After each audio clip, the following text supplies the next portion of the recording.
3 minutes until showtime.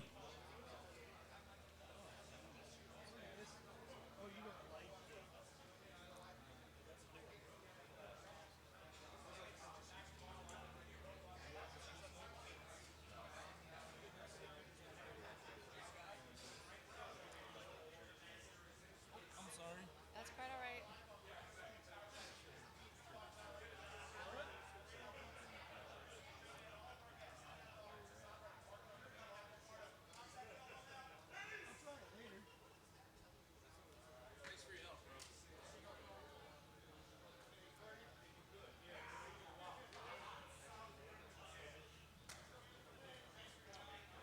Great to see you, Miss Robin. Oh, it's great seeing you too, darling. Are you here? How long are you here till? We are leaving Saturday mid-morning. Ah, man. Not long enough to enjoy it. 2 minutes until showtime. Yeah, have a fantastic trip while you're here and safe travels back. And hopefully we will be out there someday soon. Are you on? Do you have your headset in? Okay, All right, bye. man, take care. Plug in real quick. Take it easy, Josh. I don't have the. Plug in quick. I am. Hello? Hello? What interview do you have lined up first, one? Just get one ready. Okay. I need to hear somebody can hear me. Okay, can you hear me now? Yeah, I can hear you. Tony, can you hear me? You hear me with the, You know what we're gonna do for the open? We just got. Well, I'm gonna play NFL music and then I'll start. I never got Brent though. Damn it. All right, Tony, can you hear me? Yes, I hear you loud and clear. Awesome. Bye. All right, Robin, you here? Phones are good. I gotta get a hold of Brent. Damn it. I'm trying him already. I'm still working on it. You have NFL music ready to go? Yeah. This is plugged in, right? And the levels are right? You should be fine. Let me hear something. Let's see if I want that one. 1 minute until showtime. Yeah, this is the one I want. Yeah, and then I'll come in and say, you are looking live. 50 seconds. Okay, I'm just checking Facebook. I'm just letting you know Black Talk can start in 40 seconds. Okay, hang on. Periscope is up. I'm ahead of the game. Amazing. At some point. Somebody wrote, why is Luigi dressed up? What? Why is Luigi dressed up? Somebody said. Who said that? Because I'm not a schmuck. Okay. And Derek Barnett. oh my God, it's working. Are the Eagles going to take Derek Barnett with the first? I don't know, bro. Okay. I want offense, bro. I want offense. All right. Your show will go live in 5 seconds. 4, 3, 2, 1.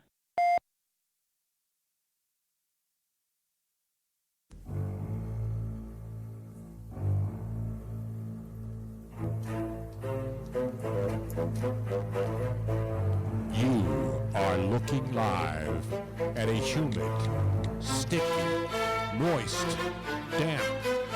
No, it's not a porno movie. It is the NFL Draft 2017. As we are atop the Philadelphia Museum of Art steps. Yesterday we had the heat on. Today we got the air conditioners cranking. It's Tony Bruno, Miss Robin, and the best dressed man in our big tent where the air conditioner is cranking at all the way up to 11. Seriously. It is Mr. Luigi Curto, the best dressed man in the tent. As most of the other slovenly media types walk around with cutoffs, flip-flops, jorts, tank tops. I know you could probably see people like walking by. Yes. In such. I am learning the Disabile. one thing about this business. The most important thing is when you go on remote, don't care what you wear. Exactly right. It doesn't matter, man. And actually, we're right behind. That's Luigi Curto, ladies and gentlemen, looking good with the green tie, the green pocket square. The trifold? I like the trifold. I had to Google how to do that, by the way. I did not know how to do that. Looks like you just stuff it in there. Either you're going to do the pocket square, or you're going to stuff that thing in there. No, man, this is a trifold. That's a trifold? Trifold, man. Yeah, he had to Google it. I saw him Google it. I hate to do that this early into the show, live here. And by the way, we're in Luigi's house right now. Damn right. This is his house. I know, and not only are we in his house, but he treated us like he was. We got the BIP. Yeah. The BIP. Everybody's asking us, how did you guys get to park there? We're like, Luigi. We parked atop the steps of the art museum. That's right. Even Sylvester Stallone isn't allowed to do that. if he were to ever come back? And that's my first question as we crank up this very special NFL Draft Edition podcast.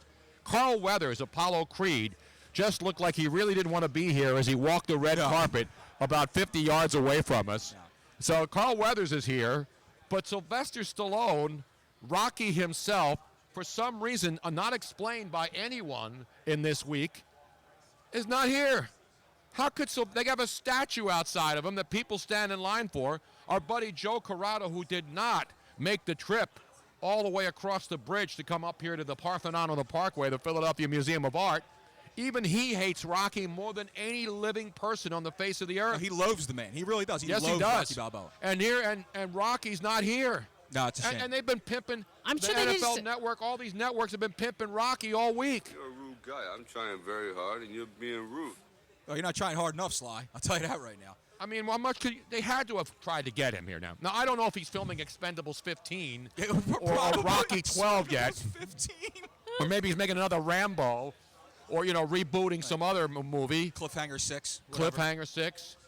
Maybe what's that arm wrestling movie that's Over the Top Over the 2? Top 2?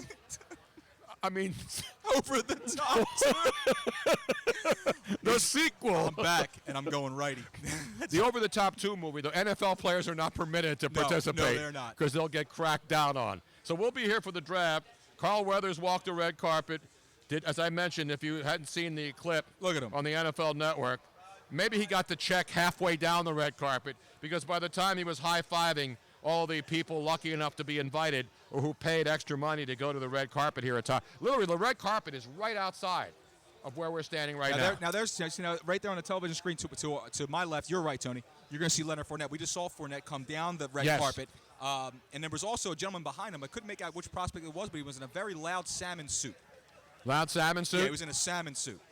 I'm not sure if it was farm raised or organic, but it was a salmon suit. Was it Alaska salmon I'm or not was sure it? Yet, Tony. I don't know. Well, we'll find out. Well, we're going to get the details for you. Because Robin makes the best salmon on earth. Well, I mean, you haven't had my salmon yet. You just like the way she makes it because of the way she cooks it and everything. Yeah, because it doesn't taste. It's not fishy like most salmons. You know what I mean? Not Tim Salmon, of course, the former Angel great. One of my favorite players back in the day. Tony, I now have this camera. Looking outside at the red carpet. So I don't know if people can actually see it through there. Now this is not. There's two different red carpets, FYI. No, this is the main red carpet. This is the main, but there's also another one down below. That's for the riff-raff red carpet. Hi, Robin. That's the Schifoso red carpet we call it down there. So That's there's where guys that no one's heard of are signing autographs. So It's not red, it's free. probably not coming over the microphones here, but every now and then you'll hear the crowd kind of go crazy. Yeah, the people are in front of the Art Museum steps are covered, by the way, Right. by the big stage that the NFL Network is using. And we're inside a tent right on top of the steps of the Art Museum. This is madness In in here, man. air-conditioned comfort, by the way. Speaking of air conditioners, we carry some air conditioners over Mama Bruno's I house. know. We were smart. Yesterday was freezing. We had the heat on. Yep. You were This smart. morning, I said, you know what? I got my room air conditioner, window air conditioners in my mom's basement that Luigi. I got Luigi Just coming. a couple of months ago, we took them out. Exactly. And today I said, when I go home tonight, it's going to be late. It's humid out. Yep. Ain't no way I'm sleeping in humidity. And- We put those Luigi slapped them in the windows. Boom. Just full circle. I took them out, put them right back in, man. And then he got all dialed up. That's right. With the green tie, the green pocket I square, had to, man. and the matching red credential. Listen, it's here, Tony. I mean, it's my team, brother. I know you don't want to sound. I'm not a homer. I don't want to sound like one. I'm but a homer, but I mean, I'm an come on, objective man. analyst and journalist again. I am too, but today I'm putting a damn tie on. I'm gonna I got wear a hat. green shirt on. I didn't brush my teeth, so there's a slight tinge of green today. So everything's green except my underwear. I couldn't find any green underwear. But it's not St. Patrick's Day, and My there's no eyes are- alcohol here. So, all right. My eyes are green, so. And by the way, you want to see a great setup? We are in the back of this big tent, right? The media tent. But guess what's right behind us, within arm's reach? Oh, Turn this camera around, Robin, and the most show 'em. important thing possible. We are Yeah, basically. just what Tony needs. I need more chocolate cake, more cheesecake. Turn it around, Robin. Let's show Hold on, everybody. I need to do it so that people don't Tony, get all. how about the peanut butter and jelly station over there? I know, with they the got Welch's squeezable grape. And they got a 55-gallon Okay, drum of so Jif peanut Tony, butter. this is just behind us is the dessert station right Correct. there, and then if you pan over, That's what I'm talking about. They got some all lasagna. the food. Yeah, they got vegan options. They got a vegan option. They got some unidentifiable chicken and some balsamic glaze. I told you, it's the balsamic glaze is all the rage now, Tony. But I'm not going to complain. It's free food. Hell no. and free. Although the free sodas, Mayor Jim Kenney of Philadelphia, shut that down. Every time a media person goes and grabs a free Pepsi, he gets slapped with an additional 1.5-ounce tax to go along with the 25.5% tax to park in the city. Did you know that, Luigi? What? That if you park in a garage in Philadelphia, on top of the price that you see, yes, where it says plus tax, you know what the tax is? No. 22.5% tax to park in a garage Where in did this they come city up of with that number? Philadelphia. That's insanity, man. They were going to round it off to 23, but they Who knows figured there'd what be else we're riots paying in the for street. at this point? Exactly. God forbid they round it down. 22.5% parking tax. You know what that is? It's an outrage. It is a damn outrage. Okay, I want to remind people that we have the phone lines open. And they're lit up, by the way. Oh, the phones are lit? So you can Are they call woke? 717. Stay woke, Tony. I'm staying woke. Okay, let me finish this. Go ahead. 717-363-TONY. That's 717-363-8669. Are they completely full? So we'll let you know when the lines are open again, or you can just try calling, and hopefully you'll get through. Of course, we got a lot of stuff, so we'll give you all the draft knowledge that we bring to the table. I've got it all broken down. We have some great interviews coming up with Steve Mariucci, right? My buddy, the great Daniel Jeremiah, Move the Sticks. And Charles Davis. And the great Charles Davis. That's his Twitter handle. I know. Did you know he's at Move the Sticks? No, I did not know he's moved the sticks. Oh, man, I hate to do it to you this early into the show, You man. did it to me earlier. I didn't get it out yet, I'll though. do it, Let me do it right now. I'll do it. Miss Robin is here working. We have, there's all these other radio stations doing shows, and they have like one little box in front of them. We have Mission Control in Houston set up to do our podcast. Well, the reason why, just to explain, is that normally when there's a radio station, they connect with the Houston, we booth have a back problem. at the Yes. station itself. And so all of the stuff that they are really, all the big equipment is still back at the studio. They're just, tying I in. know that. I'm explaining to the people. That's why I'm explaining it to the people, because you didn't, but we have the entire shebang here. Yes, we do.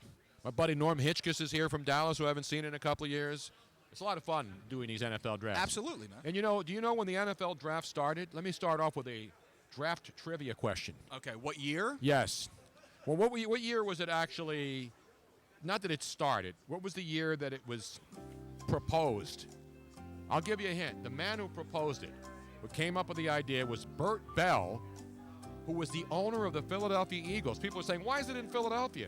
Because Bert Bell, the owner of the Eagles in 1936, came up with the idea to have an NFL draft. And the reason he said we need an NFL draft is because it was like a lot of sports. The rich teams got richer, they got all the good players, and the players who were bad and didn't have money didn't have a chance to get a good player. So he proposed the draft to help all the teams try to compete. And here we are, how many years ago? 36, what's that, 80 years ago? Yeah. 80 years ago. 80 years ago. 81, yeah. Bert Bell, who was the owner of the Philadelphia Eagles, later became the NFL commissioner, Bert Bell. So here we are. The last time the draft was in Philadelphia, you know when that was? 80 years ago. No, that was the first draft. No, that was the first draft. The last time it was here in Philadelphia was 1961, Oh, wow. the year after the Eagles won the NFL championship, which most people don't count as a championship because they only count Super Bowls because they're only 25 years old and have no idea what happened before they were born. But before there were Super Bowls, there were NFL championships. You know, the ones that the Green Bay Packers and the other teams and the count? Baltimore Colts, right? Yeah, the ones that they count. We're not allowed to count those, Tony. No. So anyway, 1961, the last time it was here, and last year, of course, the NFL did it in Chicago, this year in Philly. And as I mentioned, when I was doing the NFL drafts at ESPN back in the 90s, I remember where they used to be in the theater at Madison Square Garden, which is actually on the 8th Avenue. If you've been to New York, you know Madison Square Garden goes from 7th Avenue to 8th Avenue. It's that wide. On the 8th Avenue side, that's where the entrance is to what they used to call the Felt Forum, where they used to have boxing events back in the day. Then it became the theater at Madison Square Garden. And on Saturday mornings, everybody would head to New York and go to the Madison Square Garden theater, not even the main arena where the Knicks play and the Rangers play, and the circus comes to town. It was a small theater in the back, so only a couple thousand seats, a stage, and then the media people in front. Not many media people, because ESPN, back then was the only network actually doing it live. There were no other radio networks. Right. There wasn't an NFL network. No. It was ESPN Radio and ESPN TV. So when the person got drafted, Mike Tirico and Chuck Wilson and I were hosting the draft. It was the Keyjana Carter draft. I'll never forget it. Keyjana Carter came out. Keyjana Carter was the first pick from Penn State, running back. And we were there, and it was noon. It would start at noon on a Saturday and be done by 6 p.m., the first round.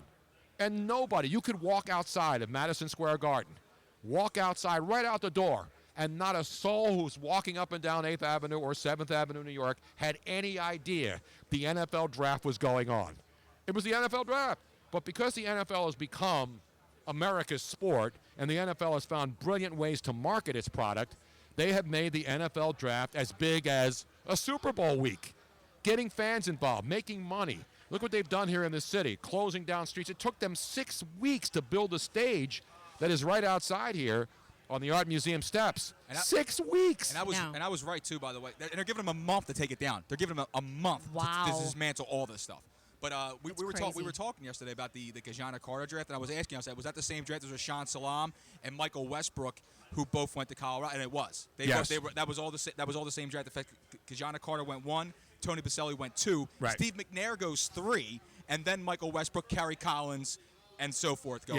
No, it was a pretty good draft. Baselli's a Hall of Tony, Famer. You're talking right. That's the draft where Tampa Bay takes Warren Sapp at 12, and the Eagles come away with Mike Mamula over there, who's the one who exploited the entire combine for what it is, absolutely. Man. If you can go out there and you can ace that test, you're gonna get paid way above your pay scale, man, because it's all it is. It's a glorified physical. That's all it is, man. And the most memorable thing, other than Mike Mamula, the most memorable thing to me in that draft was, Keyjana Carter, was a great 90 seconds at Penn State, but he didn't become a great NFL running back. He got hurt a lot. Keyjana Carter was not really a number 1 overall pick, but because he had a great year at Penn State, he went number 1. But I remember the Jet fans were so visibly shaken. They were chanting and screaming, "We want Sapp. We want Sapp," because that was the year that Warren Sapp dropped because he had smoked marijuana. And that's the most memorable thing. And now fast forward 60 seconds. 21 years later, we're not even talking about marijuana anymore. We're talking about alleged rape. We're talking about guys with diluted samples. And by the way, diluted samples will be performing after the draft tonight live on the Parkway. They're putting a special concert on tonight. So if you're a big diluted samples fan, you want to come down and check them out later on.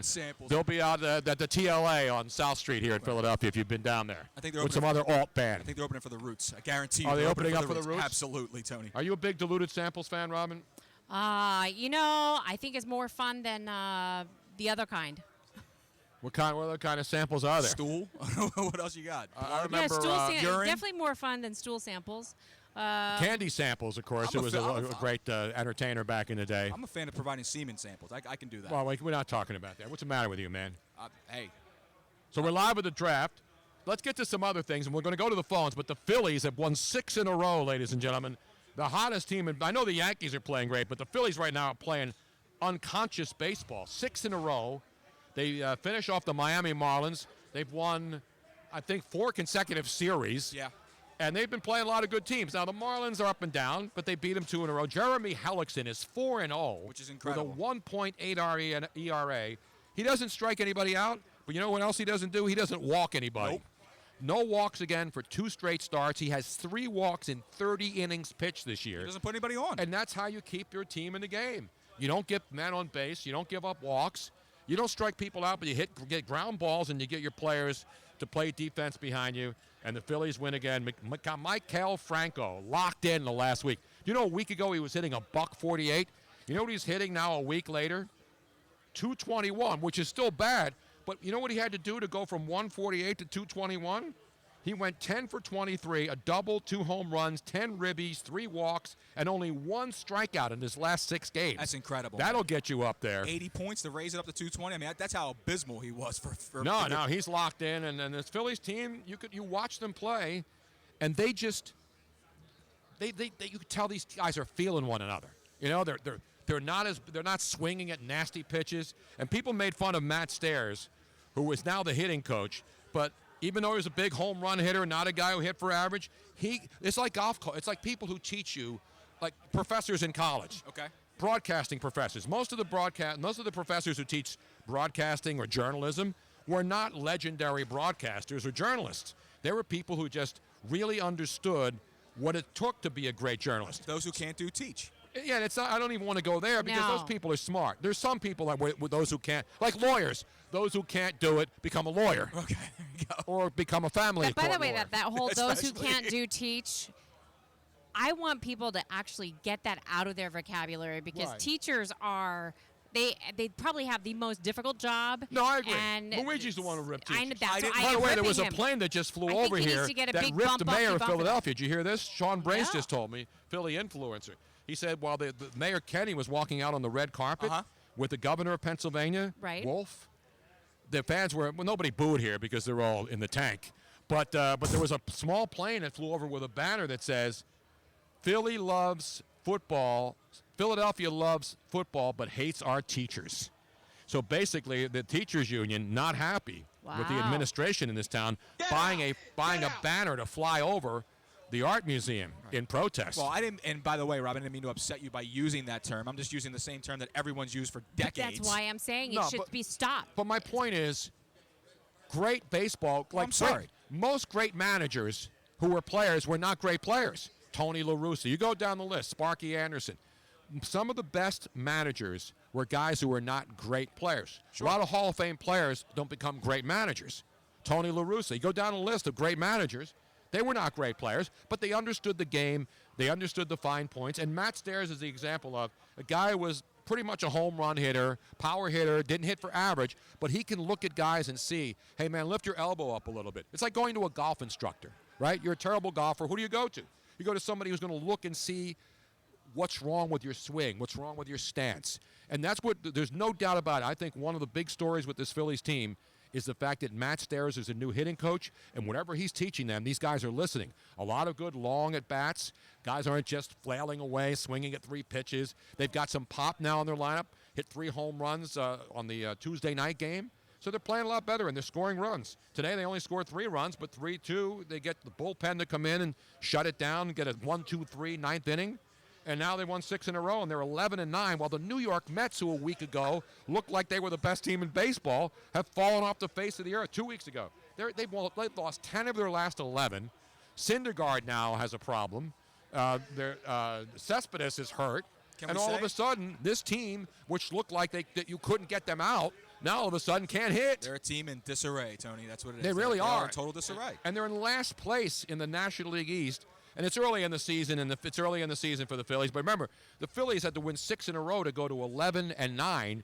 And so that's why we talk about, are they a 500 team? They're going to be up and down all year. But right now they're in an upswing, and they're playing well. That's the thing. Is it you want to really bad, but is it just a little too early to buy into to drink the Kool-Aid just yet? I think it is. Kool-Aid? They're playing better. Just a little bit. I'm just saying. But is that. Now listen, I picked the team to go 81-81, and I was always taking under because they're still not ready yet, and then the starting pitching's not ready yet. But I'm firmly believing that, hey, you know what? There might be a little something special here with these guys, and they may shock a lot of teams, man. And the thing is, you know what they have going for them? They have young players who can play. Their third baseman, Maikel Franco, solid, right? He's a damn good third baseman. Defensively and offensively, this guy's got 20 RBIs already. Then you got Cesar Hernandez at second base is one of the best second basemen in all of baseball. This guy is fast. He can do it all. Freddie Galvis, much maligned, hitting much better. His cutting down his swing. So you're set at third base, second base, and the Phillies have all these young players at second base and shortstops in the minor leagues. Joseph's a player. And Joseph is a solid first baseman. And then, they got a couple they're obviously Cameron Rupp's not a great catcher, but this kid Andrew Knapp is a young up-and-comer who's the backup right now. They've got some young players in the lineup, and that's what you want. Every fan wants to see, like the Houston Astros saw years and years of Reeves being bad. And then they started drafting, and now they got Jose Altuve. But that's what happens when you're bad. You start drafting high, and then you start getting guys who are pretty good, and then you build a team. So the Astros have done it. The Yankees, all of a sudden, now without having to go out and just keep buying players, have some good young players, and they're playing better. They've been stockpiling for a while, too, man. Yeah, but the Yankees never used to do that. They would always trade away their prospects. Yeah, they would always spend, and it was spent, exactly, because they just knew, they didn't know. But we'll give you whatever you want, because no matter what, as soon as free agency hits, we're just going to buy up whatever we need. It doesn't and really now matter. you're seeing young Yankee players making this team a lot better. You know, and the Mets have great young pitching, although some of those guys are struggling right now and are hurt. It's all about, being young. And while, we talk about the Sixers who are young and we don't know what the future is, even though they've got a couple of guys who could be great if they stay healthy. And you got the Flyers who just are decent every year but not good enough to win a championship. Flyers are the Flyers, Tony. What does that mean? That means that's it. They're just mediocre and irrelevant, to be honest with you. I don't know if they're irrelevant. They're irrelevant. They still sell more tickets in the 76ers. That's because they only have like 14,000 seats in the stadium for a hockey game. So no, they have 18,000. Oh, I'm sorry. I was 4,000. They actually have more. They actually have. There's more parking spaces than there are seats, Tony, available for a hockey game. But there's more rabid fans, or at least consistently. Yeah, they're rabid, all right. They're consistent, as opposed to Sixer fans who are now going to jump on the bandwagon next year when they keep jacking ticket prices up. When this ownership group, gets ready to dump it. Once they can find a sucker to sell it to take $1 billion. Unfortunately. Because I will say that I've been will saying that since day one. And more people are now starting to believe what I've been saying. Because the ownership group of the Philadelphia 76ers, without any question, is the worst ownership group in this city. Would you agree with that? Absolutely. These guys are this is why people hate venture capitalists. Even though capitalism is great, these guys are just basically buy distressed property and then unload it a couple of years later. Whether they win or lose doesn't matter to these guys. They don't care. Would they like to win? Yes. They have the Devils and the Sixers. Yeah, it's all about this, man. Sad sack franchises, right? Two sad absolutely. sack Yes, franchises. yes. The Sixers hopefully will be good because they've gotten a lot of draft picks, and I want them to be good. But I don't think this ownership group is legit. I think they're just a couple of rich guys who just bought themselves a toy and are trying to get the value up so they can unload it. They got Camden to give them a free, basically, their whole operation has been moved across the river because New Jersey gave them all this property to build a new practice facility and their offices, and good for them. And that's the thing that sucks, though, is because the ones that hurt are the fans, because on their side of it, it's a great business move for them. They're making money hand over fist. No, they're not getting hurt at all, but the only people that are suffering are us, and it sucks, man. And then you turn the games on, you see Cannon, the kid who was here last year. Isaiah Cannon, playing for the Bulls. Him and Michael Carter-Williams are yeah, playing. but MCW, most people gave up on he him. stinks anyway. Milwaukee gave up on him. All these teams stink. Enough about that. The Eagles will pick at number 14. The biggest question, of course, as we get ready for the draft, we're a couple of hours away, less than 2 hours away, is, and we'll talk to a couple of the folks that we were around yesterday. For the first time that I can remember, this could be the most uncertain draft. I mean, Myles Garrett should be the number one pick, you would think. But there's still 2 hours away a possibility that the Cleveland Browns will not take this guy with the number one pick. Because normally, the number one pick is locked in by now. The contract details have been talked about. Many times the guy signed by the time they make the pick. But we don't know whether it's going to be Myles Garrett. We don't know who the number 2 pick is. We don't know who the number 3 pick is. So you can look at every mock draft. You can listen to every expert. Bottom line is, this is the most uncertain draft that I can remember. And if you're looking at down at 14, all the Eagle fans here, do you have any idea who the Eagles are going to take? No. There'll be a lot of players there. No, there's going to be a ton there. And that's the thing, too. I think they need to just sit back and relax and just let it come to them. They say, let the draft just come to you and draft there. But you're right, because I usually say that about the women. You exactly just let them come to you, and you just sit back and chill. But what you were saying about Cleveland not being set on taking Myles Garrett, this really is that kind of draft where it's like the first domino has to fall for the rest of the draft to go. Because in years prior, it was guys like, everybody knew Andrew Luck was going number 1. So, okay, now we start the draft accordingly from there, and you could build some sort of theory on where these guys are going to slot. Literally, Tony, if Cleveland balks and doesn't take Myles Garrett, and they don't trade out, and they take Trubisky at 1, it throws everything into disarray. And the reason they can't take Mitch Trubisky, they can't take him because their history of missing with quarterback. Now, again, I don't know whether Mitch Trubisky is going to be good or bad. He played 1 year at North Carolina, and that's all it's got to tell you, though, Tone. Yeah, but you could have 1 year guy. You got 1 year basketball players that come in and ready to play. That's totally the problem if you're Cleveland, You can't take that chance. No way. You can't. After you whiffed last year. That's what I was going to say. Your track record as quarterbacks go, you can't miss. You can't anymore. Last year was the year they should have taken the quarterback because they had the chance, a choice. They should have took Wentz. They should have, but they traded. And now this year, if you take a quarterback and this kid doesn't get it done, you got to. The problem with number 1 picks is you have to take that guy and he has to play. Yep. He has to be good. You can't say, oh well, next year we'll get rid of him and bring another guy in. That's how hard it is to get number 1 draft picks, and you can't keep missing. So we'll keep an eye on it. We'll hear from Steve Mariucci. We'll hear from Daniel Jeremiah. And we'll hear from Charles Davis coming up before the first pick is made. And let's go to the phones, though. Yeah, Tony, we got a few lines lit up. But before we even go to the phones, why don't we give out the phone number first, too, for anybody who doesn't know it already? Robin gave it out, but we're going to give it out again. And we have some prizes, too. Yes, we do. Before we start the draft, we're not just going to be your typical show where you sit here and listen to a bunch of strappers just tell you, this is what I think, and let me give you my mock draft. Well, here's the thing, though. And all this other crap. And people on Facebook and people listening to the show have been saying that, hey, you guys do a great job of giving out prizes for people that live locally in Philadelphia. What about the rest of us who live all over the country?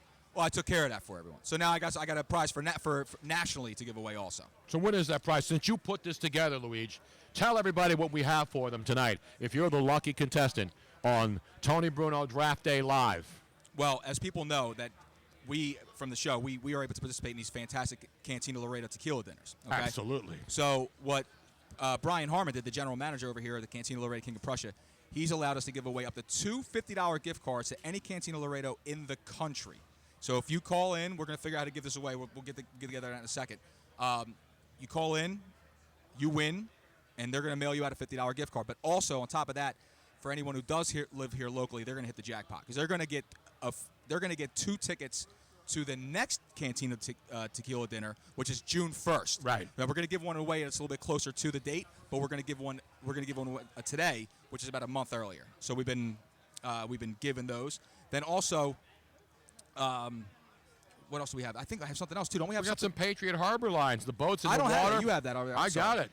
You know our buddy, Captain Walt. Captain Walt, the boat's in the water. Yep. And if you want to come to Philadelphia, like a lot of people are here this weekend, they'll be heading down to the Delaware River and down to jump on the Patriot Harbor Lines. The boats are in there, the Liberty and the Patriot. It's a great 1920 this year, recreation I finally yachts. want to do the concert in front of the whatever it's called now. EB&T Center now. Is it, what's formerly it the called now? Susquehanna Bank Center. Formerly the Tweeter Center. It keeps changing. It's so I'm the not sure. BB&T Bank, okay. which is BB&T Baltimore something bank. But I want to put together a special listener night. We'll figure out some kind of special deal where we all get to go on one of the boats. Now, Luigi, have you been out yet? One of the Patriot Harbor Line boats, and we are going to have snacks and drinks, and we'll be right in front of the BB&T Center. How many and times have we had Luigi? Ironically enough, do you know what today is? It's the anniversary of when they launched the new boat for Patriot Harbor Lines. Was today. 1 year ago. Yes, when we went to the press release for that. And we have and Luigi, by the way, Robin and I have been out to New Year's Eve cruises, Where the fireworks. Where have I been, dude? We've been to the 4th of July multiple times on the Delaware River. Yep. And you're basically right underneath the fireworks, as close as you are allowed to get. Yep. On the Patriot Harbor Lines boats. Fantastic. The harbor of Philadelphia, they take you up and down the river. It's comfortable inside. They got air conditioning on one of the boats. It's enclosed. The other boat is phenomenal also. You can go out your corporate outing, bachelor parties, bachelorette parties, birthday parties, divorce parties, whatever you want. Captain Walt and the crew will take care of business. Your full bar on board. It's phenomenal. They'll take you right up to the SS New Jersey across the river in Camden. You'll go down and see the SS United States up close. You can't possibly do that anywhere else. You can't go see the SS. You can go see it on Columbus Boulevard and look at it, but he takes you right up and close and next to it and gives you the history of the boat. You can get tuberculosis from the rust. No, there's no rust on there. They clean that baby out. No, not on the the asbestos Jersey. is all gone. All gone? Now, you can get up close and personal to the Battleship New Jersey, I mentioned that. No, but the United States. And that one does have rust on it. I accidentally hit something. There's no nerds on these cruises either. They're not allowed. Well, unless you want to do a nerd prom and go on there. You can do that. Okay. Yeah, and go it's on still there. going. No, it's not. I turned Okay, it start. It's down. It'll stop. So we're going to give reminder. away tickets on one of the 2 yachts, the immaculate 1920 era's commuter yachts. They're boats that are built to replicate the yachts back in the 20s. Yeah, they're awesome. They're super cool. It's yelling outside now. If you want that whole Prohibition Gatsby feel, that's what you're getting right there, man. They'll have flappers on there, strippers, whatever you need. You have to provide your own strippers, though.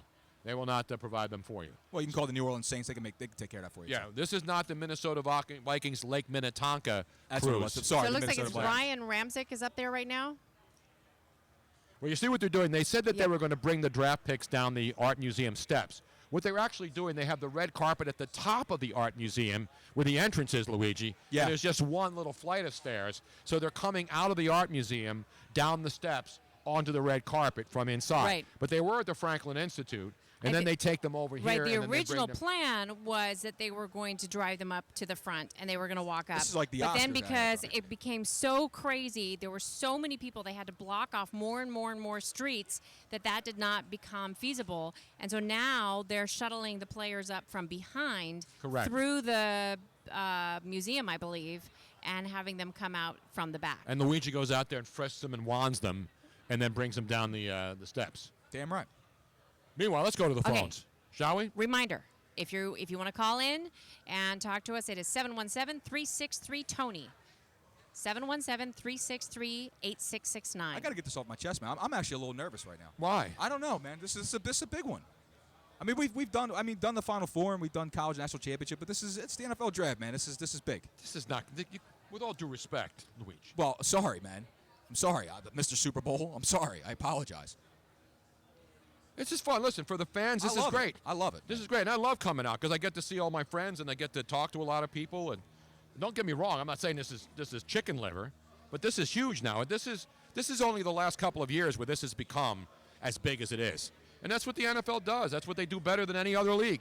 They know how to market and sell their product and get people on board 365 days a year. That's what it is, There's Tony. no off season in the NFL. There's none. Now, we want to thank everybody that is logged in on both.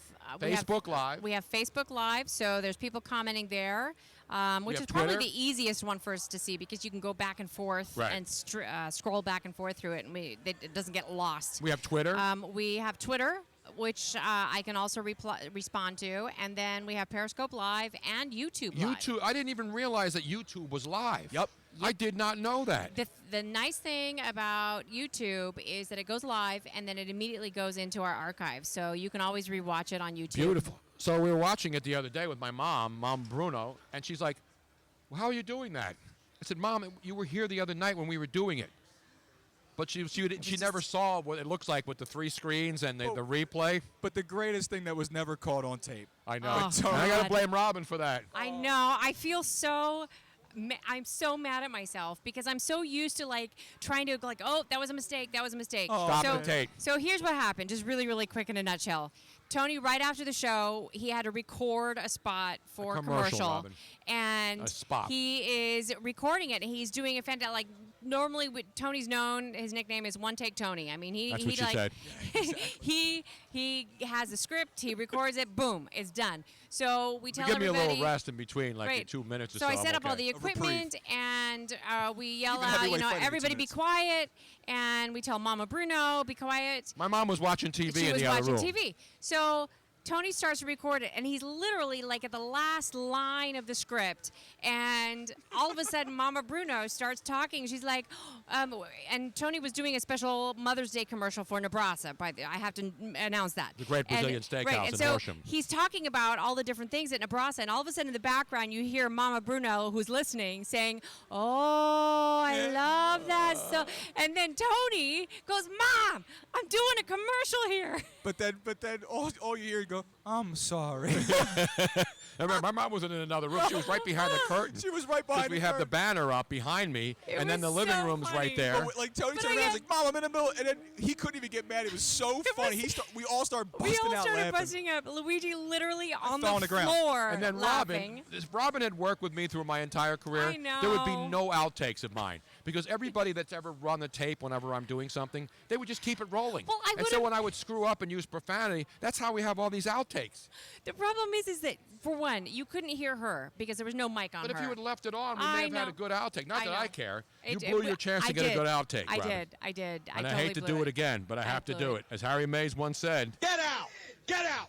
Teddy, get the goddamn phone. I actually do have with just you, if you want to hear it. But let's get a phone. Yeah, let's go to the phones. People don't care about this crap. Let's go to the phones. All right, Tony. Again, we have no screener, so I'm just going to give out the. Yeah, no swear word, no really bad words. Okay, people. I'm going to give out the area code and the last 4 digits. So 262-6048. You're on the air. Hello. Hey, Tony. Hey, guys. Greg calling in from near Milwaukee, Wisconsin. Oh, and beautiful. I just wanted to say it's a great day to be a Wisconsin sports fan because the Brewers are doing actually good this year. Mm-hmm. The Bucks are doing good, and as long as Ted Thompson doesn't take a nap and decide to throw darts at a dartboard before he makes his draft picks, it's going to be a good NFL draft this year. So I'm just hoping Ted Thompson stays awake and it'll be a great NFL draft this year. I do have a question, rather homework question for you guys. Where do you think the Packers are going to go in the draft? I think they probably need help with wide receiver most of all, but I think they'll probably do, if Ted throws darts at the dartboard, it'll probably be defense and things like that. But which I don't think we really need, but I don't know. What do you guys think? It's so hard to tell because obviously they're not drafting in the top 10. I mean, do they even have a first-round pick? Well, Tony, what's interesting here is that, Green Bay, I think, might be one of those teams that actually, if Dalvin Cook slides past Philadelphia, could slide a little further back and could land in Green Bay. I mean, they are hunting for a running back. I mean, would you be opposed to the Packers drafting Dalvin Cook? I guess not. I mean, Dalvin Cook would be fine. I don't know. Yeah, but didn't they just hit the reset button on the running back position after taking a pick in the first round a couple of years ago? No, Eddie Lacy's out. Yeah, but Eddie Lacy was a first-round pick. But what I'm trying to say to you is, Tony, that there is a need there. There is a need there for running back in Green Bay. But maybe you get gun-shy after taking Eddie Lacy, who then ate himself out of your team. Yeah, I think the writing was on the wall for Eddie Lacy when that coming out of Alabama anyway. I think Dalvin Cook's a little bit of a different, different situation. I'm just saying, but if he's asking specifically where Green Bay could go with this draft, I'm thinking that a possibility of Dalvin Cook sliding back and Green Bay would take him. I don't think he's going to be there because the Packers don't have a first-round pick. Yeah, they do. Where are they picking? They picked 29th, Tony. Okay. Oh, I'm sorry. I got it on my second page. I said if he slides past, they're all the way down to 29. Right. So if he slides past New York, past the Giants, I think conceivably, well, maybe Kansas City. He might land in Kansas City as well. How about a quarterback? Some of the mocks have them taking Trubisky at 29 if he's still there. Some of the mocks I've seen. That's what I'm saying. You can look at 50 mocks and have 50 different players taken by 50 different teams. That's how wide open it is. There was an over-under now in Las Vegas on how many quarterbacks are going to go in the first round, and now it's 3.5. So if you think there's going to be 4 quarterbacks taken, do you think there's going to be 4 quarterbacks taken in the first round? Absolutely not. I don't think so, but who knows? There may be a run. Chicago needs a quarterback, right? The Packers have to start thinking about backup quarterbacks to groom for the future, right? Who else? The Bears, I mentioned them. Cleveland needs a quarterback. So I think at least three quarterbacks go in the first round. The problem with Green Bay taking the wide receiver is I think first of all, Corey Davis is going to be going by that time. Mike Williams conceivably should be going. John Ross will be going by then. The only next player there is Curtis Samuel. So I don't know. I think to reach for him at 29, I mean, he's a guy you can get in the second. So I don't know. To me, I think they're going to sit back and take best available at that point, and I don't think it's going to be a wide receiver, to be honest with you. Yeah, when you're drafting that late, chances are your guy's not going to be there. But you're going to have multiple guys that you can grab. So I wouldn't even be surprised if the Packers don't go running back and go quarterback. Quarterback, really? Yeah. To sit behind Rodgers right now? I mean, it's... Yeah. How many quarterbacks have sat in Green Bay behind Brett Favre and Aaron Rodgers and then went to other teams? A lot. A lot. So anyway, I just, it's 29. You tell me. You want a running back, a quarterback? What do you want? He's looking for a wide receiver. You want a wide receiver? Yeah, I mean, I think we need a good wide receiver. I mean, we have here's the thing: is we have Kristen Michael, we have, James Starks, who I believe is going to get healthy at running back.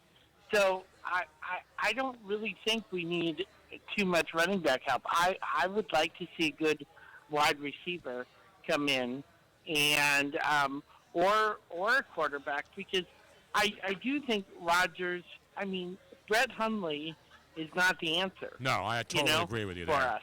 Brett Hundley, our backup, and Aaron Rodgers is not invincible.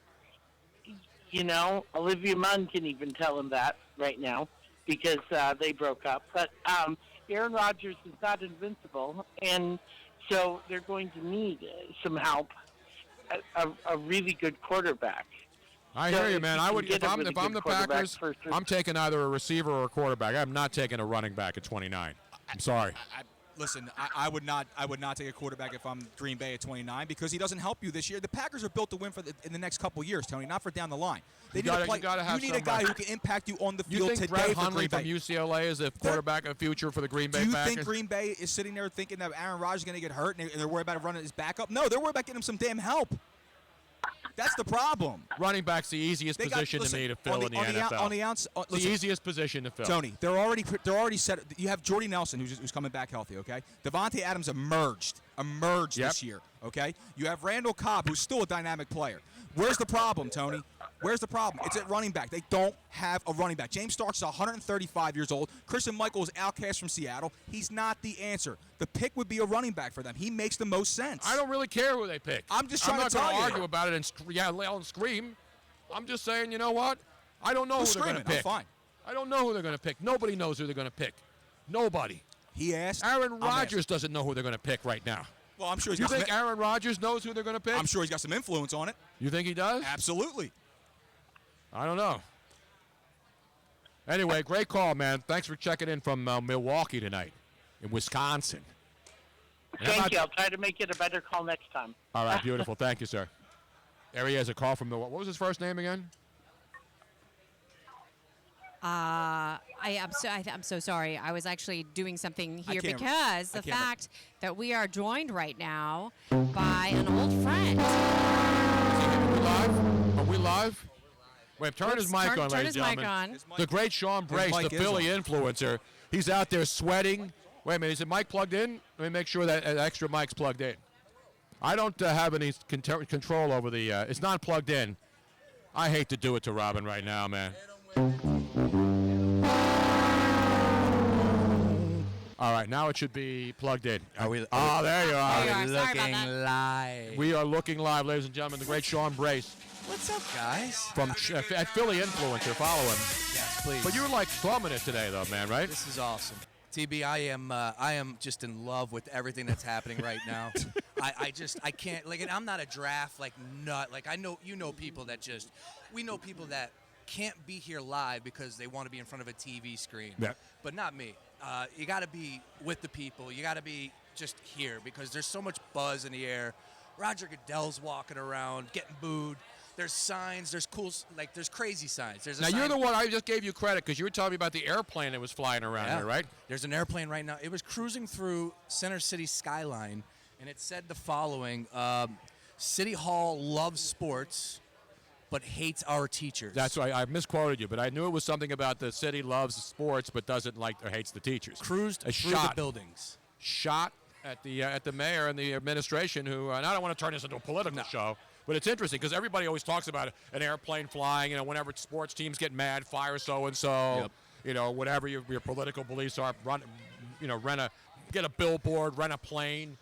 Mayor Kenny, hello. Now, Sean, you have a lot of fans that are like, oh my gosh, like here, Andy Silphy says, Sean Brace, good to see him again. Absolutely. You see him on Fox 29 on the weekends. Yes, Follow him on Philly Influencer. Doing a lot of things right now. So you got the polo hat on. Yes, sir. But then you have a Lacoste shirt on, though. Cross promotion, cross brands? I don't like to do the violation thing because we don't do that here. Can you wear a Loren red hat and a Lacoste alligator striped shirt? I don't know. I don't know if you can. but I know this. These are the wrong shoes to wear. That's for darn sure. All right? I should have rocked some Nike Airs. No, man. These loafers are or killing Reeboks me. or something. Like, do a little bit of everything. Yeah. You know, like have a different logo on every single piece of clothing. By the way, I saw that the new Steph Curry shoes are not selling the way they expected from Under Armour. Really? Yeah, the Under Armour CEO said the shoe is not living up to the hype, or at least it's not selling where they thought they would. No, I guess they're initially. You know what is an out? Speaking of hats, though, you know what's still in the car? Well, we didn't bring it. I didn't bring my electric hat. It is What do you still have? in the car. Oh, I got one of the During one of the greatest breaks, we'll hats have to go ever. get it. Except the car's a mile away from here. That's the one beauty part. Where the car is parked, you can get to it in 5 minutes where we're at. Wow. Oh, Because beautiful, we can man. go through the door that and Well, nobody else Luigi- can. I can Luigi go through that can door. go I'm going through to tell the you door. right now, I'm going to wear this hat tonight during the draft. Okay. And one of these first-round draft Is picks gonna wanna buy this thing. is going to drop at least one large on me for this hat. I can't wait to see it. I'm telling you Well, right no, now. it's worth. It was when Maybe they were more. selling it at the Super Bowl. Tony got one, and I believe we saw online that it was like worth what, $500 or Something like that. $450 or something They're a like that. limited That's edition hat. And there was You'll never see only it. 86 of them made. Yeah, and I have Yeah. one of them. And you know how when something becomes a collectible. Now, I only wore it for a couple minutes, so it still has the stuff on it. It still has the I can't wait to see it. I have, I'm I telling have you, man. no idea. I can't even guess right now. It's and Robin somehow got it for me I know. at the Super Bowl. Miss Robin. And everybody can do that saw it's anything, like, all right? dude, I got to have that hat. Sean, it's a badass hat. I'm telling It's you. badass, I'm man. telling you right now. I can't wait to see it. It is very cool. I'll tell you what. It's electric. I saw. Yeah, thank you. I saw the other day that you were like, we're going to be down on Radio Row, and I was excited, man. I love everything that you guys been doing. I check out the Periscope all the time when you guys are up. I mean, it's just great. And then I hate to say it like this because I don't mean it like this. What happened at ESPN, I think, tells you where it's going. And Exactly. you guys are way ahead of the curve. So. And I think that there is still room for radio stations as long as they Of course there figure is, out. Robin. It's free. But let me finish the sentence. As long as they figure out how to incorporate the digital world, and I think that there's been such a pushback from radio stations that even when they say that they're not really doing it. They are replaying their shows on a digital But format. they're embracing and that it is- more and more now. Yeah, the resistance is, and- so to speak, not that other resistance. This resistance is going away because stations realize that a lot of people are listening online. And people They're in wanna their- be they're involved. at the desks. They don't And- have radios at their desks anymore. Well, and this is one thing that you have always been pushing from day one is you have always wanted your fans to be a part of the show. A lot of hosts, for whatever reason, have been pushing back on that. They want to be in that little bubble, and you've never been one to. My bubble burst a long time ago, man.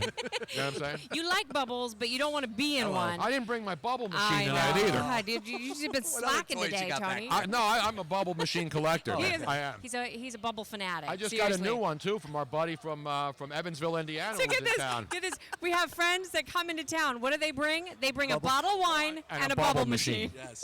And I got a new one, Luigi. You didn't see it yet, did you? My new Nope, bubble haven't seen machine. it. What do you got? It's not as good as my Mickey Mouse one, though. That's the greatest one ever. I got a Mickey Mouse one from Disney World. This thing spits more bubbles in seconds than any I machine love it. ever. Lawrence Welk didn't have as many bubbles on his show Lawrence back in the Welk. day, which are still being aired, by the way, on PBS. Did you know that? Yesterday, I saw you sitting down with Steve Mariucci, and I know that's your boy. I know you guys are longtime friends. When is the bocce ball game, and are you guys just going to celebrate Red Wine Friday tomorrow? Is that what you guys are doing? Yes, we're going to do that, as we Nice. always do. It doesn't have to be Friday No, anymore, you're though. right It's like about red that. wines every night in our Nice. house. But Steve Mariucci, we're going to play that interview. We haven't Yes. played it yet. Talking bocce and great. talking draft. But bocce's always the first topic because he has a huge tournament every year. That's great. Steve Mariucci and John Madden have a big tournament in the Bay Area every single year. 19 years now it's been running, and they've collected over $7 million for charities. It's original. It's an original idea. It is. It's a great tournament. I mean, John Madden and I did the very first ever live broadcast of bocce on radio in San Francisco, You an and John afternoon Madden? drive. How much I was was the play-by-play guy. John Madden was the color comment. How many people can say that? I don't know. And Mooch said that Madden was sucked at it. What I want to know is how much action was laid on the side for that game. That's what I want to know. Probably. No, it's a lot of fun. And I always love doing that kind of crazy stuff. And actually, I got to tell you, I mean, I don't want Tony's head to get any bigger, but Tony's actually really good at bocce. Yeah? I won the championship. That's a great game. I went out Don't- there and won, you and I don't hoisted the remind me. trophy. Did you see the size of that trophy? It's like this big. No, that's the one they give you to take home. It's a little cup with a bocce ball in it. signed by John Madden and Steve Mariucci and my teammates. But the big trophy, you don't get to keep that. They put that in the glass case at the Campo de Bocce in Livermore, California, and all the little, and it has the little plaques for each year who won. That? How many years It's like ago the was that? Stanley Cup. You don't get it to take it home unless you're a player and you take it to a strip club. Yeah. And then you take it to Avalon when you're a Seattle. flyer. Now, this year is the We were at the 19th. This year is the 19th year. Yes. Next year we're going back for the 20th we're anniversary. definitely going back. They've been asking you to come back. Cali, for the, Tone? I'm going back to Cali. they've back been to asking Cali. you for the last couple years, but I got to go back and relive the great Yeah, moments. he said that you cannot miss next year. No, so. I won't. I'll be there because it's June 7th. It's too soon. I can't get good airfare now to go to San Francisco in a month, can I? So I know you guys are back here, so I just want to take you a little bit out front of some of the things that I saw. Now I saw you on the red carpet out there. Yeah, and that's something. That red carpet is a whole. Like, it's just crazy. Like, that's Hollywood. That's Oscar-esque. That's what it really is. And That's so it's cool. Because Robin and I have seen a million red carpets. This one, I mean, there wasn't any room for reporters on there. I've never seen as many cameras and reporters all scrunched together trying to get an interview from Carl Weathers. Yes. What did he yell out as Apollo Creed, Luigi? Well, he's the Count of Monte Fisto, Tony. Yeah, exactly. I mean, he's the king of Sting. You know what I'm saying? The man's retired more men than Social Security, Tony. Let's give him some respect. That is a great line. Come on, man. That is a great line. And Jaws said a couple weeks ago that Sly was supposed to be Yeah, here. why? I asked at the beginning of the show, how is Stallone not here? That's what he said. Jaws said he's probably going to be here. Now he was here for Maybe the he's not film. announcing. Oh, that would make sense. For the filming of Creed, he was all through that museum and all over the place. Absolutely, yeah. But I'm saying the guy's from here. He's filmed this. He made his entire stardom here from those steps. He should be here front and center for this. Well, you know They've what, been though? playing up to it the makes whole year. sense I mean, that the whole time. he is not making a big deal out of it ahead of time, because if that were to happen, there would be so crazy. I mean, it would be even more crazy. So than it how already about is. this? Picture this. What do you from got? the movie Alf. Remember Go the ahead. scene? Picture this. Yes. Roger Goodell doesn't come out for the first pick.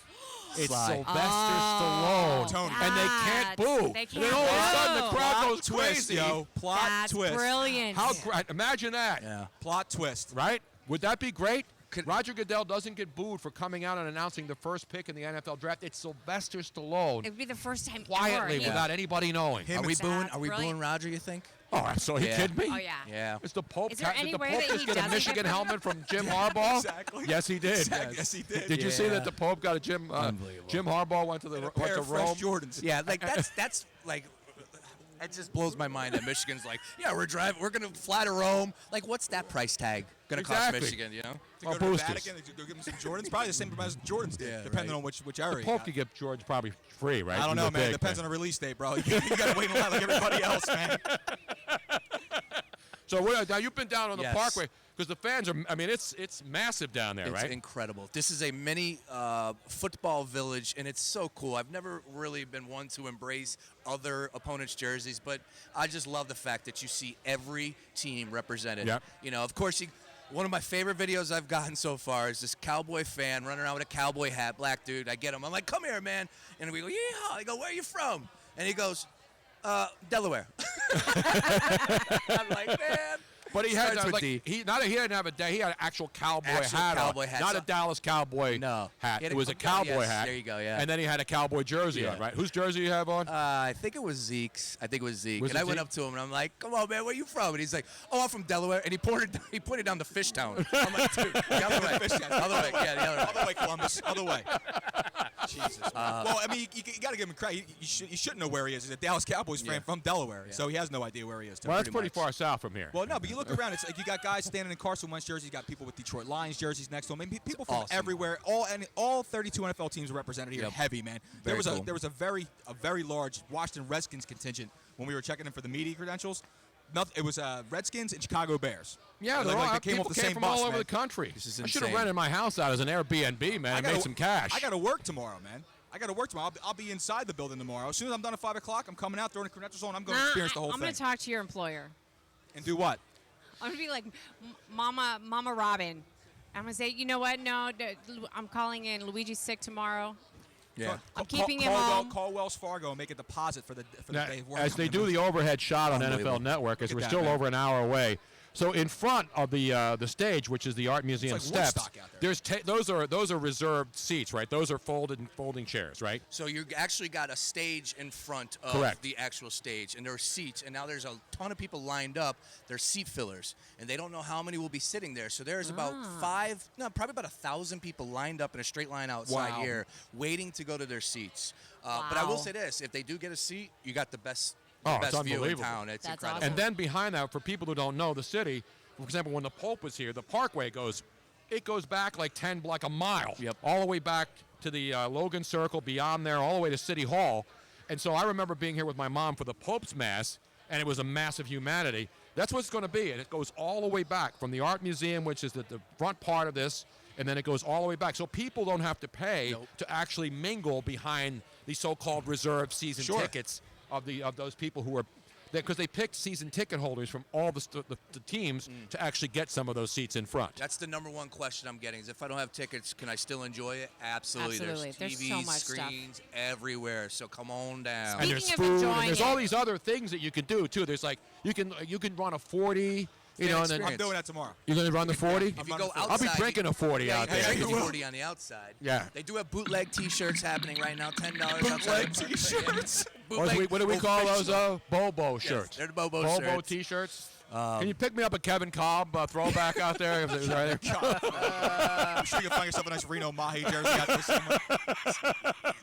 Now we're talking. Now we're talking. Sean, bro, so you're just chilling though. You're not doing any TV stuff here, No, right? no TV stuff. You know, Fox. Periscoping. Yeah, just doing everything really for just putting everything I'm getting on PhillyAmateur.com. So if for all the people out there, if you wouldn't mind checking it out, I'm working hard today. Greatly appreciate your support, Yeah, man. because I wanted to go out there with the people on the Parkway, but we're setting up equipment and getting everything lined up. Yeah, we were having issues because of all the different technology that's here. It's always kind of a crapshoot to see how good stuff is But going we're to near run. the dessert table, which is all Yes. that matters, man. And so we were having telephone issues, big surprise. And so we were working on that instead of getting to go out and do some live periscoping. Press the flesh and kiss babies Damn and it. slap We're backs. going to It's go an out when the outrage. sun goes down. So Yeah. We'll go out when the sun goes When down. the sun goes down. Yeah, we'll pictures probably taken, the whole take nine. just a tiny, tiny break at some point. Got to. How long of a Because break? everybody has to have a potty break anyway. Yeah. The And porta then- potties are nice though here. Yeah, they are. They went upscale. Speaking of nice, I will just say this, and I was not allowed in. I tried to finagle my way in, but you have to have an H instead of a P on your pass. Really? The VIP joint out there is unbelievable. I mean, did you tell him? Do you know who? You didn't pull him. You know who you I can am. drop that line. Yeah, I exactly. can't. Do you Yeah. know who I am? I go, do you know who I am? No. Exactly right. Exactly right. And Luigi works here in the Art Museum. I got all the clearance in the world. They don't care. That is great. Unbelievable, man. Guys, I appreciate a couple minutes. So you're going to be doing more periscoping out there? I'm all over, man, and I'm having a lot of fun. I'm loving it. You've been walking around. Where can we get some alcohol around here, man? Well, you got the Draft Tavern, which is on the other side. I mean, you basically could see it. Oh, I will tell you. All right, so now they're just opening up a bar right here. Can't miss it. I Go won't out here, miss it. Is right it a to your media right. bar? It's going to be open up to the people. Is it a but cash bar? It's definitely it's a cash. Oh, bar. I ain't doing no Some cash nice. bars, man. No cash. In Houston, they had media bars, man. Absolutely. They were pouring, right? Every day, man. They were pouring interesting. beer and wine. Yeah. No All hard day No, long, they had man. that's No, actually they vodka did. too. They had a vodka. They were I mean, doing they double vodkas, man. Yeah. And then they the had NFL Chinson on the something draft else. without the free media booze. It's an outrage, man. That is an outrage. Well, you got hot chocolate and coffee and cake right behind you, so you got that It's an all outrage. day. I want booze. Guys, I love it. Thank you very much for a couple And a minutes. nywlywed, Sean Brady. Yes. You got to follow us. Yes. You got to check out his Congratulations, wedding Sean. pictures on Please. Facebook, right? Yeah, and Is then, yours you a know, private or is it a and public thing, your Facebook, that people can see? It's public, yeah. So people yeah. can check out all your wedding And I pictures? don't know how he did it, but let me tell you, his wife is gorgeous. I mean, And seriously. you got married like- on the beach where? And Key West. Key West. Yes. Was that a Yeah. Key? I I'm thought trying you to were go in the to Key West, man. tropics. I'm trying to do a weekend in Key West. Unbelievable. I love Key West. Oh, Key Robin West and I is- go there all the time. It's Well, not for Philadelphia 2 years, but- in Florida. You know, Pat Croce, your guy. Yeah. I mean, We stayed in Croce's- Pat's place It's after a- I left my job at the 97.5. Yes. Croce's. Or after I was shown the door at 97.5, more That's accurately. what they do there. Exactly. And then Robin and I went to Key West, and Pat called me and says, hey, why don't you stay at my place? Go down to Key West for a week. And we did. Well, he's a legend. Obviously, he's a legend. Did you go to the Pirate Museum? Well, it's actually No, in it's St. not- Augustine yeah. now. No, I went there. I did get absolutely schnookered at his bar. At the Rum Barrel? Yes, at the Yeah. Rum Barrel. And he owns the other one, too. The Green Parrot, he owns that, too, now. And does he own the Green Parrot? Yeah. It's like the oldest bar in He Key West. owns, Yeah, he owns like 5 bars in Key West now. He's Pat's taking over Key West. He's going to own all of Key West before The long. coolest thing That's Pat's Island, man. The Damn coolest right. thing at his bar was so it was the night before my rehearsal. So it was Thursday night. Everyone came through, and one of my good friends plays the guitar, and the guitar player was so cool and laid back. He was just shooting the breeze, and he's like, "Yeah, you want to come up and play?" Oh, very cool. So me and my boy, we used to just sit in North Carolina and just drink and sing Hank Williams, and we did that. Nice. We sang Hank Williams. I know Oh, please tell me there's video of I know who this. Country Hank boy Williams can is now. survive. I know who he is now because I went to the Country Music Hall of Fame when I was in Nashville. Yes. I know who that is now. There you go. You didn't know who Hank Williams I is? know who He Hank got, Williams got was. fired by ESPN Yeah, because he was a racist, even though they ran his theme song for 20 years. He was doing NHL updates. All on his the rowdy overnight. friends are now no longer accepted around here, around these parts. You guys continue to have one hell of a broadcast. Sean Brace, let me give him a roaring round of applause there. You got it? Thank Give him a you. roaring round of applause, man. Best of luck, guys. I'll talk to you guys later. Go Birds! Sean, exactly right. There you have it, ladies and gentlemen. We got it all covered here. See you, Sean. Beautiful. See, I should have had the shorts on today. I had my camo shorts at me, on dude. today. You could have had the nice shirt and shorts on underneath. Nobody would have known. Exactly. I could have had Flip-flops. nothing on You could have underneath. done like Romanowski. Like Romo, yeah. I could have He had did- flip-flops. He wears it all year long. Flip-flops, I wore jeans. shorts. I said, you know, I get dressed up at some events. Like we went to should- the you Super should- Bowl. Some of the parties you got to wear. You got to wear shirt and That's tie. what you get dressed up for. Me, I take the excuse for actually, I don't know, trying to show some pride when I Luigi, come to Luigi work. orders like shirts and ties and suits No, to I go to don't. these events. I He's like have a the woman suit. going to a wedding. He's got to buy a coordinating This whole outfit, thing? shoes, everything, man. What are you talking What's the about? matter with you? All I did was buy the tie. Ridiculous. I'm doing another way. My niece is getting married in 2 weeks. I'm not renting a tux. I have my own don't know tux. what- we just- I've had a tux I for 20 years, don't and I wear have the a same tux. tux to every event. I don't know what I'm going to do because a lot of this is a evening wear. Like I have to wear a full gown. All right, and so, Robin, I don't mean to cut you off. We did have a couple people that were holding before Sean got on. Yeah. Some people did drop off because we got a little long-winded with them. But if they want to call back in. What do you mean got long winded? We covered a lot of ground. No, Sean was. That's what I'm saying. We was on for a little while. People were holding for a bit. So if they want to call back in, 717-363-TONY. Sorry. Now, we got our buddy Kenny Jones at Jericho Kenny on Twitter saying Green Bay could take Mixon at that point. Do you think they would take Joe See, that's Mixon what I- down there? See, that's what I'm saying. Dalvin Cook could theoretically slide back if he gets past New York. That's what I think. And I was going to mention while we were on air, with the gentleman who called I from don't Milwaukee. think Dalvin Cook's. There's no way Dalvin Cook lasts to 29. No, I don't think no he's going chance. to. I said if he got past New York is what I think.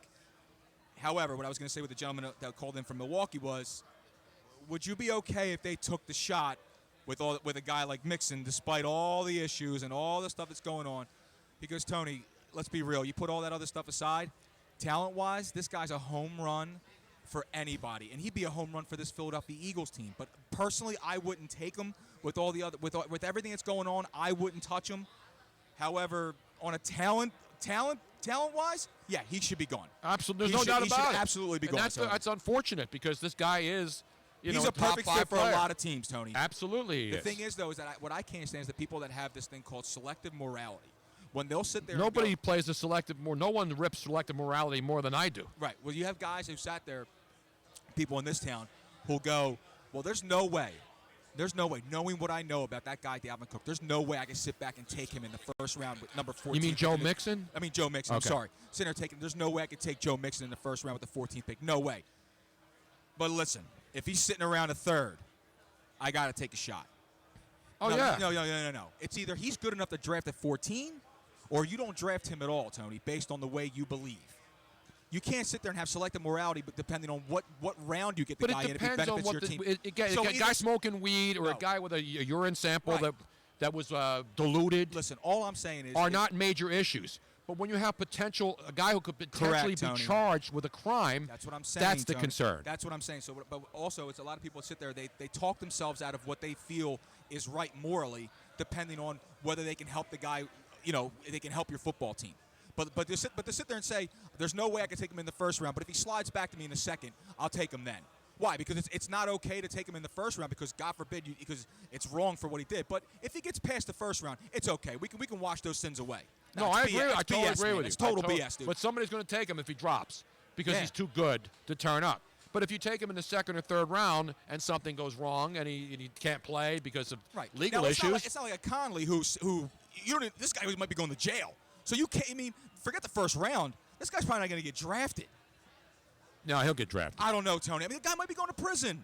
I may be going to prison, but somebody will draft me. Well, you know what? Let's find out the guy on the line. Maybe he'll draft you. I got some calls coming up here. All right, and we're going to hear from Daniel Jeremiah because I need some deep draft knowledge. As I said, we've ignored the phones for a little bit. Why don't we take this phone call and then we'll run down Daniel Jeremiah. Robin, is that cool with you? Absolutely. Let's go back to the phones. Rock and roll. Again, I'm going to give the area code, which is 484, and the last 4 digits, which is 3974. Caller, you're on the air. Hello. Hello? Oh, wait, I heard What up, Bruno? Oh, is that Jose? He snuck one in with the 484 area. Yep. What up, man? What up, Art Museum? Not so much. What up, Miss Robbins? What up, Luigi's? What up, Jose? What up, Benjamin Franklin Parkway? Ben, if Ben were here today, he And would be what up, electrified. He'd be woke and he'd be lit. Damn right. Let me tell you that right now. He'd be lit. He wouldn't even need a kite to be lit on the Parkway tonight, man. Not at If all. I was at the Parkway, I'll be sitting at your tent. Exactly right, man. Now, what will you be doing during the draft? You listening to the podcast for our exclusive coverage? And then have the TV on but the sound down. I'm listening. I have the TV watching the draft and listening to the greatest podcast on the face of the planet. Thank you very much. That's a good job out of you, Jose. Man, We trained you well, my friend. thank you, Luigi. Thank you. Let's get to the business. Let's get down to the business. Number one. Can we give Joe's one of those for not appearing on tonight's podcast? I hate to do it to Joe. I hate to do it. I just have the feeling that Joe is too nice a guy to say he didn't want to come here. I think he doesn't want to get within 50 yards of that Rocky Because statue. then people would say, "Oh, you're near the. You always rip Rocky, but you're near the Rocky statue." I don't get it. And I that's do not. I'm sorry. I don't understand. How would you not This is a want once-in-a-lifetime to see behind opportunity. the scenes stuff and have access to everything? How do you say no to that? You got a free buffet. Well, we're at the buffet. We're sitting right at the buffet. Exactly. I may start charging cover. When some unsuspecting people come in and don't know that it's free, exactly I may right. say, hey, $5. Right, you know how you go into a press box and they have to pay now. Yes.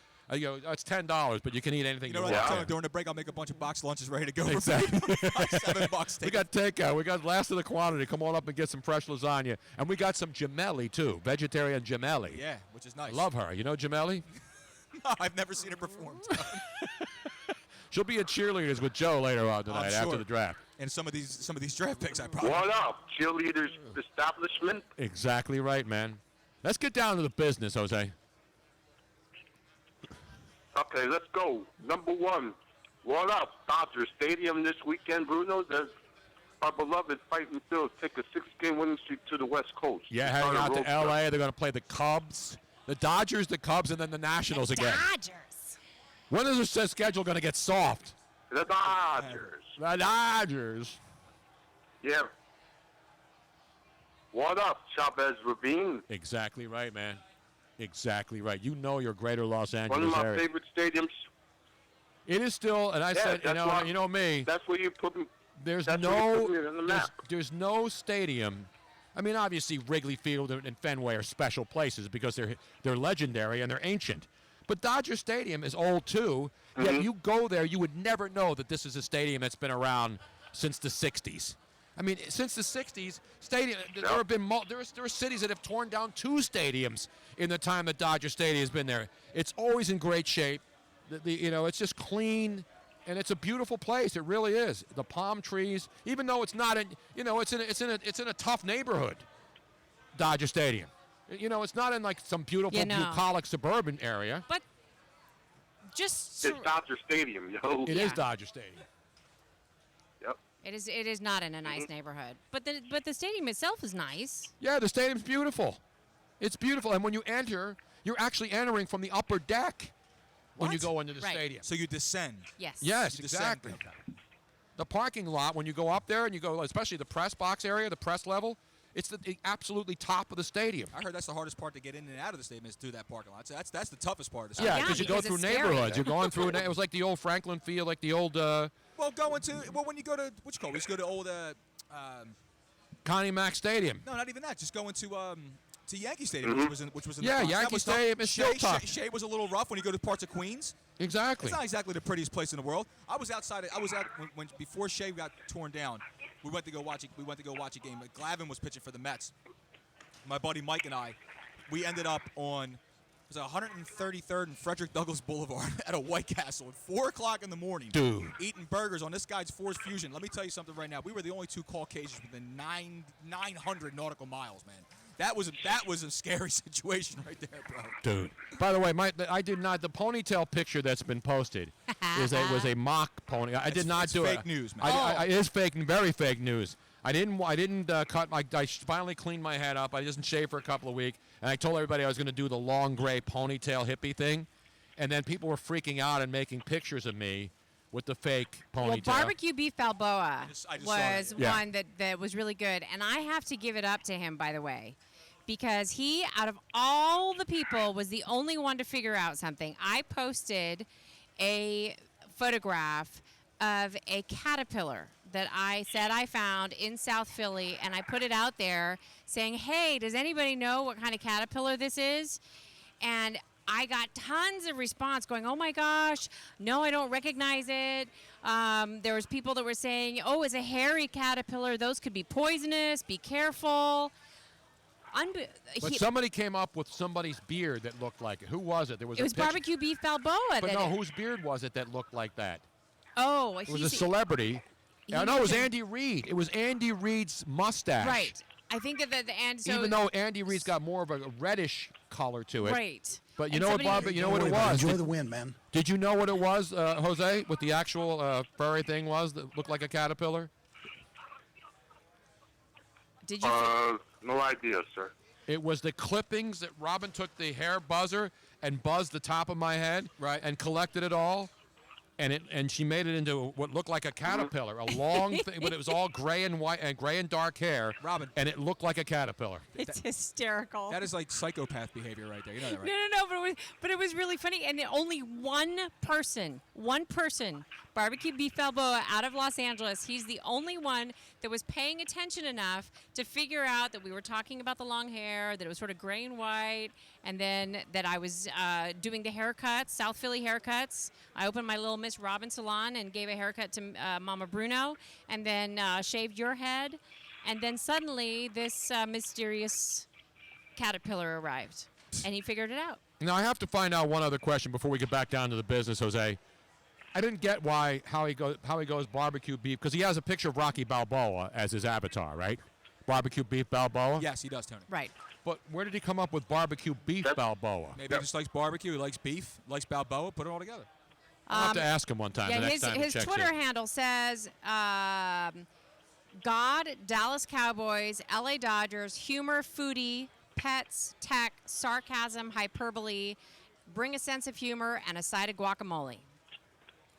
Which doesn't tell me anything, actually. Well, obviously he loves food. Yeah, well, no, I know that, but I'm saying I still don't get the barbecue beef part. Not that anybody doesn't love barbecue beef. You know what I'm saying? I don't get it. I don't get it either. We'll have to ask him. We'll have him call in tonight. All right, look, all right, so, Jose, we were breaking down the Phillies, but I need your prediction right now. Everybody's got a mock draft. With the 14th pick in the NFL draft, who do your Philadelphia Eagles select tonight? Out of Stanford University, number 5, Christian McCaffrey. He'll be on side. Will he still be there Stanford at 14? University. You know what? I agree with you, man. If he's there at 14, I'm taking Christian McCaffrey. Get him. We saw Coach David Shaw yesterday, and he's not. I don't want to hear he's not a 3-down back. He's not a 20-carry back. He doesn't have to be. Don't need to be. You can line him up at any position on the field. He's the best route runner of any player, any offensive player in this draft. Did you know that? Tony, I've been on record by saying I want offense. That's what I want in the first round. I'm not reaching for a corner. Where I can get another news, Bruno. Yes. The greatness of the Raiders made some big headlines by luring. Oh, it's all about that action, boss. Yes, they did. It's official now. He is going back to Cali. From Cal, of course. The great beast mode will be back in action for your Raiders. And I saw today out of Vegas, the Raiders are now 10 the Raiders over-under on wins and losses up to 11 now. They're an 11-win team. Carr going to come back completely healthy from that injury? Yes, he should. I don't know. The Raiders 10-11 win team this year. Yeah, he's a stud, but he was hurt pretty bad there. But he doesn't have to be their every down back, too. They can mix him up. No, we're not talking about Lynch. I'm talking about Carr coming back from the injury. Oh, Derek Carr has to come back. They're not going to win 11 games without Derek That's what Carr. I'm saying. That defense No, still, he'll be fine. As great as Khalil Mack is, that defense is still a little suspect, man. They'll get some help. 11, But, speaking of the greatness of the Raiders, Bruno's they play Christmas night, yo. Yeah, Eagles. I know the Eagles Raiders here Christmas night. That could be awesome, man. You know I'll be there. Wearing that. I'll be wearing my number 24 jersey. I'll be drunk Santa Claus, and I will encourage people to boo me, as long as they give me booze first. I want two kinds of booze. I want booze and then get booed.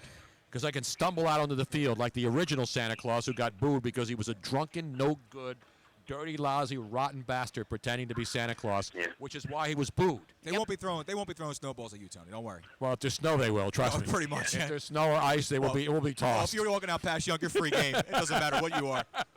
Why do you think the Pope came when it was nice out? You can't take a chance. Just remember my prediction here, and you heard it here first and nowhere else. Now, Carl Weathers is actually co-hosting on NFL Network with Melissa Starks, right, on the red carpet. And so that's the question why is he here but not Sylvester Stallone?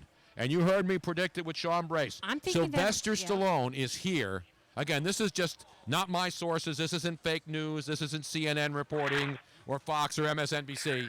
This is my educated guess. The way to bring this city and the house down and the country down tonight is if Sylvester Stallone comes out of the shadows and comes out with Roger Goodell to announce either the first pick or the Eagles pick at 14. I like it. Sylvester Stallone has to be here tonight, guaranteed. It's the greatest plot twist ever, Tony, if that happens. It just makes too much sense. I don't think he's going to do.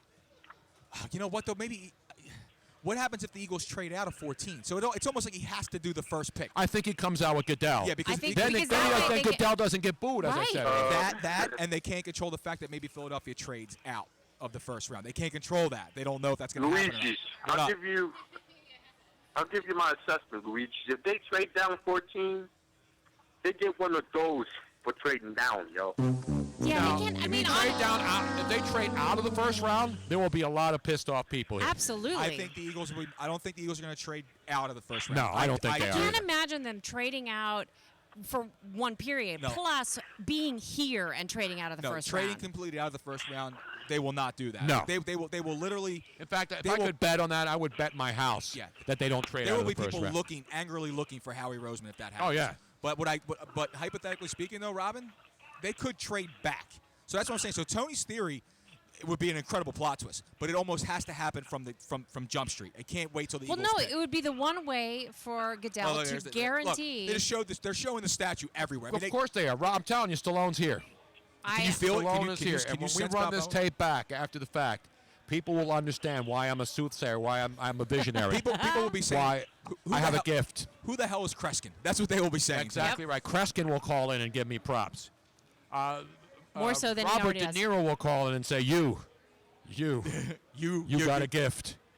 Well, what we need to do, though, is we do need to get to this other interview. Yeah, let's play one of my interviews from yesterday. So, I say mine because I did the interview. Jose, we love you. Yes? We're so glad you called in. I got a gift, my friend. Was there anything else before we Not finally only let you that, go? yes, I got a couple other things, then I'll let you go. Number one, I was going to tell Luigi's that I'll be cranking up the Gotti Award Series this weekend. Beautiful, tweeting man. it out too. Well, that was the anniversary of our boy Gotti's passing. Yes, so. I know. You going to watch the whole trilogy? Basically, in honor of the great Thunder, yes, I'm watching all of them, and I'm watching the two fights you were there, Luigi. Beautiful, bro. So it's getting close to Thunder Gotti anniversary time. Yes, it is. Well, So I may have to make the pilgrimage up to Norristown and watch it with Jose. You should. I think I'm going to do that. Jose, I'm going to call you, man. We're going to hook up, brother. We're going to watch it together. On YouTube? No, not on YouTube. On my tube. I'll come get you. I'll take you to my house. You're going to watch it on this 7-inch No problem. iPad. I'm gonna hook up to my 60-inch, and we'll go from there. Beautiful, man. All right, Jose, we got to run because we got to That'd get be to awesome. a couple of our interviews before the draft gets underway. All right, guys. Take care, buddy. Have fun in the draft, and I'll be watching the worldwide leader of employment sports entertainment. Beautiful, man. Thank you, sir. There he is, the great Jose from Norristown. Great. All right, let's get to one of the interviews now. Which one do you want? I'll make it a lady's choice, Robin. You were there. Ladies' choice. Do you want to hear Daniel Jeremiah right now, Steve Mariucci, or Charles Davis? You know, let's do Daniel first. Let's go to Daniel Jeremiah, former scout in the NFL. Was actually a scout for the Philadelphia Eagles at one time. Yes, he was. Did you know that? Yes, I did. He's the guy that told Andy Reid to take Russell Wilson in the 3rd round of the draft, thinking that he would still be there. Yep, and that's but, of when he course, took Foles. Seattle grabbed him a couple of picks earlier, and then they grabbed Nick Foles instead because he was gone. But he wanted Russell Wilson. And the story does go that after that pick was made, Andy Reid got on the phone and called Seattle and said, "Congratulations, you just got the best quarterback in the draft." Yep, exactly. And the rest is history. My as they say. computer's on 6, by the way. So we're going to go now. And Daniel Jeremiah, you see him on the NFL Network. A great guy and a guy who knows his stuff. And I had a chance to catch up with him yesterday. No, Robin, you're not on 6. You're on 7. Whatever it is, just play it. Okay.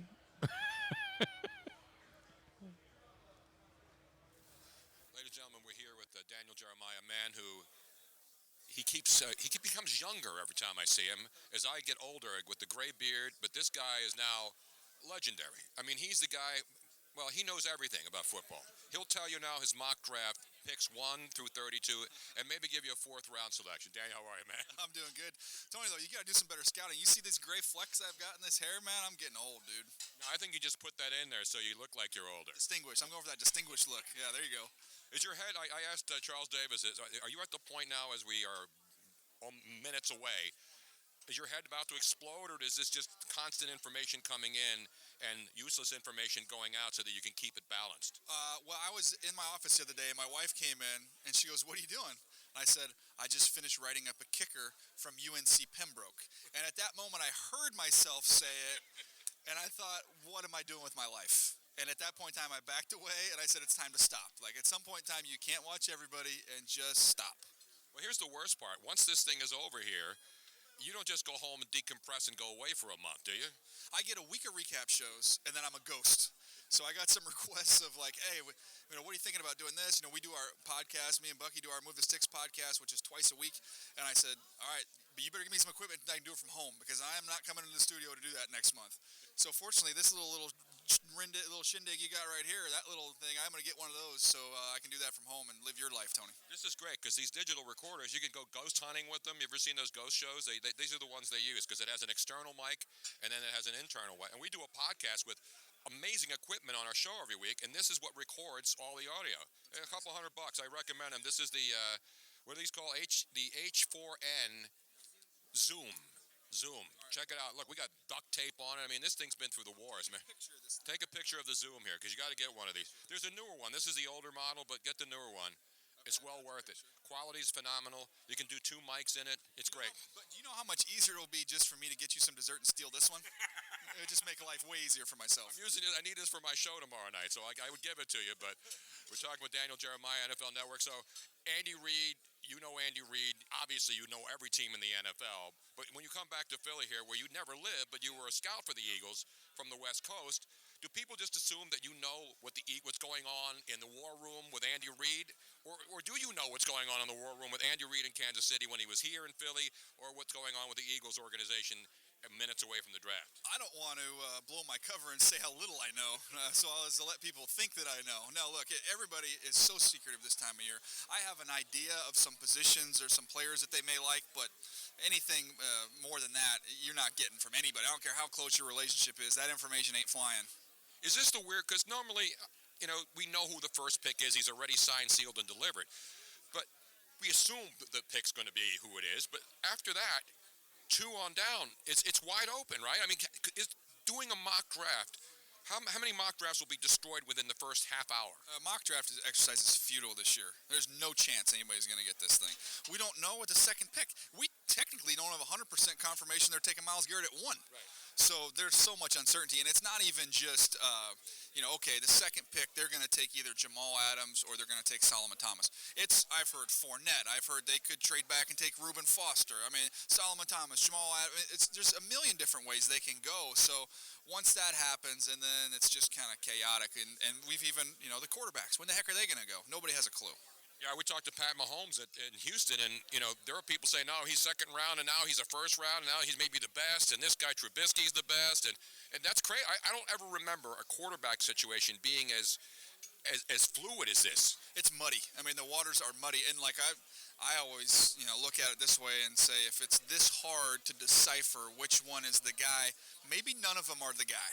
That's what you have to be willing to accept. Are we trying to create something that isn't there? Because, we talked forever about this is not a great quarterback draft.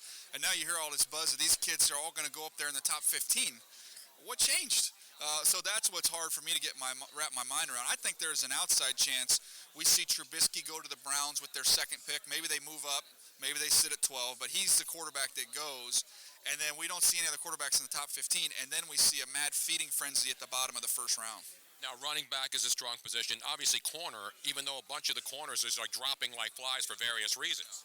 Yeah, the corners, you look at where we were, at the end of the season. A healthy Sidney Jones from Washington's a top 15 pick. A healthy Fabian Moreau has worked his way into the bottom of the first round from UCLA. And Gary Conley was a lock as a first-round pick and maybe a top 15 pick.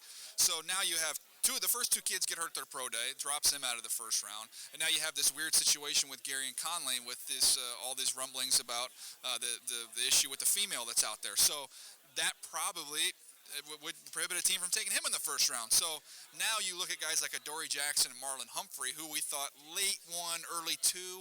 Now those guys might go in the top 20. And then we have, of course, the latest issue. I remember when it was marijuana back in the day. Now it's diluted samples. Yeah, diluted samples, which people ask me what that does to a grade or to a player, and I've said, look, if you have a high grade on a player, like for instance, Reuben Foster, I have a high grade on him. He likes water. He's an overdrinker. Okay, that's what he is. He's not a pot smoker. He's a hydrator. And then if you have a lower grade on somebody, he's got real drug problems.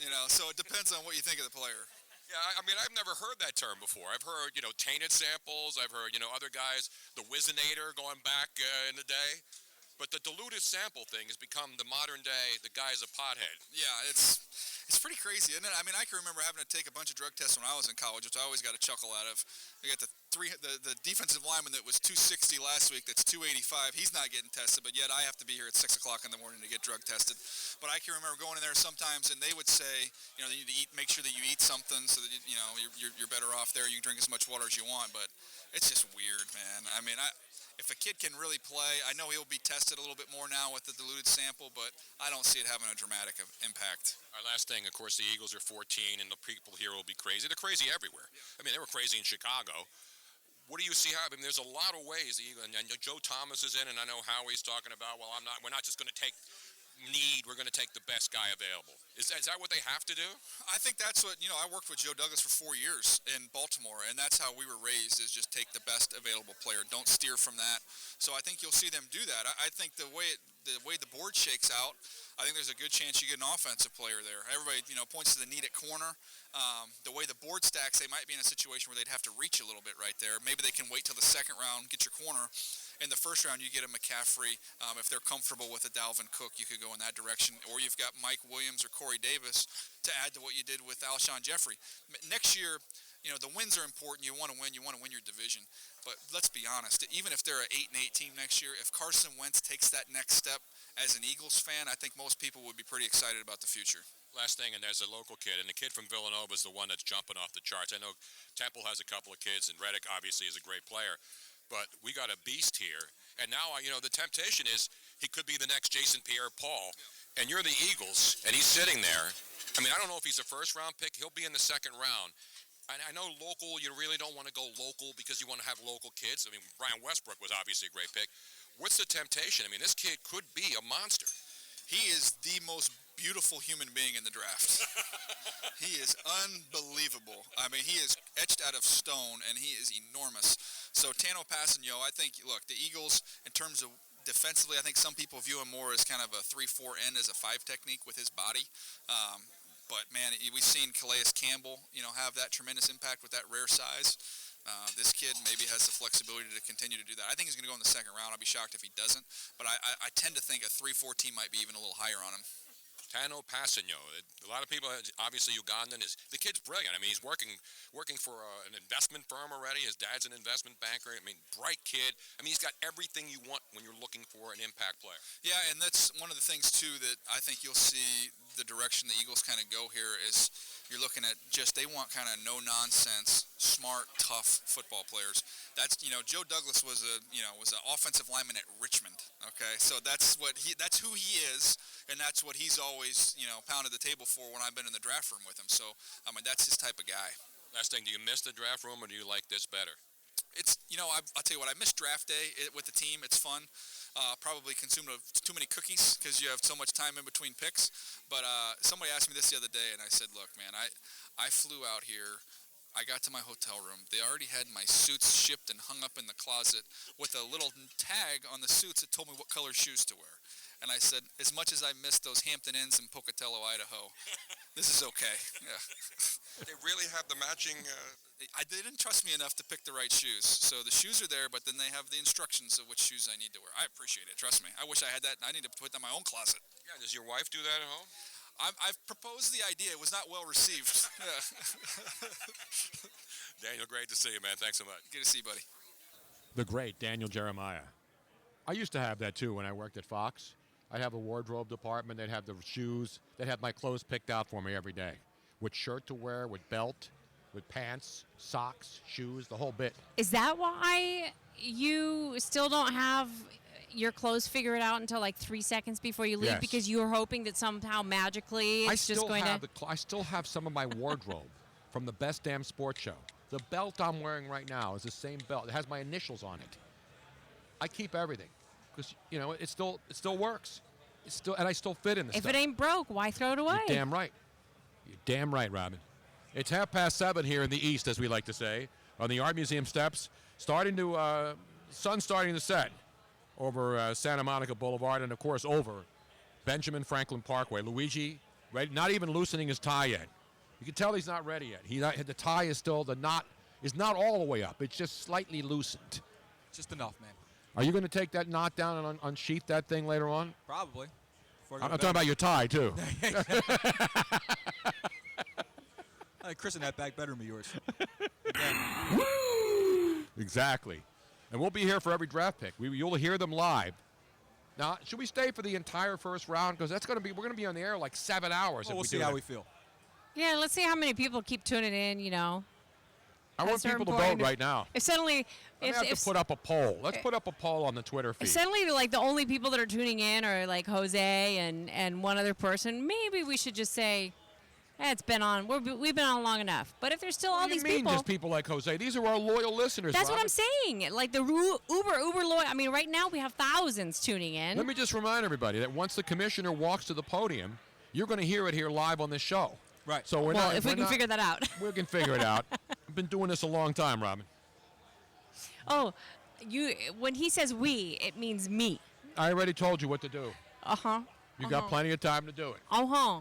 And repeating my stone-cold guaranteed draft lock, Sylvester Stallone will make an appearance at the draft, which will have Joe Corrado, our good buddy, sitting at home and throwing things at his 75-inch big screen. I hope he rolls a tape from his home tonight. He's going to throw a billiard ball from his from his pool table. Did he get his new pool table in? He will throw the 8-ball right through the front pocket, right into Stallone's 5'9" tall frame, and hit him right through the screen. 5'9"? It's being generous, man. No, he's short, He's like about 5'6". No, he's like 5'8". No. He's like no, 5'6". I think he's shorter than I am. He's like 5'6" Cuban heels, man. Because his brother Frank is a little bit taller than him, and even Frank is... I don't think that Frank's taller than me. Yeah, no, Frank's a little bit taller than Stallone, but he's but not by much. I mean, he's still shorter than me. So did you ever meet Frank Stallone in LA? You know, I He used came to to the run into studio. Frank Stallone all the time in the Home Depot in Marina Del Rey. Of course you did. Seriously, I did. We'd go in the same Home Depot. I'd just stand in line and said, Frank, what are you doing in here? He said, the same thing you are, buying crap for the house. Frank Stallone. Frank Stallone, man. Really nice guy. He is. He's great. Oh, we got a phone. We got somebody on the line here. Maybe it is Frank Stallone. Who knows? Let's go to the phones. Let's see if Frank Stallone's out there listening tonight. You never know. Right. So it's 610, last 4 digits, 7163. Hello. Let's go to. Hey, yo. Who is this? Hey, yo, it's a Frank Stallone. Yeah, I'm sure it's Frank Stallone. It's a Frank Stallone. Frank speaks perfect English, by the way. What's the matter Hey, with what's you? going on? It's Andy Sophies. What's going on, guys? Hey, Andy, how are you, man? Andy. You know, I had to call in and put my 2 cents in with you guys. Thanks for doing this. This is a awesome thing that you guys are doing over there at the draft. It's best show on radio, best show on the podcast. Now you guys are the best draft analysis people. Well, thank you. That's why we're here. That checks in the mail, Andy. Appreciate No, that. I love doing the draft. I love being where the draft is. Hey, Luigi, it better be because you lied to me last time. Well, I made it up to you on this time. Don't worry about it, man. That's because Robin was probably in charge of handing out the prizes. That's what it was. Hey, I finally sent them, and at least the people that are receiving them, they have Christmas in April. Exactly. And you know what's interesting? Yesterday, Robin had all these gifts she's wrapping, right? And then it's pouring rain. It was yesterday. It was 2 days ago, Yeah. right? I mean, it was coming down in buckets, cats and dogs, and the car wasn't even near the house. I said, Robin, you know, I love you, and I know it's great that we're going to get these prizes out, but one thing's for certain.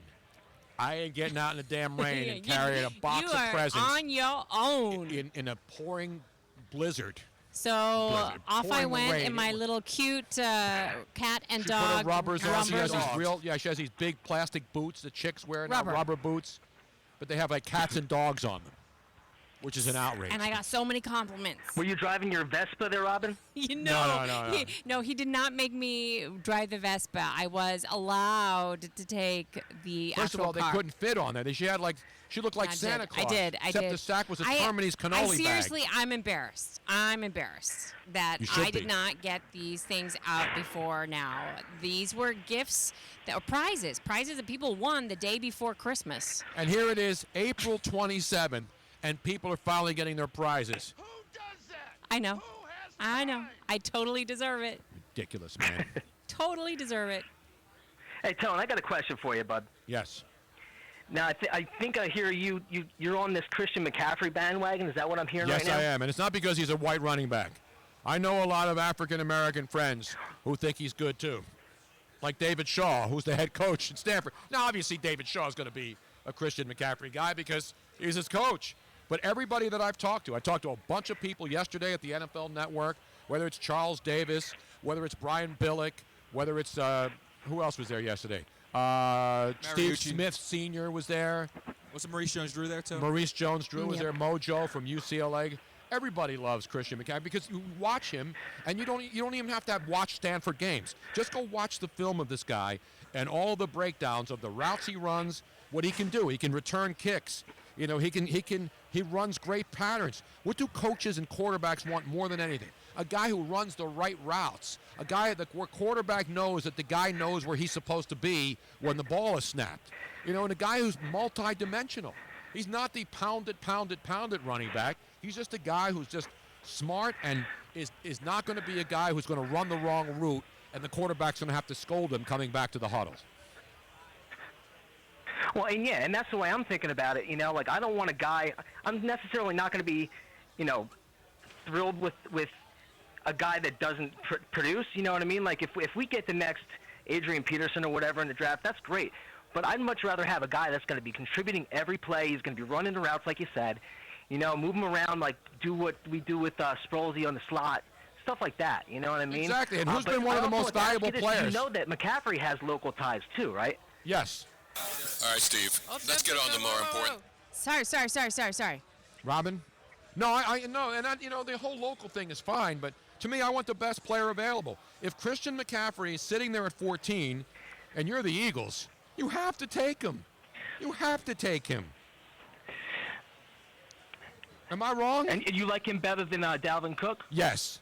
Dalvin Cook's a stud. I mean, don't get me wrong. There's a lot of really good running backs. My biggest concern is taking a running back that high. I know everybody's back on the running back bandwagon because of what happened the last couple of years with Todd Gurley and Zeke. And so when people see those guys, they go, oh, yeah, so now all of a sudden running backs are first-round guys and they can turn your – they may be, but you're not going to have that every year. We went through a whole taking a running back really high in the draft to me is still a crapshoot because for every Ezekiel Elliott, there's going to be the dude from Alabama a couple years ago. Eddie Lacy. Yeah, Trent Richardson, Eddie Lacy, guys like that. But, Tony, you can say about almost any player. At some point, some and guys that's the thing with Zeke. With Zeke, I mean, he's running behind the best offensive line in football. Exactly. I think Luigi could run for 1,500 yards behind that line. That's kind of an athlete. Right, exactly. But it's like, what about like going offensive line with that? I know there's not very a sexy pick to an offensive line in the first round, but no, you don't go offensive line at 14. There's not really a lot of good offensive linemen in the middle of the first round. But what do you think about that action? No, I wouldn't take there were some good offensive linemen, but I wouldn't take an offensive lineman. So if I can just add, like Andy said, add his 2 cents, I want to add my 2 cents. Is that this whole thing is built around Carson Wentz? Am I wrong, Tony? Absolutely, okay. It is. So it's all built around Carson Wentz. So what's the most important thing to get Carson Wentz? Some damn help. Yep. He's got nothing. He's got nothing. Well, he's got some things. He's got got nothing. Now he's got Alshon Jeffrey, who I might add is on a 1-year deal. And people keep saying guys like taking about Mike Williams, like, oh, well, why are you going to take Mike Williams? He's just like Alshon Jeffrey. Because there's no guarantee that Alshon Jeffrey's going to be here next year. That's why. Torrey Smith's not going to grow with Carson Wentz. You need to get a guy who's young and early in his career to help him grow with this quarterback, Tony. They have to have he's got to have some sort of weapons, man. What's he going to have Nelson Aguilar dropping balls for the rest of his damn life? No. Nelson Aguilar might not even make this team based on what they bring in the off season, and obviously they brought in a couple of receivers, and also we'll see what happens in the draft. To me, that's what makes this draft interesting at 14, because the guy you take has to be a plug-and-play player. He has to start immediately. He has to start. You can't take a guy who's 2 years away.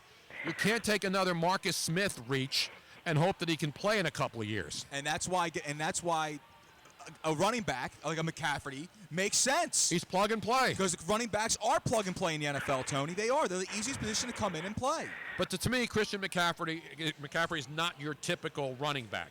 He's not a running back. No, he's a multi-dimensional. He's a flex guy. And of all the players that the Eagles have picked up with some great moves with free agency and trades, Darren Sproles has been probably the most impactful player that they picked up as a free agent. Yes, am I right? And the Eagles are probably taking 9 years off his life. Oh, by far.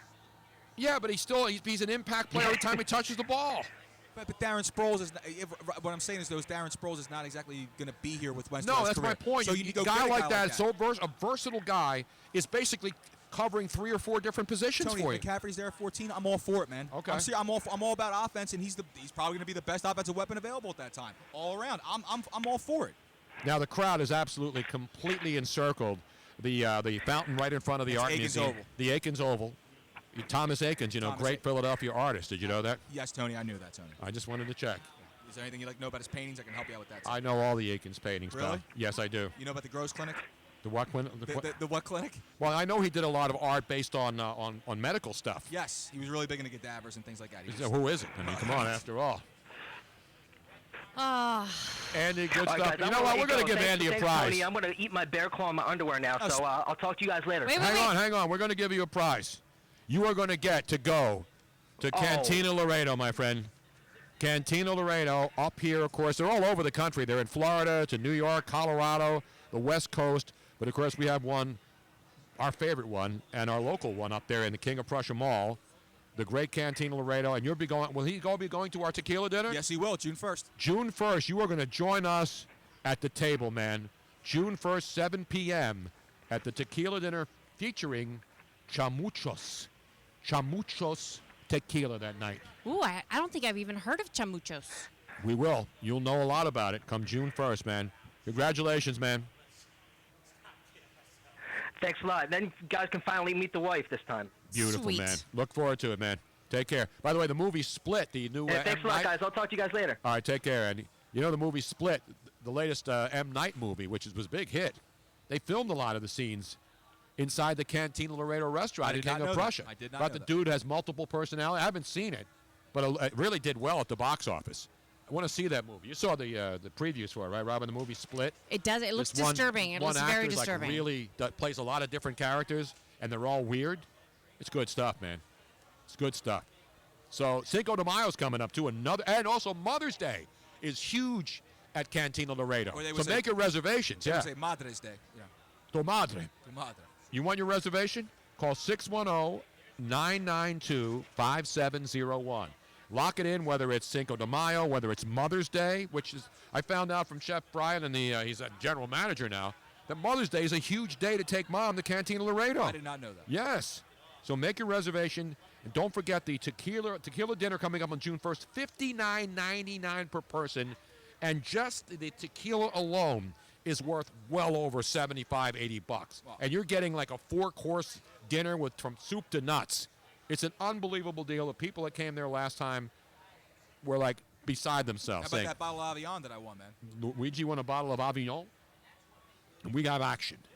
So don't forget, give them a call and make a reservation now. 610-992-5701, Cantina Laredo. And for all you folks all over the country, check one out near you. As I mentioned, Florida, New York, Colorado, West Coast. Even in, they're in London and Abu Dhabi, too. Seriously. And we're going to be giving away gift cards across the country. We got to do a remote in Abu Dhabi. I'm all about it. You guys would probably have a little bit more fun than me. In Abu Dhabi? Yeah, I mean, I think it's definitely still a man's world over there. Wow. They have women, but yeah, I mean, you can it's still wear your just, nice eye. You could wear lipstick underneath the veil if you want to. As long as your eyes are visible, Robin, that's all that really matters. I do have nice eyes. Who cares? Hey, you go to another country, you got to respect their traditions. Yeah, that's proof from Singapore. Cane your ass. You kidding me? That's the difference. You can come here and do whatever the hell you want. Yeah. Anywhere else? No, they're taking. That's why limbs. Singapore is the cleanest country on earth, baby. Absolutely. It really is. You can eat off the streets in Singapore. Just don't throw anything. Just don't throw any damn gum on the streets in Singapore. Who was the dude that got caned? The guy he was graffitiing. He was I know. spray painting. They caned his No, ass. I don't think he was graffitiing. Yes, I think he was just wasn't he just He like was graffitiing. scratching the He was car? Oh, graffitiing. okay. And then he became like a big deal, right? Everybody, the whole country was up in arms. How can you cane a guy for Right. graffitiing or dropping gum on the sidewalk or whatever the hell else he was doing? What was the dude's name? You should get your behind kicked. I firmly Exactly. believe that, man. Listen, you got to play by their rules. You're in their house, man. You're damn Exactly right. What was the dude's name now? It's bugging me. I'll find it. I'll look it up real quick, Tony, because I do want to know what it is. Hold on. I know I'm it. It's just gonna furiously bug trying me to when I figure know out it. how to. I know it. If anybody can tweet it to us, you can follow us on Twitter at Tony Bruno Show. Do it right now. Tweet into the show. You can follow at Luigi Curto 22, at Miss Robin Austin, and of course we're live on Facebook, on Periscope, on YouTube, and on Twitter. And then we're trying, by we I mean me, we're trying to follow all of the social media that goes along with that, So- including Twitter. Tony, that was Michael Fay. No, it wasn't Mike. Yes, it was. Was that his name? Michael Fay Not Tina Fey. No not relation Tina to Fey. her. Michael Peter Fay, U.S. citizen who was subject of international attention in 1994 when he was sentenced to 6 strokes of the cane in Singapore. It was just Fey or something For Fey? theft and vandalism. His name is Michael Peter Fay. Okay. He was 18 years old when it happens. They should have at least given him a couple whacks. He was supposed to get more. The I think that sentence, they need to implement that here. the number of cane strokes in Fay's sentence was ultimately reduced from 6 to 4 after. He saw Hoosiers, and then they said, "Hey, you know what? I love that scene in the locker room." Now we have a about 4. very fine-looking police officer right behind us who just came. I did not know that they made bulletproof vests in blue. I thought they were always like black. Oh, you can get them any color, Robin. It's all about accessories. That's Montgomery County. They got more money up there. That's Monco, man. The Monco police, man. You ain't getting no dog. They be out here in jorts. Let me tell you, this place is secure. They have checkpoints. We had to open up all of our bags. We had to go through. That's the way it should be. It's what yeah. That's what all major events are. Then they have the major. It's the major incident response team, which are out here. You know what that's for, And right? we just really hope That's that for there will like be no. Luigi. That's for all them cleat chasers out there in Aikens Oval. We just hope that he will not be working tonight. We don't want him. They're working. No, I mean he's working, but I don't want him to have to employ. Actually have a major issue to respond to, right? We don't want him to actually have to do Let his me expertise. grab the mic there. Let me ask the officer a couple questions Here. there. Now, sir, what is your name, sir? My name is Sergeant Joe Blythe with the Abington Police Department in Montgomery County, PA. Oh, beautiful. Well, I'm a Monco guy. Well, I'm a South Philly guy, but I lived in Montgomery. I went to Abington Hospital, had surgery there, so love the Monco. So how many police departments are here to help the NFL just here? Because, you think Philadelphia Police, Pennsylvania State Troopers. Right. But Monco Police, and then you're with the major.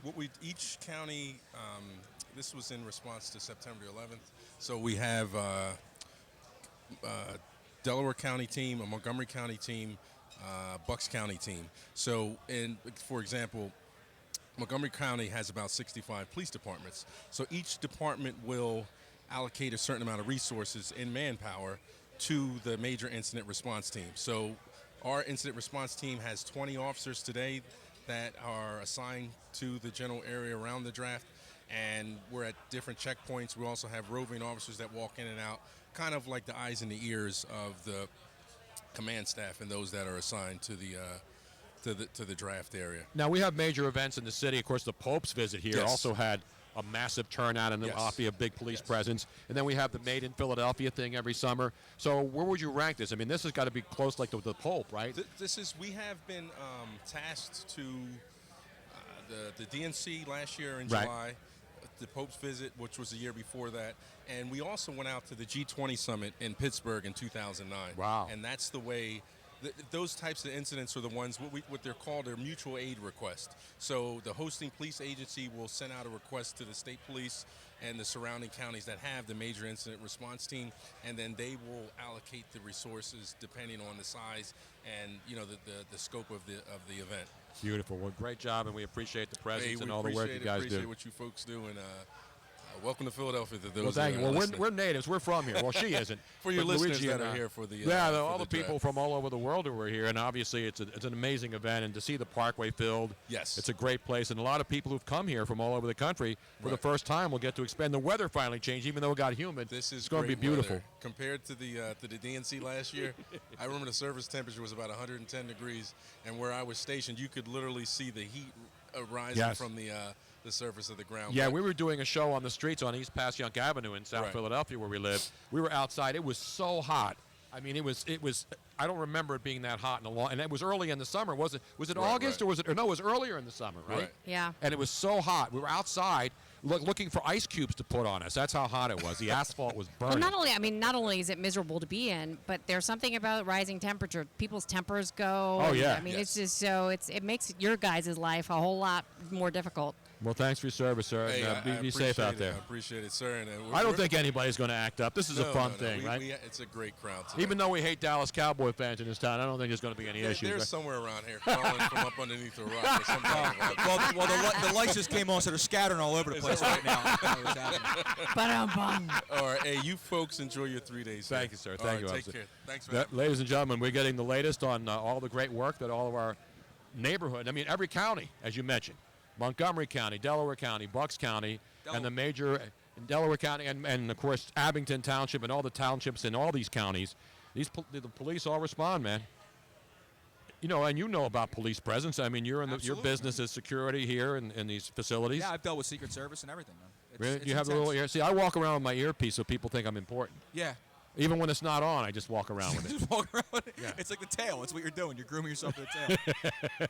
We're minutes away from the NFL draft. And you know what we're going to do? We're going to take a quick break because when we start the draft in about 8 minutes, we want to make sure that you don't miss anything. And we have to run to the bathroom because then we're not going to take a break. Which is the most important thing.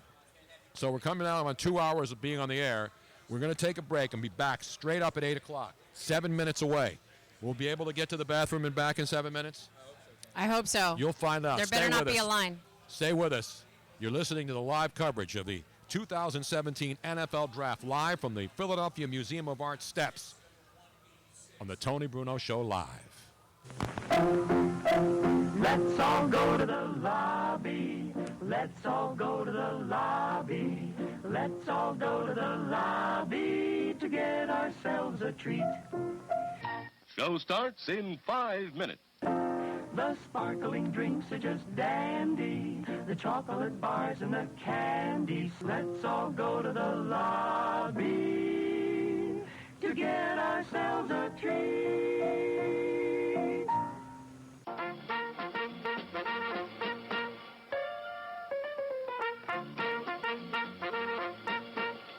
happy to have you with us this evening and want you to enjoy every minute of your stay here.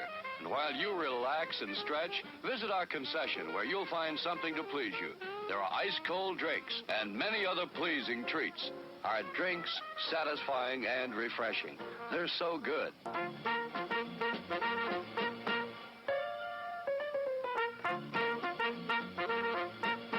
Show starts in 4 minutes.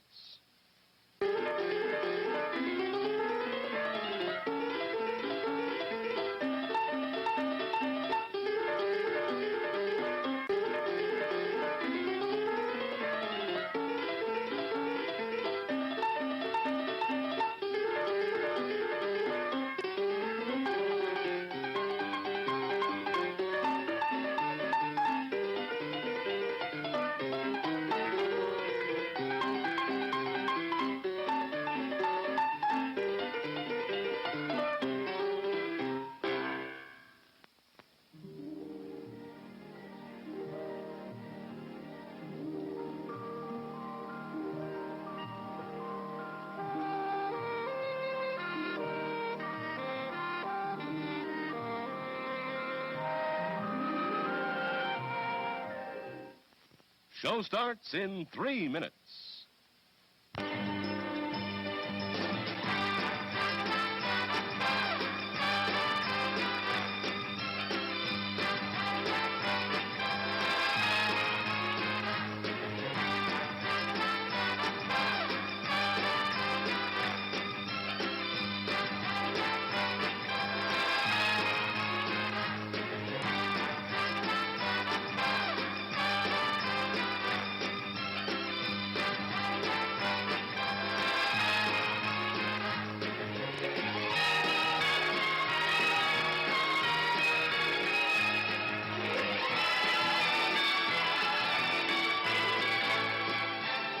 It's refreshment time, folks. Taste that beats the others cold. Pepsi pours it on. Taste that beats the others cold. Pepsi pours it on. Show starts in 2 minutes.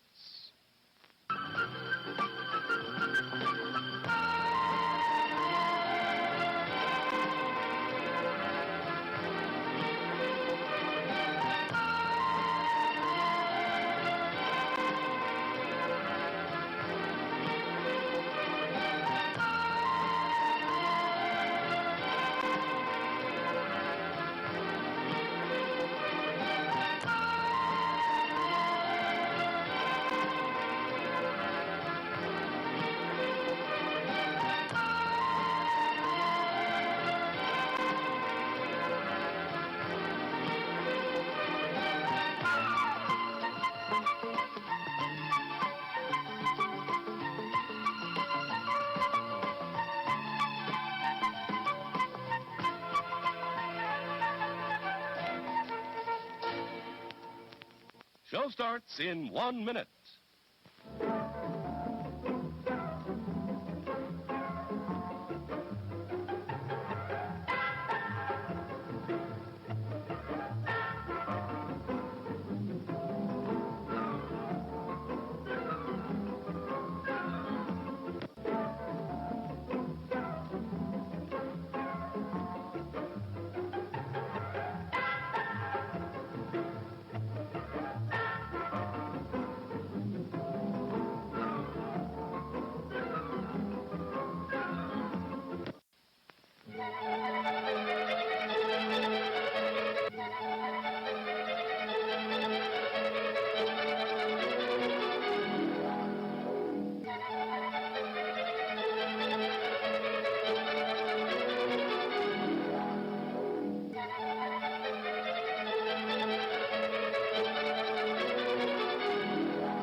And now, on with the show.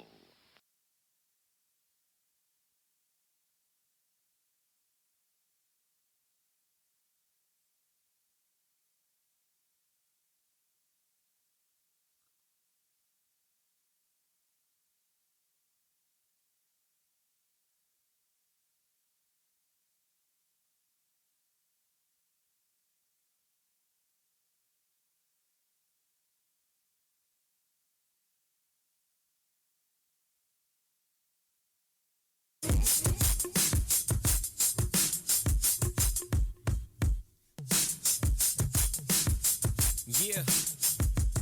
Yeah, I'm talking B-hop, more like a Balboa. Never been to my city, come on with me, I'll show you. Home of the Fresh Prince, jazzier than Jeff is. Back in the day, Doc J, rock a 7-6. Jersey just across the bridge, Betsy Ross walk with Benjamin Franklin. 1776, state of independence. Highest kites ever since, saying you from Philly, you reap nothing but the benefits. Plus it's always sunny here, just in case you're unaware. Citizens be banking in, can we get another year? Rocky on that first step, headed to the top one. Yeah, that's me. We go hard where I'm Yes, from. indeed. Well, we're not in New York. We're in Philadelphia, the birthplace of America, for the 2017 NFL Draft Live, the Tony Bruno Show podcast, taking you to all the important events, from the College Football Championship in January to the Final Four to the Super Bowl in Houston and now to the NFL Draft here in our hometown, Philadelphia, PA. It is a massive humanity on the Benjamin Franklin Parkway. We are here above the steps of the Rocky, they call them the Rocky Steps. It's the Philadelphia Museum of Art, the Parthenon of the Parkway, the house that Luigi Curto built. And the players we'll be in tomorrow. And we'll be working again tomorrow, making sure you have your little stinking button on before you come into our house. Damn right. To get yourself some damn art. In the meantime, Miss Robbins here. Yes. The crowd is massive, and it's a beautiful overhead site. We just ran outside and got a little 5-minute break before we came in here. But the first pick will be announced, and you will hear every pick live. When the commissioner walks up to the podium, we will go to him. So you don't have to worry about it. You can have your TV set on and watch the crowd, but we will bring you the picks right here on the Tony Bruno Show Live podcast from the commissioner himself. You'll even hear the booing, and we'll find out whether or not the first pick in the draft is Myles Garrett, the defensive lineman from Texas A&M, or whether the Cleveland Browns are going to throw a curveball at people and go with a quarterback instead. We don't know who the San Francisco 49ers are going to take at number 2. It could be a raft of different players. So that's what makes this draft a lot of fun. I mean, all drafts are fun, especially if you're a football fan. If you're not a football fan, then it's not fun at all. But the fact that the NFL has tended to Chicago this year in Philly and given tens and thousands of fans a chance to be a part of it, to stand outside and with fans from all over the country rooting for their teams. So it's a party atmosphere here, and it's going to go on, even though tonight's the big night because it's the first round. Tomorrow there'll be rounds 2 and 3, and then on Saturday they'll wrap it up here. But Saturday is going to be very interesting too, guys, because what they're going to do, because a lot of people don't sit around and watch an empty podium, and then every 5 minutes they come up with a pick in the 4th and 5th and 6th rounds. So they're going to have teams are going to have representatives all over the country making the picks. Like the Houston Texans pick will be announced from the International Space Station on Saturday. Did you know that? The International Space Station. So the astronauts aboard will actually make the Houston Texans picks on Saturday. And then the Indianapolis Colts will be doing it from the Indianapolis Zoo. The Arizona Cardinals are going to have people, season ticket holders, in the Grand Canyon to announce their draft picks. So they're mixing it up and trying to make it a little more interesting than just, especially when you get to the 3rd and 4th, 5th, 6th, 7th rounds, it's every 5 minutes. So it's not, it's just they're trying to make it fun. And it should be a fun event. The weather's great here. We had some bad weather. It finally warmed up, and it's hot and humid, starting to cool off as we get ready for the start of the NFL Draft, and the commissioner will be coming to the podium soon, and we will have selections for you right here on the Tony Bruno Show Live. This is exciting, Luigi. Can you feel it in the air, man? Absolutely. Now that, like I said, the sun's going down, the lights have come up, Tony, and listen, life's going to change for a lot of these guys tonight, Tony. We're in the final It's pretty minute. incredible, man. I mean, see some of these guys up close, some of these players, and you got some agents running around, and you see some of the parents and everything, and they're all smiling on the red carpet. It's pretty cool, man. We're less than a minute away from the start of this, and of course, as always is the tradition, we will say that the Cleveland Browns are on the clock in about 30 seconds, and the clock will start, of course, and they will have 15 minutes to make their first pick. Will it be Myles Garrett from Texas A&M? Luigi, yes or no? Yeah, I think they're going to take him. I think they're going to take him, too. As I said earlier, the reason they won't take a quarterback first is because it's too risky. And we don't know whether these kids are getting good or bad, but if you take a Mitch Trubisky, if you take any other quarterback, you're really, really rolling the dice because he has to absolutely, positively be the next guy, or else You're the Cleveland Browns, and you're going to continue to face this yearly ridicule of they can't find a quarterback. Here comes the commissioner, ladies and gentlemen. I can't play. I can't. To start it off, and you can hear the boos from right outside our window.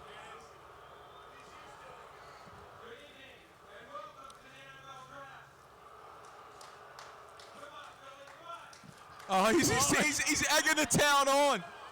Better watch it. I'll get with a lawn chair or something, Roger. This is nuts.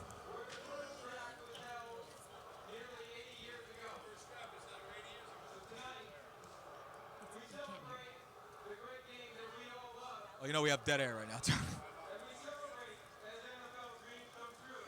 They are booing, and booing.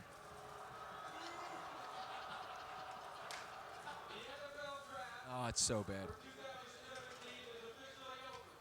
Nice. And the commissioner with that, having probably sustained the longest continuous boo at any draft. And, of course, the city of Philadelphia will be blamed because, let's be honest, Roger Goodell, and I'm not trying to be an apologist for my hometown, Roger Goodell is booed in every city. Of course. So for those people who are ready to starting to write columns about, boy, Roger Goodell was booed for 25 consecutive seconds, it happened in Chicago, it happens in New York, it's almost like a rite of passage that he's going to get booed. It's becoming a tradition unlike any other. It really is. It's more of a tradition than the Rose Bowl. Almost as big of a tradition as the Masters. It's close. It's getting there. It is getting as close to the Masters. So now the Cleveland Browns are on the clock and the draft is officially started, and you knew he was going to get the business. As Jose would say, they gave him the business, yo, and they certainly did. Okay, Tony, I'm just checking just to see if I actually got. Hold on, just let me see if this works. There are fans of other teams here, obviously, as Yes, well. Like that's any good. Okay. But you actually could hear the commissioner in the background. Sort of. Because there's some monitors in here. But obviously, when the commissioner walks up and makes the first pick announcement that it's the Cleveland Browns, we will go to the NFL Network podium and have him on. And you'll hear the first pick, and you'll hear all the picks here tonight as we are bringing you exclusive live coverage of the NFL Draft. What other podcast is giving you this? None, Tony. Nobody. Nope. I mean, nobody's giving you this stuff. It's what we do. It's who we are. So the clock is ticking, 8.5 minutes now for the Cleveland Browns. Will they milk it all the way to the final second? I believe so. I believe that somebody may be on the phone with Cleveland right now, Tony. And of course, we're going back and looking at Trenton Richardson, the third pick in 12. Brandon Weeden, the 22nd pick in 12. And then, of course, Barcavius Mingo was taken in 13. Justin Gilbert, the 8th pick in 2014 to the corner. Johnny Manziel, we know how that turned out. He's here in the crowd tonight. Is he? Yeah, he's whacked on Molly right now. Oh, okay. I was just wondering. And then, so you look at their picks, and obviously the Cleveland Browns have been an organization, and much deserved. They just simply have not been making the right decisions. No. And it's hard to believe that when you're bad, this consistently bad, you've got to start hitting on picks. And so Myles Garrett's up there. Most assume that's going to be the guy. He's the best defensive end in the draft. He's an impact player.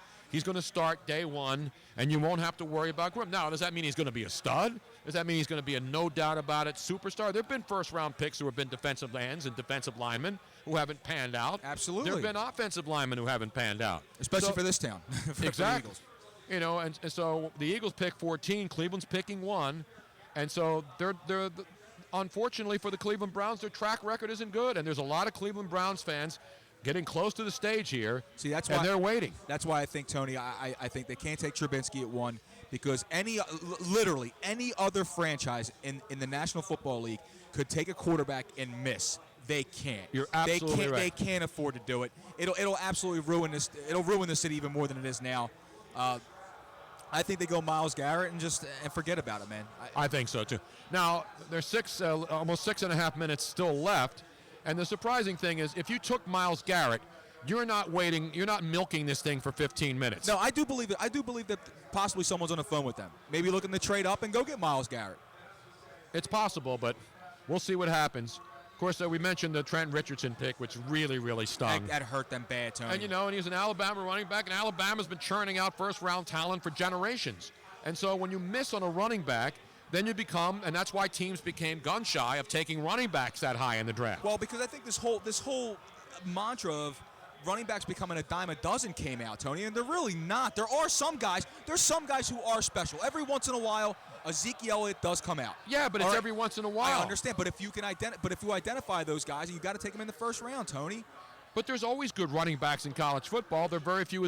And as our buddy pointed out earlier, Andy Silfies, who called in, Ezekiel Elliott is playing behind the best offensive line in football, too, which doesn't hurt. No, it doesn't hurt, Tony. But again, at the same time, you can say that, you're saying that there's good running backs all over the NFL draft. You can say the same thing about offensive linemen, cornerbacks. Offensive line is a different position. Yeah, but Tony, you can find these guys anywhere. All I'm saying is sometimes there's special talent. Because by what you're saying is saying that you can find running backs anywhere. Then why would you waste a top 10 pick on Ed McCaffrey? Because he's not just a running back. Well, a lot of these guys, just a running back. He's a multi-dimensional player. And again, I'm not a Stanford fan. I'm not a Christian McCaffrey apologist. Right. It's not because he's a white running back either. No. In fact, I had a couple of African-American guys yesterday tell me who said the same thing. Christian McCaffrey isn't just a good white running back. He's a great football player. And so whoever takes him is going to have a good player. But the Cleveland Browns, 1994 was the last time they won a playoff game. I know, that's insane, man. So that's an eternity in the NFL. So Tony, it's 23 years, Tony. They're That's sitting around in the war room, and I don't see anybody on the phone. And so to me, the pick is in. The pick is in, yes. The pick's got to be in. And so 4.5 minutes and the Cleveland Browns are still on the clock. Maybe they're just milking the moment. Maybe they realize, hey, I want everybody to suffer. I want everybody to sit around and wait. All right? And then so it's, we have the NFL Network you can hear in the background as we're here in the press room, and which is also the media room where all the media is.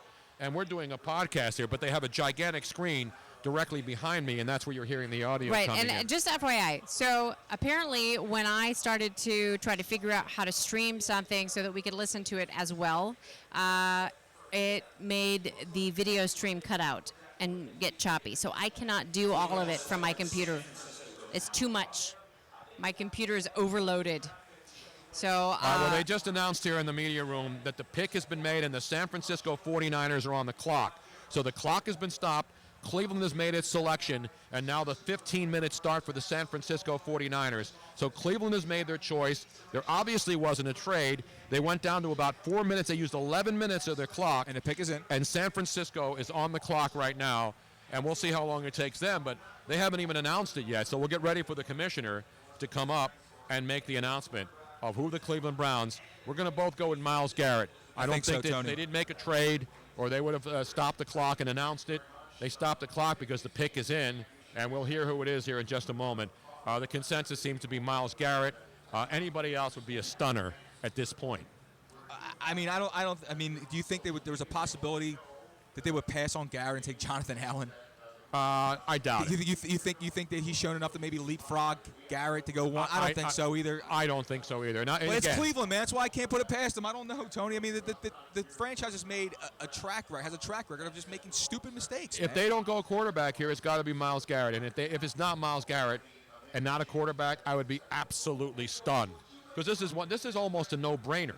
Because this is an impact player who could be a star. At worst, he could be a very good defensive tackle in the NFL, which will help their defense. So a quarterback to me is too much of a risk, and we'll find out. The commissioner has not moved out to the stage yet, which is surprising because the pick's been in. Here he comes, the commissioner announcing the Cleveland Browns selection amongst the chorus of boos that are even louder now.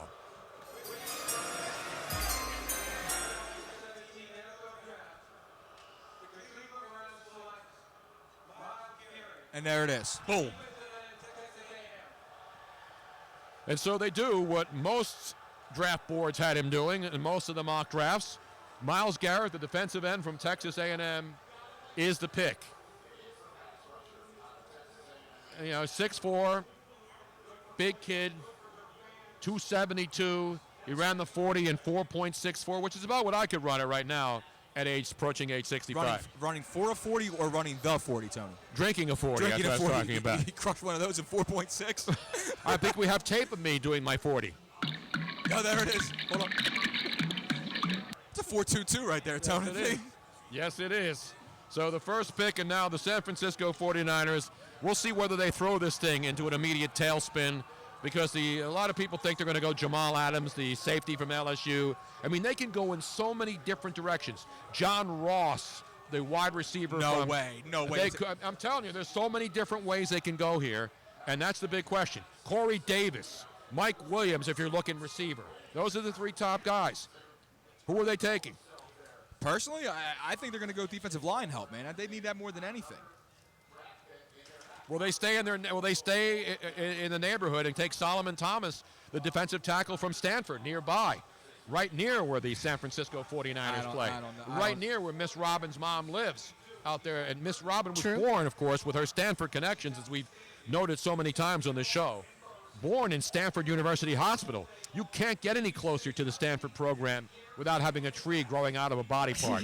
Very true. Very true. I think if Cleveland wasn't going to pull a stunner and take Jonathan Allen with the first pick over Garrett, I think San Fran sits back and takes Jonathan Allen right now to Alabama. You think so? Yeah, I think so. I think. You don't think they're going to take Solomon Thomas from Stanford?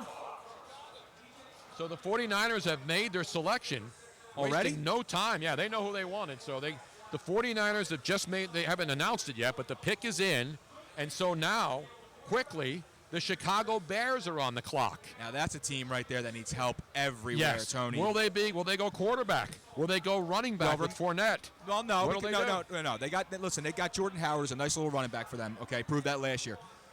The question with them is that do they leap and take the wide receiver early at 3? Because remember a couple years ago they drafted Kevin White out of West Virginia, gets hurt before the season starts, misses the entire year, then comes back and gets hurt again a few weeks in. They got nothing.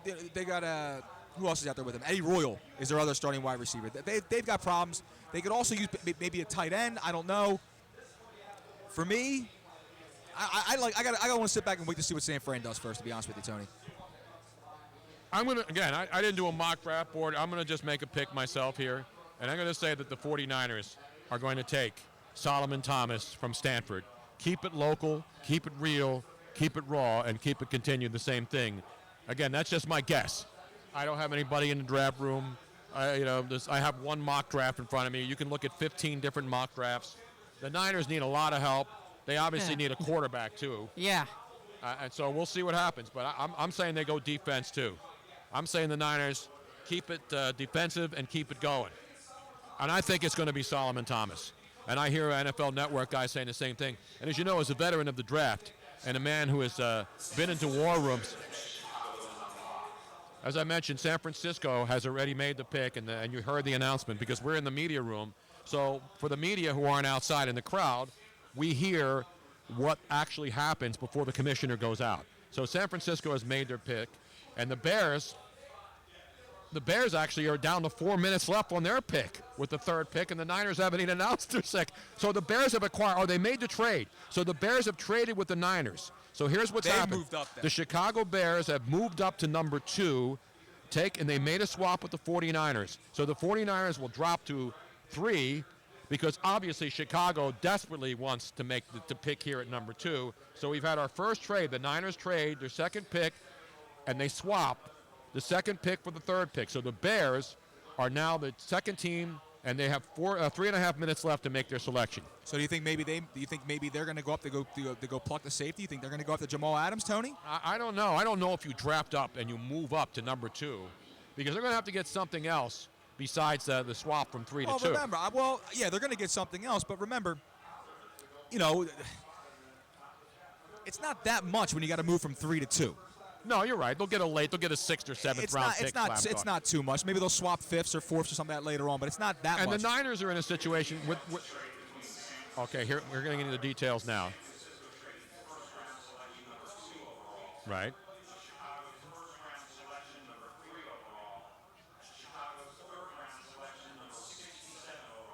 Uh-huh.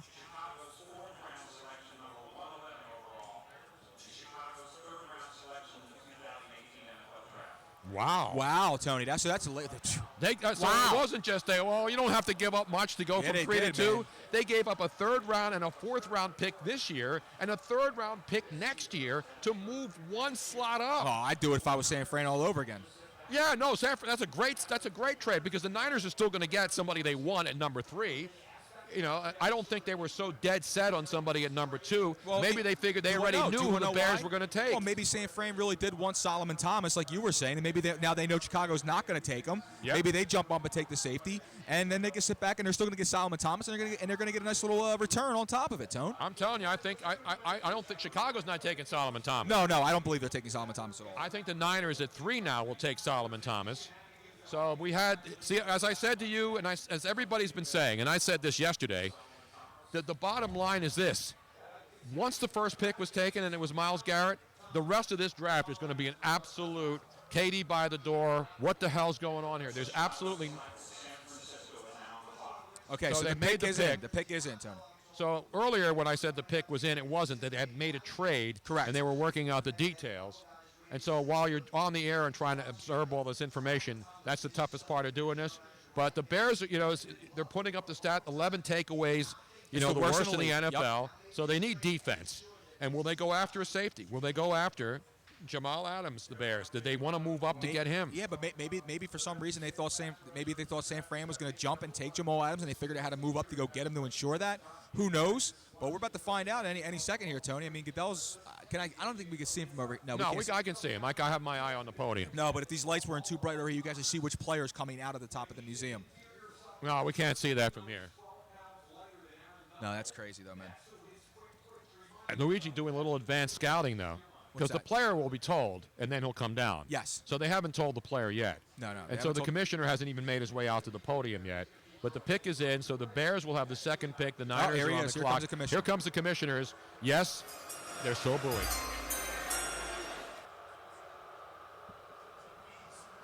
the second pick in the 2017 NFL Draft, the Chicago Bears select Mitchell Trubisky.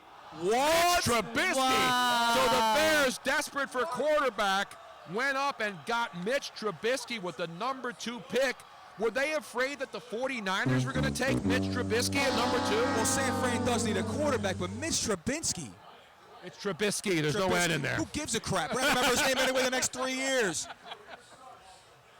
Wow. I haven't seen a guy from North Carolina rise up a draft board like this since Eric Montross played for the Tar Heels, man. Are you kidding me? And I've been saying Trubisky has moved up for some reason to be – the guy played 1 year. And I don't want to knock a kid. He was 8-5 at North Carolina, not exactly a football powerhouse. So Mitch Trubisky is the first quarterback to come off the board, and the Chicago Bears wanted him so badly, they gave up 2 third-round picks, a third and a fourth this year and a third next year, to move up 1 slot so they can guarantee them. They must have been afraid that the Niners were going to take Mitch Trubisky. I know, but I don't know, man. Maybe the Niners are playing a little bit of a shell game. Maybe they were going to take him, Tony. You know what I mean? Like, we don't really know what – all these mock drafts comes out, and we don't really know what happens, hours before a draft, and guys are talking, and, people and GMs are making phone calls. People are actually in the know. You know what I mean? Like, didn't the Bears just give Mike Glennon a ton of money? Yeah. And they're about to give this kid a ton of money, too. The good thing for Mitch Trubisky in Chicago. Unbelievable, man. The good thing for Mitch Trubisky in Chicago is that he doesn't have to start right away. The bad thing for Mitch Trubisky in Chicago, if Mike Glennon stinks it up, they'll be calling for him in a hurry. Right? This is incredible. And the Bear fans are not happy. The draft party in Chicago is saying, what the hell is going on out there? It may turn into a mass suicide, Tony. I think we have reaction from the mayor of Chicago, Rahm Emanuel, as the selection was made. Well, I got to find it here now. I just lost it. We lost our contact with Chicago. What the hell's going on out Exactly. So Bear fans and the media here and pretty much anybody who's ever watched football in the National Football League are all saying the same thing. Tony, the whole room just went, what the? I can't believe what I just saw. But so the Bears obviously desperately wanted Mitch Trubisky. We actually have audio from a Bears fan right now. Let's go to the tape. You have smoked yourself retarded. That seems to be consensus right now in Chicago. I hate to play. I'm gonna have to. I don't have it in my machine. What do you need? But Tom? you know what? I have to bust out. What do you got? My favorite song put together by Packer fans many years. The Bears still suck. Do we have that? We got to play. You'll find it online. I can get it for you. You'll find it online. I hate to do it to Chicago Bear because you know me. I'm a lover. I love people from all over. I got to get my buddy in here, Lou Canellis from Chicago. He's in the room. Lou Canellis is the #1 sports TV guy in Chicago, Illinois, and I got to get his reaction because he's a native Chicago guy. He knows Chicago fans. He is a Chicago fan. And I got to go grab him and get him on here, Robin. You know who Lou is, right? So they're going to bring him in here. Maybe Lou can't do it until they bring Mitch Trubisky in the interview room. So I want to make sure that that we get a Chicago guy on to break this down. All right, here we go. Let's play this song now for all you Chicago Bear fans out there. Here we go, everybody. Could you ever love a team with Jim McMahon? Not even Porky Pig was as big a him. They got a reputation that's mostly based on luck. The Bears still suck. Everybody now. The Bears still suck. The Bears still suck. The Bears still suck. This is great. You're not getting this draft coverage anywhere else. No, absolutely not. Yes, the Bears Still. The ladies now. Is there a difference in Chicago? No, I'm kidding. No, there's a verse where the ladies come in and sing too. Even Michael Jordan is shaking. There's going to be a Jordan face on Mitch Trubisky. You know he lost a bundle on this. No, actually, there's no Jordan face on Mitch Trubisky. He's the second pick of the draft. There might be one on the Chicago Bears emblem from now on. Instead of a bear, it's just a crying Jordan. It'll be a crying bear, yeah. God, it's so bad. All right, here we go. One more time. Keep it going now. Every chance they get, we don't really hold a grudge because this is all in fun. As far as football rivalries, we're both number one. Still, we wouldn't mind seeing Ditka run over by a truck because the Bears still suck. One more time now, everybody. The Bears still suck. There's a picture of a little kid giving a finger to a Chicago Bear. The Bears still All right, we're getting Lou Canellas to come over here now. You're not getting this kind of instant analysis anywhere else. Absolutely not. That's why we got to bring him in. A man who's shaking his head as he approaches our broadcast position here. A Chicagoland area native, the number one TV sports guy in Chicago, a good friend, and I saw him at the Super Bowl, and I got to get instant reaction. Lou Canellas. Lou, how are you? First of all, your reaction. Mitch Trubisky, your thoughts. Oh, man. Tony, what are they doing? I thought we were beyond this craziness. No, I'll be honest with you. I'm shocked. I cannot believe they gave up a king's ransom to get a guy that they didn't bring in to meet. They didn't put him through a workout. He played 1 year in North Carolina. Not exactly a football powerhouse. 13 starts. I'm a little shocked, but I'll be honest with you. No one has saw this come. I'm listening to some of the coverage right now. I would not be surprised. Now, Cleveland wanted Trubisky, right? There had been talk about them wishing that they had the first and second pick so they could get Garrett and Trubisky. But they couldn't take Trubisky at number one, Lou, though, because not at number one. That would be such a reach, and that would be one of those he's got to play right away in Cleveland. Not at number one, right. But they're loaded with picks, and the Bears are loaded with holes. Maybe I'm crazy, but does Ryan Pace work out a deal with Cleveland where he makes the selection and then Cleveland restocks him and they trade Trubisky to Cleveland and then they get Cleveland's 12th pick? That's a possibility. I wouldn't be surprised. I mean, they went out, they spent $18 million on Mike Lennon. Right. All right. Now, everyone knows it's really a one-year deal. $16 million guaranteed. If it doesn't work out next season, guess what? They're drafting again at the top, and next year's draft is flush with great quarterbacks coming out of college. So, I'm really surprised. There had been no talk. Kaiser, I would have suspected maybe. Watson, maybe. Mahomes, maybe. Right. Trubisky, zero talk. But that's the kind of ship that Ryan Pace runs. Yeah, and you mentioned with the guy, because we were talking, all right, they made a trade with San Francisco. How much could they have given up to go up one pick? You gave up a third this year, a fourth this year, and a third next year. Is that not shocking to you? Well, it's shocking because Pace will admit himself that he needs a defensive end. He needs a cornerback. He needs a safety. I mean, they have so many holes. If they were a player or two away, but guess what? We haven't had a franchise quarterback in Chicago since Jim McMahon back in 1982. And the inmates, I don't know if you saw some of those crowds at Soldier Field the last 2-3 home games, they were embarrassing. There were 40,000 no-shows. And that hits the pocketbook. Those tickets may have been sold, but when those fans don't show up, that's costing the Bears money, and it's costing the McCaskies a lot. Hang on, here comes the commissioner with the Niners pick now, the third pick, and he is getting booed unmercifully.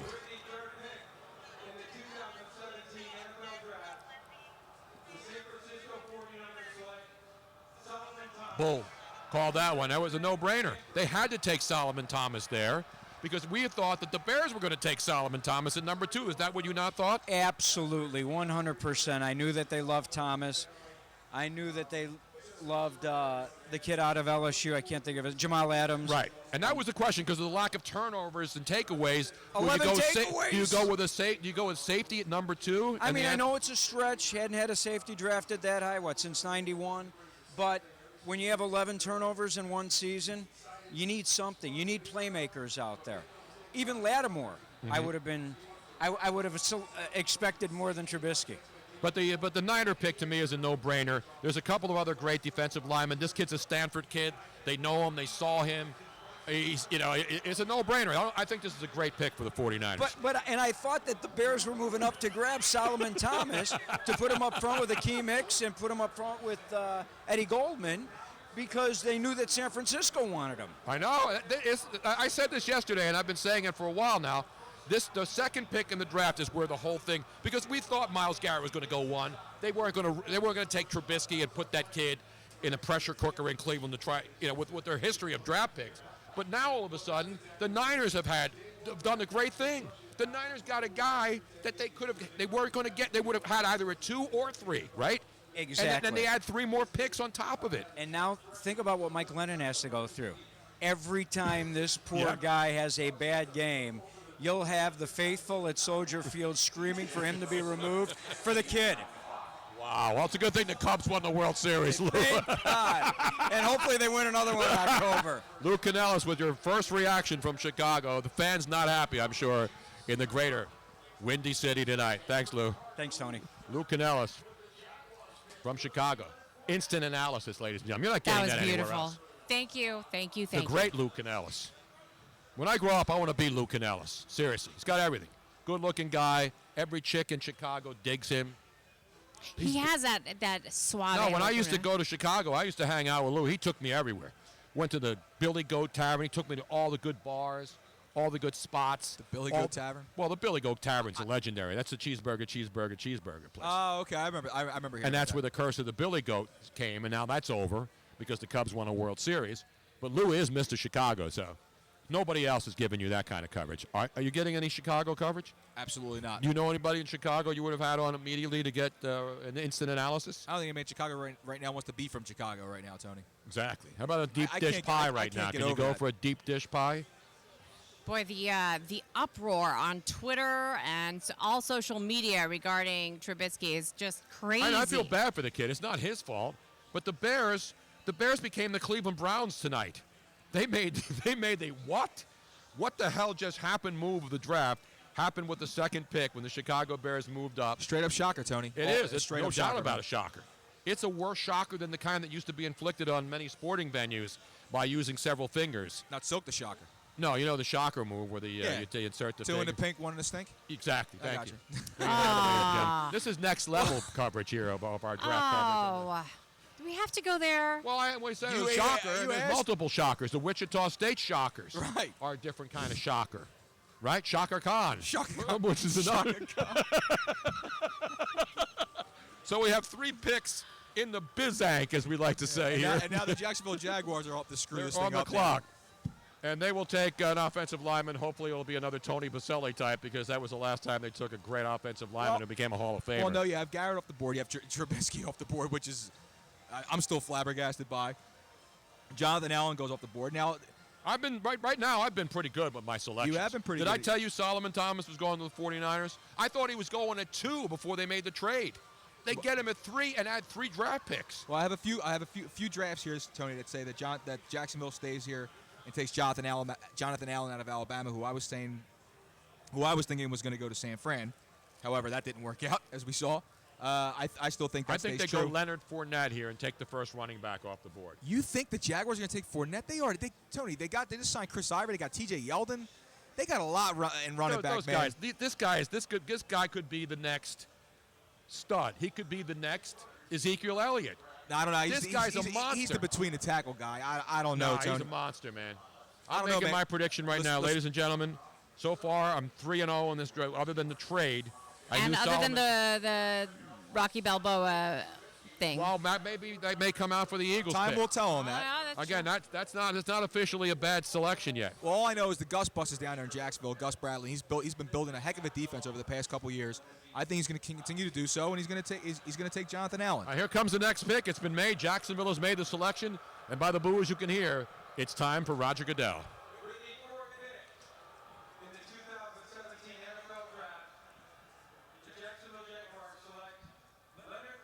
Oh my God! Boom! Damn, I'm good, Tony. Damn, I'm good. Tony. I'm 4-0. You don't mess with the draft expert, okay? You don't mess with the draft expert. That's why I've been doing this so long. That's why I've been doing this. You got Jay Glazer in your ear again? No, I got nobody. This is ridiculous, I got dude. football knowledge in my ear. I'm oozing football knowledge tonight. Oozing. Am I not, Robin? Yeah, Well, you're oozing something, that's for sure. I can't. Fournette is that Fournette's doesn't make a no any doubt. sense to me, Tony. Is Chris Ivory? No, Chris all I'm saying Ivory? is they had Ivory, they had T.J. Yeldon, they have running backs in place. Tony, this to me. This is a great pick to me. The Gus Bus needs to get that offense going. I know he's a defensive coach. Their offense needs to get to the next level. Oh, I'm telling you, man, this is a good pick. And as I said, the first running back was coming off the board. And I am now 4-0 in my NFL draft selections. I don't know what's going on anymore. This is incredible. I mean, don't get me wrong. I mean, as far as a good player goes, he makes sense. I'm telling you, it's now that the last couple of years we've seen running backs become studs with Todd Gurley and Ezekiel Elliott. It's now the best college football running back is going to be a top 5 pick. He's not the most until they start stinking again. He's not the most versatile running back in the draft by No. far, but he is the most abusing running back in the draft. This guy punishes people. Yeah, Tony, he's a punishing running back. He is a downhill runner, but again, he's not much of a pass catcher. But Doesn't matter, man. Pound the football, pound the rock. That's what this guy does. And you get him out in the open space, he's just going to run by people. Man, he He's got good he speed. is a big back, though. And so Leonard Fournette is off the board, and he's going to your Jacksonville Jaguars, as someone once said. I believe it was Miss Robin who called them Jaguars. And now we're getting. No. If you do it the Brit way, it would be Jaguar. Jaguars. Or Jaguars. So pending any kind of trade or anything that happens now, with picking next would be Tennessee. Your Tennessee Titans are on the clock. That's a team who, Tony, On the Rams. Now, this is a pick from the Rams. This is a team that last year when we were talking about the podcast, I was the one saying, hey, look out for Tennessee. They're starting to make a move. They're one of these teams that are on the come, and they almost made the playoffs at the end of the year, man. I still believe this so. You think they go defense here? Yeah, that's where they need They're the going most, Jonathan Allen here, too. You think they go Allen's- Jonathan Allen here. You don't think they go Lattimore? It could. I don't think they're going corner. I mean, I know everybody's going crazy over corners, but so far you've seen defensive players. Myles Garrett, and we've seen 2 and 2, so it's 2 offensive players. So you have a quarterback and a running back, and you have 2 defensive linemen so far of the 4 picks. God, 4 first picks in the NFL draft. This does nothing, but it just proves that NFL teams, they just can't help themselves, man. No. They got to pick that quarterback is always going to be there, man. Yep. And the brute position is defensive pass rushers and specialty players, man. And quarterback, I mean, with me, if I'm picking that high in the draft, I'll never take a quarterback. I never will, because the majority of the guys, I will always go after a pass rusher or a defensive player who's ready to play. No, if you need a quarterback, I mean, the Eagles went up and got Carson Wentz. You've got to go up and get a guy if you think he's a franchise type of guy. But for the majority, of the time, Tony, you don't know. And most of the times, these guys don't work out, because a lot of these rookie quarterbacks that get taken, you got to groom them for a couple of years. If I'm picking that high, I need a guy who's ready to play, man. I can take a quarterback in the 3rd round and groom him. It's very rare Trust when me, Leonard Fournette will get the football on the first carry for the Jacksonville Jaguars. Chris Ivory may be going to be hunting Ivory. Tony, I just mentioned he was on the roster. I never said he was a starting running back. I just mentioned he was on the roster. That's all.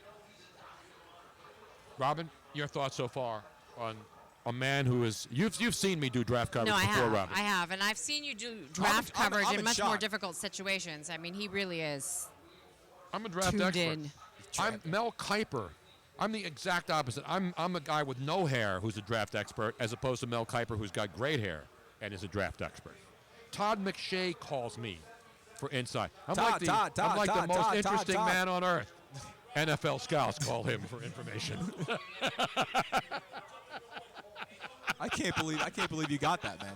I never would I think Leonard Fournette was going there. That's my inside sources in the I got war rooms in one ear, and I got hose in the other. I got it all covered tonight, man. Oh, that's classic. I guarantee you. Tell me this isn't more entertaining coverage than NFL Network, ESPN, Fox Sports, or any other radio, TV, cable. Even Barstool Sports is kneeling and bowing before the greatness of this podcast tonight. Honestly, Even those guys sitting in lounge chairs in front of a bus drinking beer wish they could do it at this level. So do you think it's going to be either one of Jonathan Adams or Jamal Adams or? I'm going Jonathan Allen. I'm saying that the defensive tackle run continues. So the guy I had going 2 picks ago. Okay. I got Jonathan Allen going here. We will have 3 of the first 5 picks will be defensive tackles, kids. And then you'll see the corners start going. Then you'll see some corners, and then and the question is Reuben Foster. You know, he's a top 10 pick. Will he drop? Does Reuben Foster go off the board soon? Luigi Curto. Christian McCaffrey. Does he drop out of the top 10? No, How about Temple's own Hassan Reddick? Will he be the first linebacker taken? Now he rose or a lot. Foster. Tony. Now listen, I love Reuben Foster. He's a stud. Yeah. But Reddick rose up the board, not just playing for Temple. All right, so the pick is in for Tennessee. And so the All New right. York Jets are on the clock. So I ask you, here's the homer question. 14 Eagles sitting there, Reddick, Foster. Where do you go? Ooh. If that's the one you got, if that's the decision that has to be made. If McCaffrey's off the board, okay, if you're hell bent on taking that linebacker, which one? You're gonna go for the hometown kid? Yeah, I'm taking Hassan Reddick. If he's there at 14, the Eagles take. I'm not the Eagles. I'm taking him. I'm not taking a wide receiver. I'm sorry. No. I mean, I'm not taking. You take him over Foster? I love Foster. I'm just not. I'm worried about Foster's baggage. Okay. I know Hassan Reddick doesn't have any baggage, and they may not. Maybe. I'm not rooting against the kid. I think he's a stud. I understand. You watch Alabama games, you see number 10 on every play. Listen, there's red flags on a guy. There's red flags on a lot of these guys. If some of those red flags question you, and you lean a little bit more towards taking the more safer pick with Reddick, I'm okay with that. I'm just asking if gun to your head. If you're gonna, I'm taking Hassan Reddick. Okay. Not because I'm a Temple guy. That has nothing to do with it. I just think that the guy, not just because he played at Temple, but he kept getting wherever he went to the next Senior Bowl. He ascended. Combine, He always ascended. Everything he did, he just continued to dazzle. So it's a great story too. He's a walk-on player at Temple University, and now he could be a top 10 pick.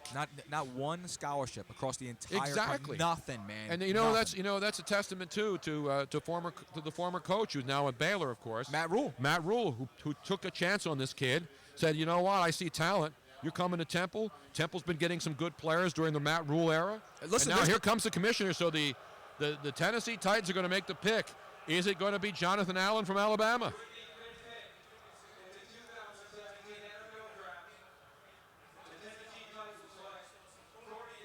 Oh! My first hiccup. Corey Davis didn't even expect Corey Davis to be no, called right that's now, a Tony. shock. That is a shocker. Corey Davis, a great receiver, but he was projected down in the late teens, down near the 20 slot. No, Corey Davis was supposed to be the first wide receiver off the board, Tony. Not based on what I've seen. I mean, there are different ones. I mean, I've got him going 7 to the Chargers, man. Mike Williams could have come off earlier. And again, I'm not knocking these kids. Corey Davis is a great receiver, but I'm surprised he went this early. So Tennessee trying to help down there on the offense with that Marcus Mariota guy, giving him another weapon on the outside. That's what this is all about. This is helping Marcus Mariota in Tennessee with that offense. Listen, Mariota, whoever didn't want to believe it before, that kid's the truth. That kid can play. I like Marcus Mariota a lot, Tony. He just got himself a lot of help here. Whew, man. They got a hell of a running game down there, too. Get DeMarco Murray, Derrick Henry, former Alabama running back himself. That kid's a truck. I'm in shock. Dude, 3 out of these 5 picks. I'm shaking my head here, man. I'm not shaking my head. Oh, he got the salmon jacket on, though. Is that salmon or is that straight pink? That's pink. Is that pink, Robin? Is that pink, Robin, or salmon? Let's go to our fashion correspondent. I got the bro hug. Bro hug strong. That looks kind of salmon to me. You think so, Robin? Because up here I got more of a pinkish hue. It depends on whether you're watching, a Samsung or a Vizio. I'm thinking that's salmon. Well, it's not quite. It's like an in between. It's like What's a- another? like a What's burnt- another like a color burnt pink? fuchsia? Like a no, burnt no, fuchsia? it's not even fuchsia.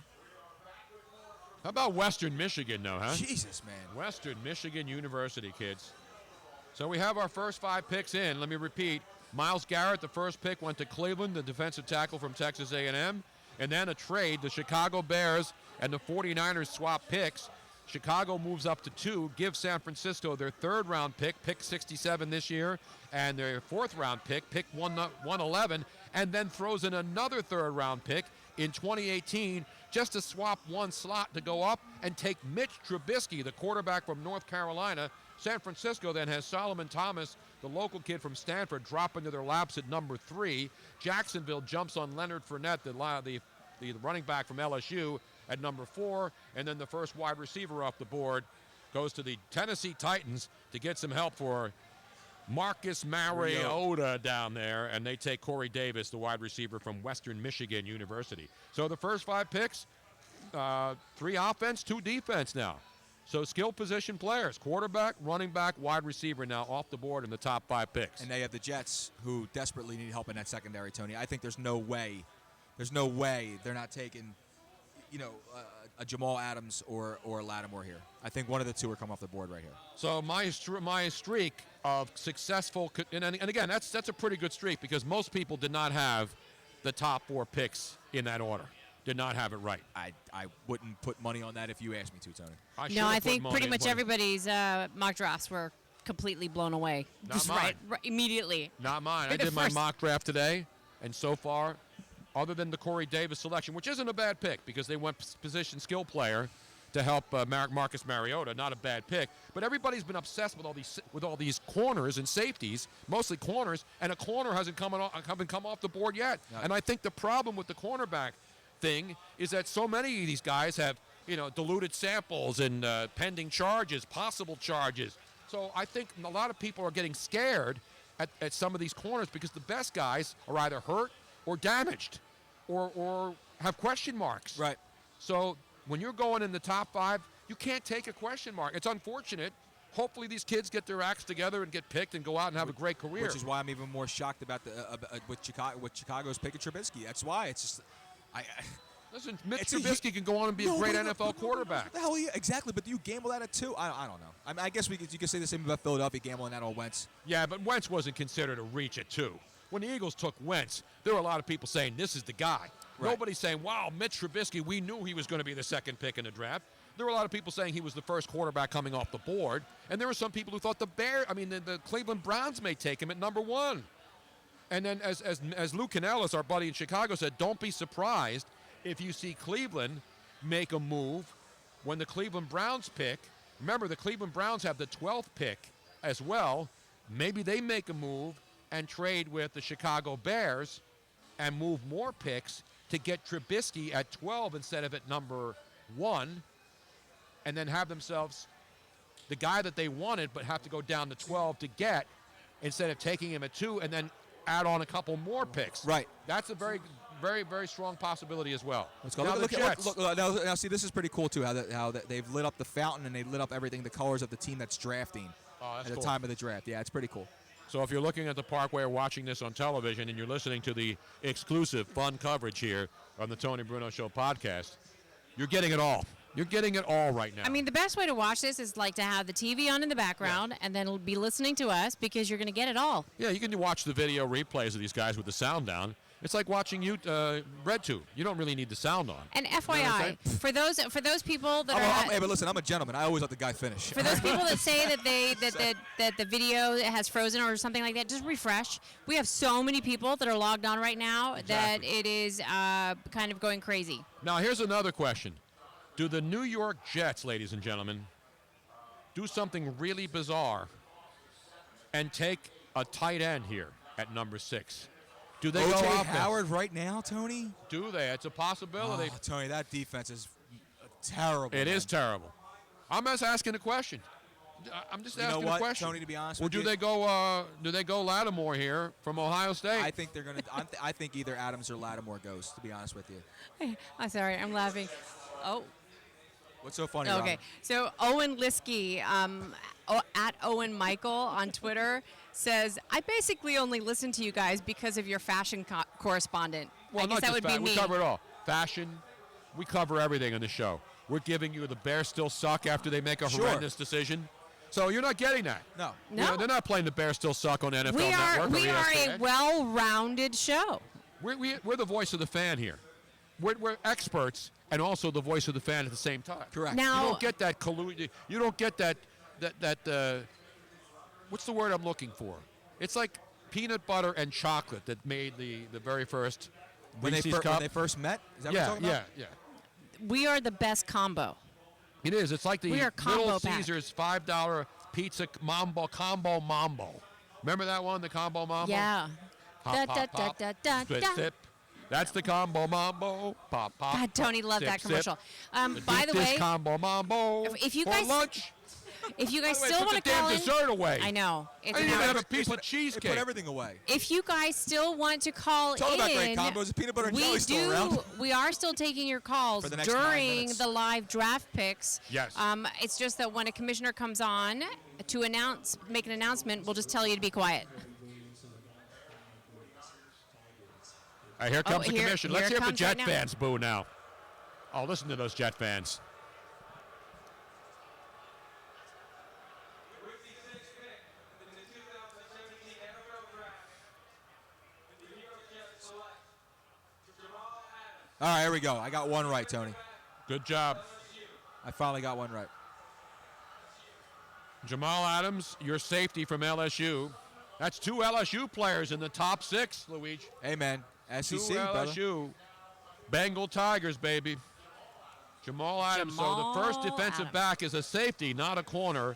Jamal Adams out of Look at LSU. that. How cool is that? The park we completely lit up like that. Yeah, It's pretty they're- awesome, man. They're doing a great job. Philadelphia's doing a good job, man. Well, it's the NFL, too. I don't think Mayor Kenny's the one out there flipping the switches. Mayor Kenny's out there flipping a couple of Schaefer's or Schmitz. Well, He's listen, having a couple of Schmitz tonight. For the money the NFL paid to have this thing here, they can lower some of that soda tax for some of these people. You're damn right, man. I've heard the numbers. Believe me, dude. Huge. It's a national outrage. And again, I hate to mix politics, but the soda tax is an absolute criminal endeavor in this town because the money is not going where it was supposed to go, to education. That fridge was full of soda when I got here. It's been poached, Tony. I'm People telling have you. been coming in here off the streets, finding the way to get in, and now they're selling soda out on the parkway without a soda tax. They're selling the Pepsis and all the other Pepsi products. Sierra Mist for $1 with no soda tax. And that's what's going to happen with cigarette taxes in New York going to like $13 a pack. It's incredible. People will be selling contraband soda and cigarettes on our city streets. That's what's going to happen, ladies and gentlemen. I got to say one thing about the players' wardrobes this year. Quality. You don't see any like way out. What the hell is that guy You normally thinking? do see that, don't you, Tone? I mean, Jamal Adams doesn't even have a tie on. He's got a nice white and checkered sport coat.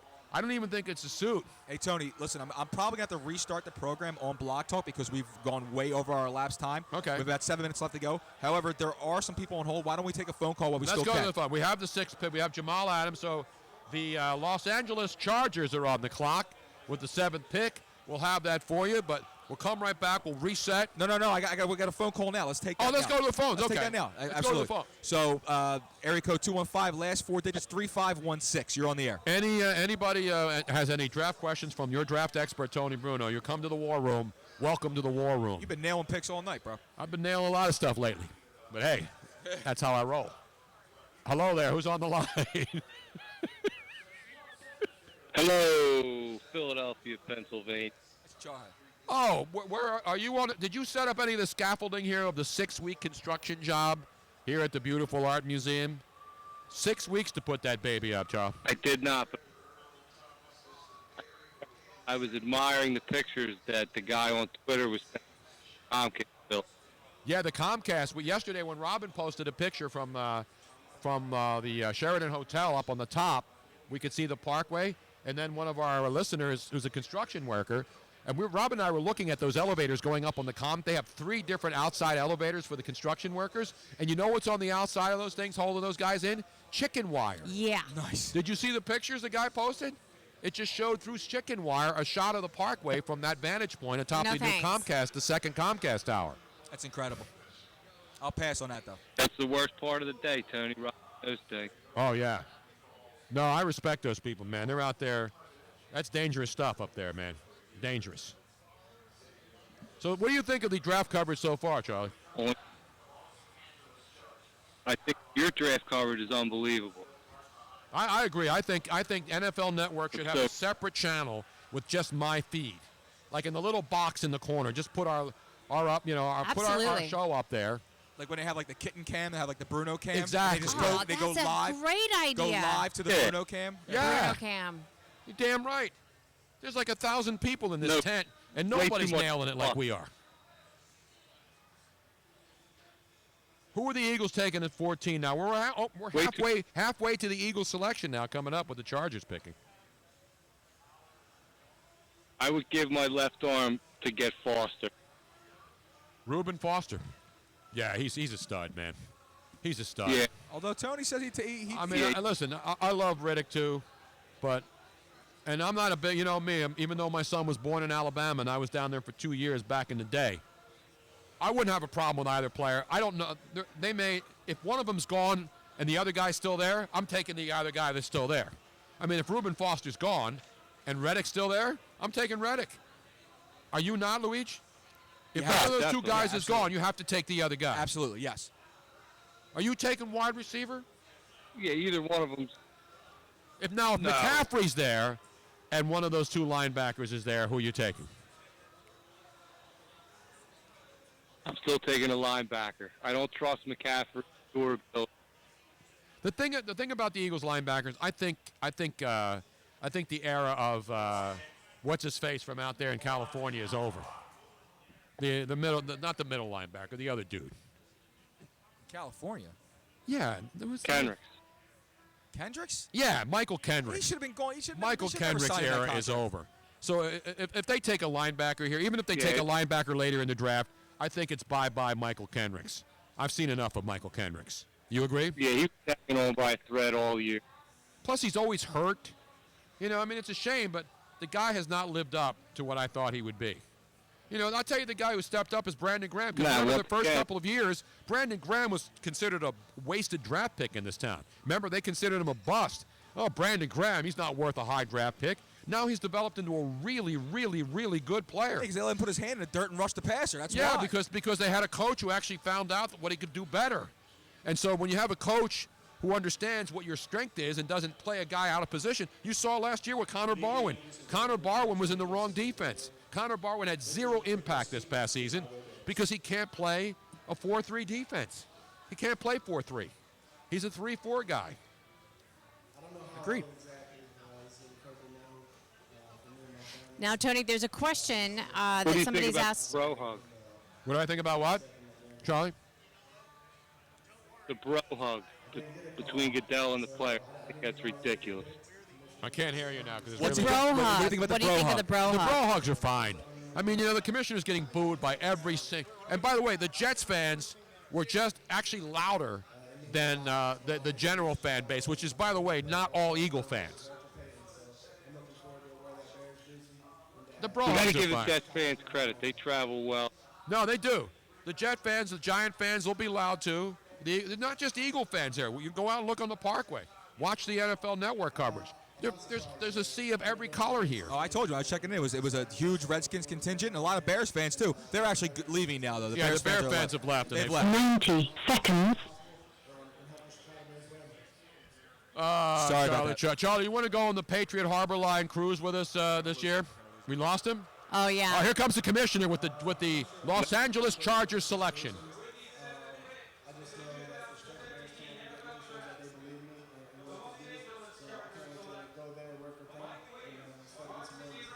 Mike Williams, Tony. Mike Williams is the second receiver Wide off the receiver. board. We were wondering who would be the first receiver. We know the answer. It was Corey Davis from Western Michigan. And now Mike Williams, one of the many Mike Williams wide receivers, not related to the other Mike Williams who have played in the NFL over the years. It didn't go well from Some USC. good, some bad Mike Williamses. But Mike Williams, second wide receiver now, off the board going to the Jets, Jets. And again, like, they have him. They have the Chargers take him at I 7. mean the Chargers, not the Jets. The Chargers take him at 7. A lot of guys had him slated to go right around 16, 17. So there's another guy going way early, Tony. Mike Williams and both of these wide receivers, they're the top 2 wide receivers according to all the experts, right? Yes. They're the top 2 wide receivers. Now, Tony, I have to apologize to Charlie here because we're gonna lose block talk here in a second. I got to reload everything, and we can't start up for a few minutes, so I'm going to lose him.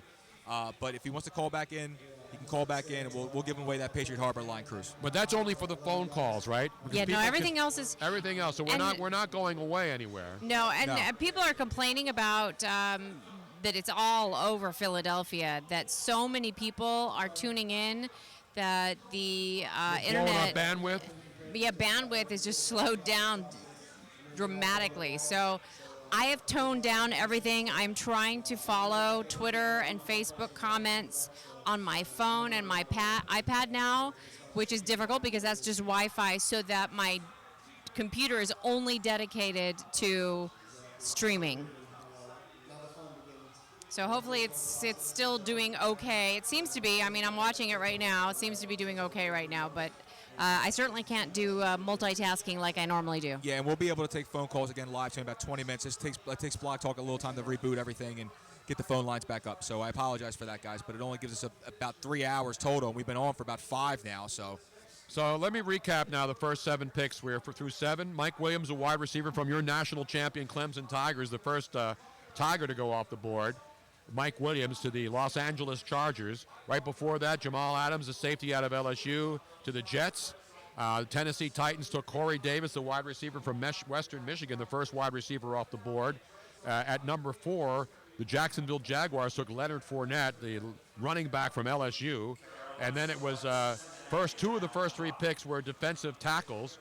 The big story, of course, was that the San Francisco 49ers dropped down from 2 to 3 in a trade with the Chicago Bears, took Solomon Thomas at 3, the 49ers from Stanford, and then the Bears, who moved up to 2 and gave up a 3rd round, a 4th round this year, and a 3rd round next year, moved up to 2 and took Mitch Trubisky, the quarterback from North Carolina, and Cleveland with the first pick.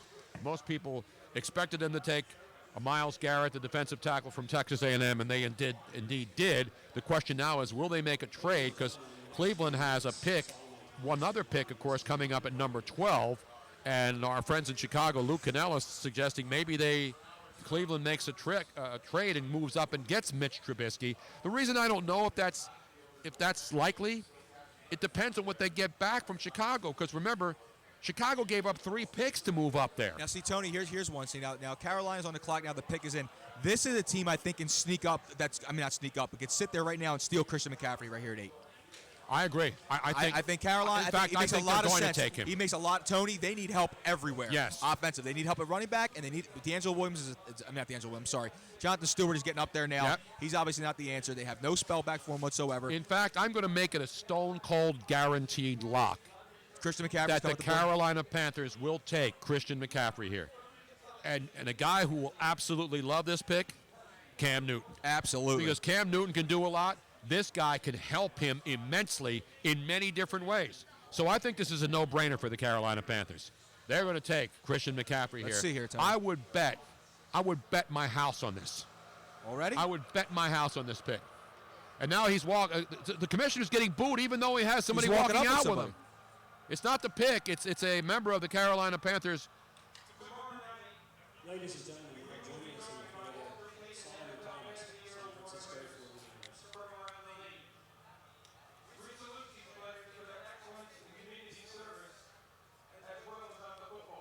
You notice they stopped booing him once he started mentioning Walter Payton.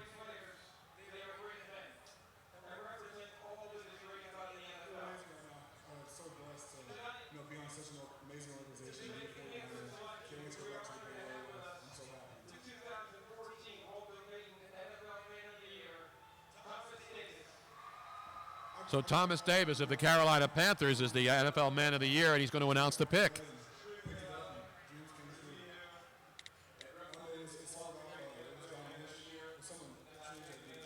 We're getting there's so many different feeds coming through in here. Well, the problem is the media room is right behind us where the players who get drafted come in and speak, and then they have it.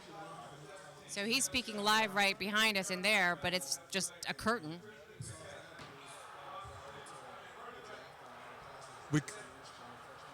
So the Carolina Panthers have made their Christian selection. McCaffrey, book it. Call it, And Tony. as I said, and there are people booing, Told which is you. insane. This is an absolute no-brainer. I'm happy. I went. But I mean, maybe it's other fans from another team fans that wanted don't know him. anything. You know what I think it is? No, you know what it is, Tony? I think it's Eagles fans here that are upset the fact that You're probably that right. they're not getting Christian McCaffrey because So Christian McCaffrey, as I guaranteed and put in my house, a very valuable row house in a very fashionable and she trendy South Philadelphia East Passyunk district. that thing's moving up. It is moving up. I just put it up, and I just collected a second home. Unfortunately, it's in Kensington. But, you got to give up something to get something. It's in Luigi's neighborhood. That's Taccone, my brother. Taccone. Maybe Ronhurst. I mean, it depends. Rates are low. Buy high. It's a mess over there right now, though. Yeah, but this made all the sense in the world for them, man. What, moving to Kensington and Tacoma? No, Christian McCaffrey. Oh, Christian McCaffrey. Believe me, he's going to be nowhere, anywhere near. Of all the picks in this first round that were absolute locks, unless he had gone before here, Christian McCaffrey was a stone-cold guaranteed lock to the Carolina just felt Panthers. right. It felt Watch right this all kid. around. We got to watch the tape of this kid because he's got vision. No, to me, Tony, he can do it all. Tony, to me, listen, he's Julian Edelman in a running back's body. That's what he is. He runs routes, and he went to Stanford, so he's smart. He's not a Cal guy because they're dumb. So that's the difference. Stanford, smart. Cal, dumb. To all my Cal friends out there, and I have a lot of friends who went to Cal who are smart. But if you're going to put Cal next to Stanford, I know Cal Berkeley thinks they're like, the epicenter of the world, and they're not. Robin, you're from out there, Stanford or Cal, who produces more Fortune 500 type people? I mean, Movers and shakers in society. Stanford's pretty damn good. It's the Ivy League of the West. It's It the is. Harvard of the West. It is. I don't care if my guy can read. I just want to be able to play football. Well, you're right about that. Let's be real. I'm just talking at it strictly from an educational standpoint here. No, listen, man. I mean, look, this kid can play. As long as he's able to sign a contract, that's all that matters to me. Telling you, the guy's versatile. He can do a lot of things for you on the field, and that's the most important thing. Cam needs help all around, man. That offense is bad, man. I mean, they had Kelvin Benjamin they drafted a couple years ago. He got hurt, but he had a great rookie season. But even he's fallen off a little bit. I mean, Ted Ginn was dropping 1,000 balls last year, but he's gone now. I'm telling you right now. Philly Brown was like their top receiver. The Carolina Panthers with this pick. Aside from Greg Olsen, who was Cam's number one weapon, they needed somebody else, man. And this guy is going to help them possibly get back to another Super Bowl. Yeah, remember they were in the Super Bowl 2 years ago. And speaking of Super Bowl, I remember Thomas Davis broke that arm. Remember that picture that he had Yeah. looked like a football coming out of surgery? And he played on that, man. I know. No, Thomas Davis. That's why he's the Walter Payton Man of the Year. And that guy's been hurt so many times, man. Yeah. He kept coming back. Yeah, he's a great player. So Christian McCaffrey off the board. We heard booing, and I think Luigi nailed it. Yeah, I did. Either just Eagle fans or fans of other teams who were hoping Christian McCaffrey would fall to them. But Christian McCaffrey's off the board at number 8, going to your Carolina Panthers. So you got 2 Stanford players going in the top 8. How about that? 2 Stanford players, 2 LSU players in the top 8 so far in your NFL draft first round. So Christian McCaffrey, and now as you look at it, it's a run on offensive players. I mean, 2 of the first 3 picks, Myles Garrett, Solomon Thomas, go 1 and 3. Then you have Leonard Fournette, running back. Wide receiver, Corey Davis. Safety, Jamal Adams, and then wide receiver and running back. So you got 2 wide receivers, 2 running backs, and a quarterback going in the top 8, Luigi. Yep. And now you have Cincinnati's on the clock with Marvin Lewis, who's basically the Jeff Fisher of the AFC. Yes, now, he is. You know what I mean? And again, another team. The pick is in for Cincinnati. I think they go defense here. I think they need help in the secondary as well. And I think this is where maybe you see Lattimore going. So Buffalo's on the clock. Cincinnati has made their pick. Has made their pick. So I believe they will take Carson Palmer to try to get him back from Carolina to see if he has one good year left. By the way, Arizona. Somebody was asking how they get the names on the back of the jersey so fast, and there's somebody right here backstage that's putting the names on them. They're just putting them right on. Absolutely. Well, they have the patch already with the player's name, and then they Right. just stick it on the jersey. So there's not somebody putting it on the actual team jersey. You know what I'm saying? They all have number 1 on them, though, right? I believe they do. They believe they put They all number right. 1. They all have number 1, and then it's the entire name. So they're not like putting on letter by letter by letter and having to get it straight. Right. It's a just patch. one patch, and so they just get the jersey and just slap it on there. So the Bengals have made their pick, and we're moving briskly through this first round. Yeah, because I'm thinking, Tony, I'm thinking here it could be, it's either got to be Lattimore. Do they go maybe Derek Barnett? Maybe? Well, the cornerbacks are still sitting there, man. They need, but I know, but they need help on the defensive line. I don't read all the mock 1.0. I wait till about like the 37.0 comes out, till like the final mocks come out. A lot of them have Barnett going to Cincinnati. But nobody's really done what they were supposed to do outside of taking Myles Garrett at number 1 with Cleveland. Cincinnati will take the best player available to get them to 8-8 and out of the playoffs again, I believe. And save Marvin Lewis's job one more time? Exactly. Okay. I can't believe it. I've never seen somebody just been complete mediocrity and just. You know who they're going to take job. here? Who? Reuben Foster. I believe you're going to see Reuben Foster come off the board. I don't know. I think it's going to go. I think they're going to go with Barnett. We'll see. Barnett, of course, another defensive end from Tennessee, who a lot of people think the Eagles would take at 14. He's one of those names you keep hearing popping around. If he's at 14, would they take him? No, he rose. A little bit. Yep. I'm going to make this my pick. I'm going to take Reuben Foster from Alabama, the inside linebacker. See if I'm right. Okay. And we'll see if the Bengals go defense here. Because offense isn't their problem. They've got A.J. Green. They got good players on offense. Sure. Their problem is on defense. Am I right? Yeah, they're pretty set at running back with Jeremy Hill and Giovanni Although they Bernard. had 17 interceptions, which was tied for fourth in the NFL, so their secondary's not that bad. That's why I think they're going linebacker. I think they're going defensive end, Tony. I think Barnett does go here. You may be right. We'll see. If the pick is made, the commissioner hasn't gone out. But I don't want to be right. Why? Because I want you to continue to be right. Because you're No, on, it doesn't matter who's you're on a right. heater right now, man. I'm not trying to bet against you. No, it's not about betting against. It's just about you have to look for the right fit. It's the best available player. There's some great players. There's a lot of great players. Here comes the commissioner now with the Bengals pick. With the 9th pick in the 2017 NFL Draft, the Cincinnati Bengals select John Ross. Oh! Another wide receiver. Wow, John Ross. Not Bob Ross, of course. He's no longer with us, but puffy clouds are now forming over the beautiful city of Cincinnati. And happy little mountains in the background. Yes. Happy clouds. John Ross. So the 3 top receivers are now off the board in the first 9 picks. Wow. Tony, How 4.22 about that? 4.2240 will help you get drafted a little early, man. Unbelievable, man. I'm glad you didn't bet the house on that one. I didn't. I only bet the house on limited picks, Robin. Tony, that's going to be very dangerous. With A.J. Green and that guy, Yep. with Ross it's a now on the great other pick. side to blow the top off the defense. Buffalo is Tony's going to trade. Buffalo is traded to Kansas City. Andy Reid up to his tricks again, Tony. Yep. So we have the pick. John Ross. It seems like what's the color? What's the color? Not the color purple, Robin, but the color Pink. It's like It's that. a That's pink- more. That's pink. pink and salmon are really very, is very pink, popular colors. And the other one was definitely salmon, and that's from your fashion correspondent. You're welcome. That's more like a violet. No, it's what the heck are you talking We're about? talking violet, pink, and see they just have Ross on the number 1. Yeah, I would say that's fuchsia.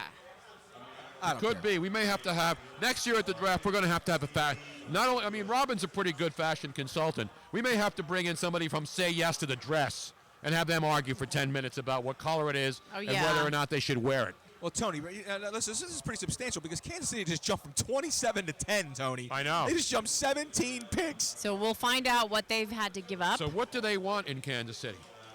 They don't need steak. We know that. They got good steak there. Good barbecue, good steak. They don't need any more mustache wax it's for funny, Andy Reid. Tony, it's funny because, Kansas City's a team where wide receiver would have made sense. Because they have nothing there. I don't think they're going to take O.J. Howard to tight end. They have Travis Kelce, so they're set there. Yeah. Running back, they're okay with Niles Davis. Did they take another wide receiver? By the way, somebody here on Twitter also commented on the suit saying, the same suit again? Was there a clearance at Goodwill? I think they went to Joseph A. Bank. Yes. Because they bought 2 fuchsia suits No, and but- got a third one plus 16 shirts absolutely free. One was definitely salmon. The other one was more of a pink slash fuchsia. At Joseph A. Bank. They ain't no Joseph A. Bank suits, bro. I'll tell you that right now. No, they ain't Joseph. No, hell. Joseph A. Bank has nice quality product, Of course though, they even do. though they're not a sponsor. I'm more of a Ventresca guy myself. You a Ventresca Limited guy? Yeah, he's made my suits. All of my clothing made by Frank Ventresca. Not my shirts, but my suits. I never had a suit made. What's the matter with you, man? I don't have the cash, man. You know where I had my first suit made? In Sarajevo, Yugoslavia. For the Olympics? I was at the Olympics, and they had, and everything was cheap there. Oh, of course, you're in Sarajevo, man. But this tailor made me a all-wool suit. All-wool for like $40. I'm not kidding you, man. It was a great suit. You still itching? All-wool. You still itching or no? I don't have it anymore. It was skinny jeans. It was a skinny jeans look back then. Jeez. Everything was tight back then. Wool Robert, what are you doing? Oh, okay, because I know how to work a mic. I've been doing this for 100 years. No, because you're mostly looking over this way, so I'm well, I actually don't have going to look straight on. transition. I'm doing it slowly. So, who do the Kansas City Chiefs want here, Luigi? That's the big question. Tony, to jump 17 spots? I don't know, man. Yeah, this is the first really big trade of the draft. I mean, the Niners-Bears was just one. They swapped one slot to go from 3 to 2, but the Bears gave up 3 picks to just do that. Well, Tony, you're still looking at Jamal Adams on the board. Marshawn Lattimore still on the board. Malik Hooker still on the board. There's a lot of people still on the board. I'm Derek still on the Barnett's board. still on the board. I mean, Reuben Foster on the board. I can't see them. Andy Reid's got to like. It's I got to be can't see defense. that. I can't. Yeah, he's always a defense. I can't see them moving up for one of the tight ends. There's no way. No way. No, they're not taking a. They're not taking a tight end. And I can't see Andy Reid moving up to take a running back here. No. Wait a minute. We're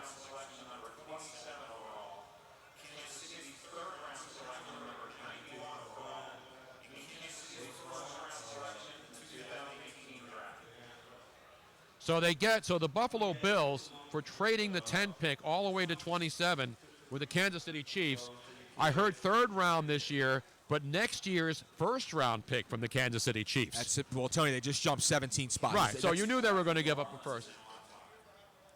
So I heard third round this year and first round next year to go from 10 to 27. Chiefs move up from 27 to 10 and give up next year's first round pick to make the swap. And so we'll find out. Buffalo, to me, it's got to be impact player here because they know their guy probably already came, or maybe their guy's still there and they're surprised that he's still there. But if they're surprised that he's still there, they're not going to get him at 27. So this isn't a player that they were hoping would drop. This is a player they have on their board that they have to have now. And that's why, to me, I'm looking at a Reuben Foster. I'm looking at a Hassan Reddick here. Reddick? You think they're gonna jump up to 10 to go get Reddick? I don't know. I mean, who else would they want? Who else would they want? I don't know, Tony. I mean, a lot of people had them. Not a lot. Well, a couple people I had. I mean, the top 3 receivers are off the board, right? They're all off the board. Davis, Ross, Tony, and Williams. They do need a linebacker bad.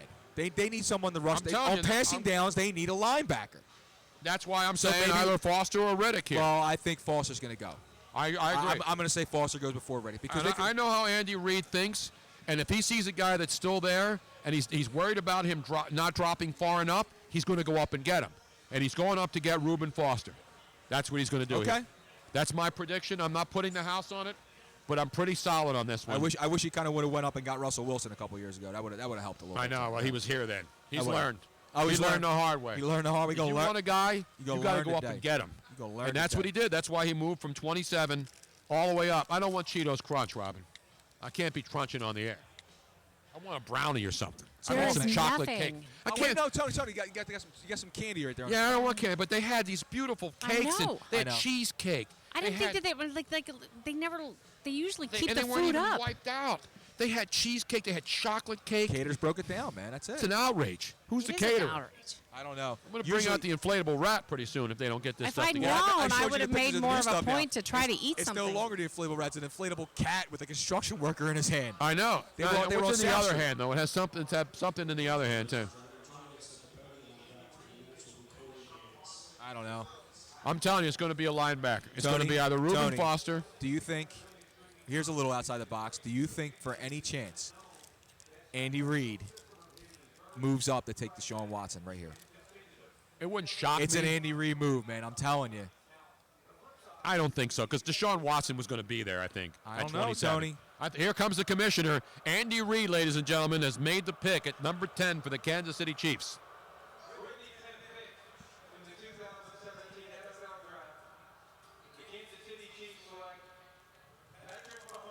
Whoa! He went my God! I was right on the quarterback. I was not right on the friggin' on which one. He though. went Patrick Patty Mahomes, our friend from Houston. Wow. The second quarterback. Remember, he lost Nick Foles. Oh, look who's there. Yeah, and of course, that's our buddy's client. Patrick Mahomes is the second quarterback. Of course, played in a weird offense down there. That's yeah, that's the agent. Yeah. That's Lee. Lee Steinberg's guy, Patrick Mahomes. And we got a chance to talk to Patrick Mahomes, his mom, in Houston, and then we saw him at Lee Steinberg's party. So Lee Steinberg's got himself kid, a too. top 10 quarterback for the first time in a while. Remember, Lee used to always have, the Troy Aikmans and the great quarterbacks from back in the day.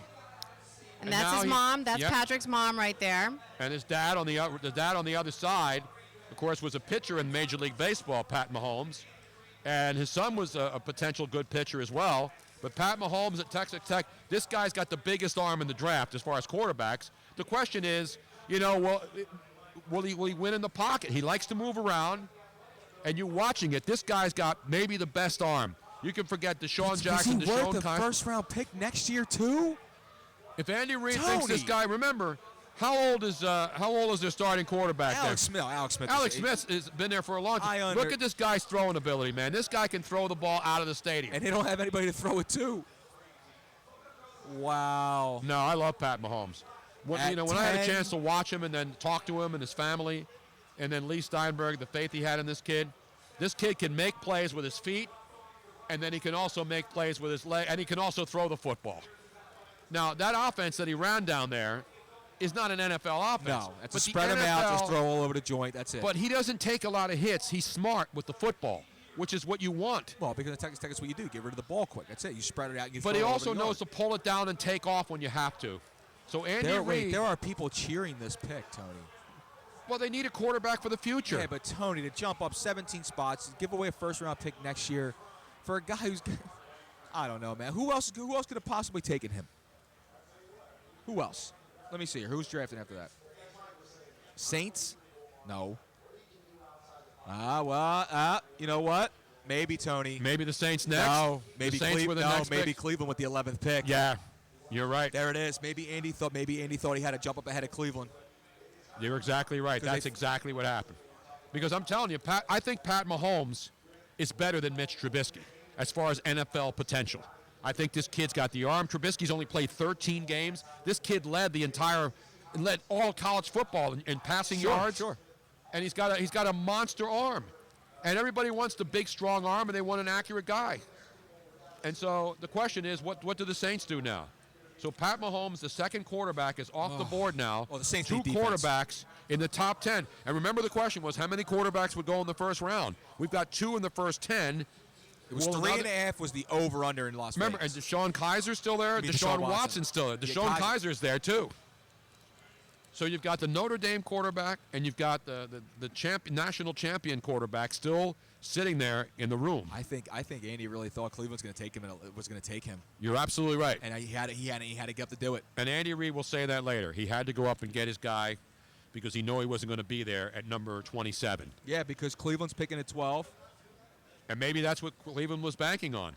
We take Garrett at number 1, and we know another quarterback. We know Trubisky's probably going to go as the first quarterback.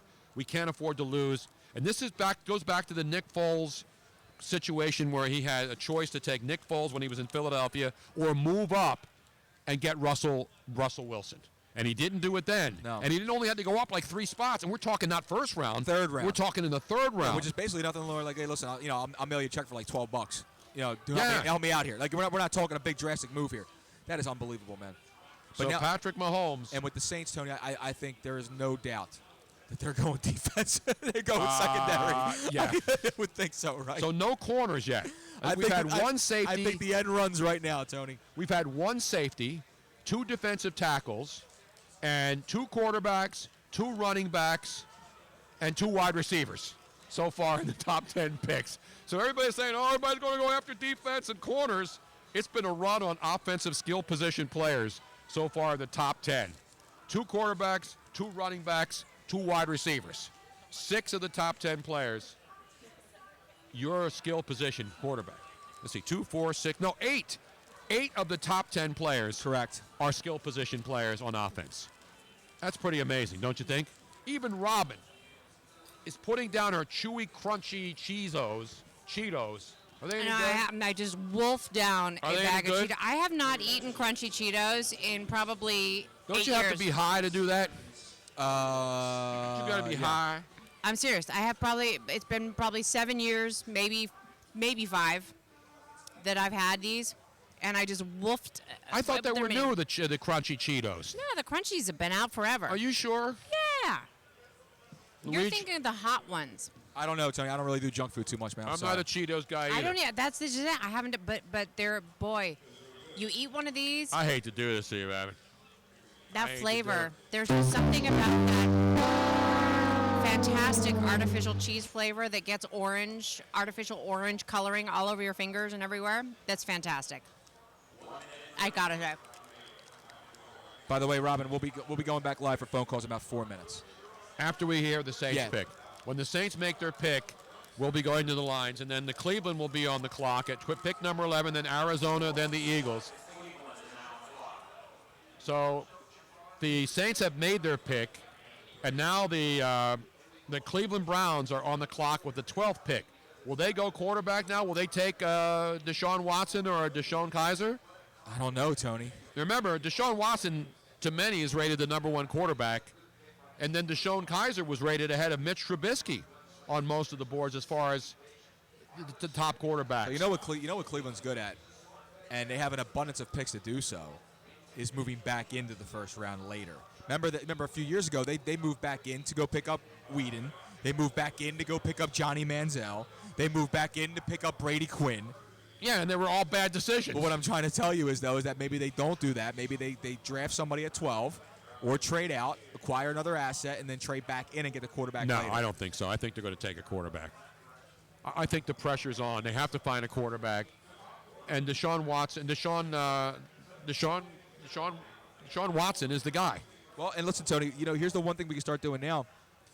We got some process of elimination going on because we're getting pretty close to this Eagles pick here. Yeah. We're 3 picks away, and there's a lot of names still I know, available here, they're Tony. going to get a good player. And the question is, because if Well, the remember now, Saints, Tony, because Lattimore's still there. right, Arizona, are they going to go defense? Because we still have the Saints who've just made their pick. You got Cleveland, Arizona, then the Eagles at 14. So where does Arizona go? Well, Where does Arizona go at 13? Here's another thing, Tony. Carson Palmer's not getting any younger.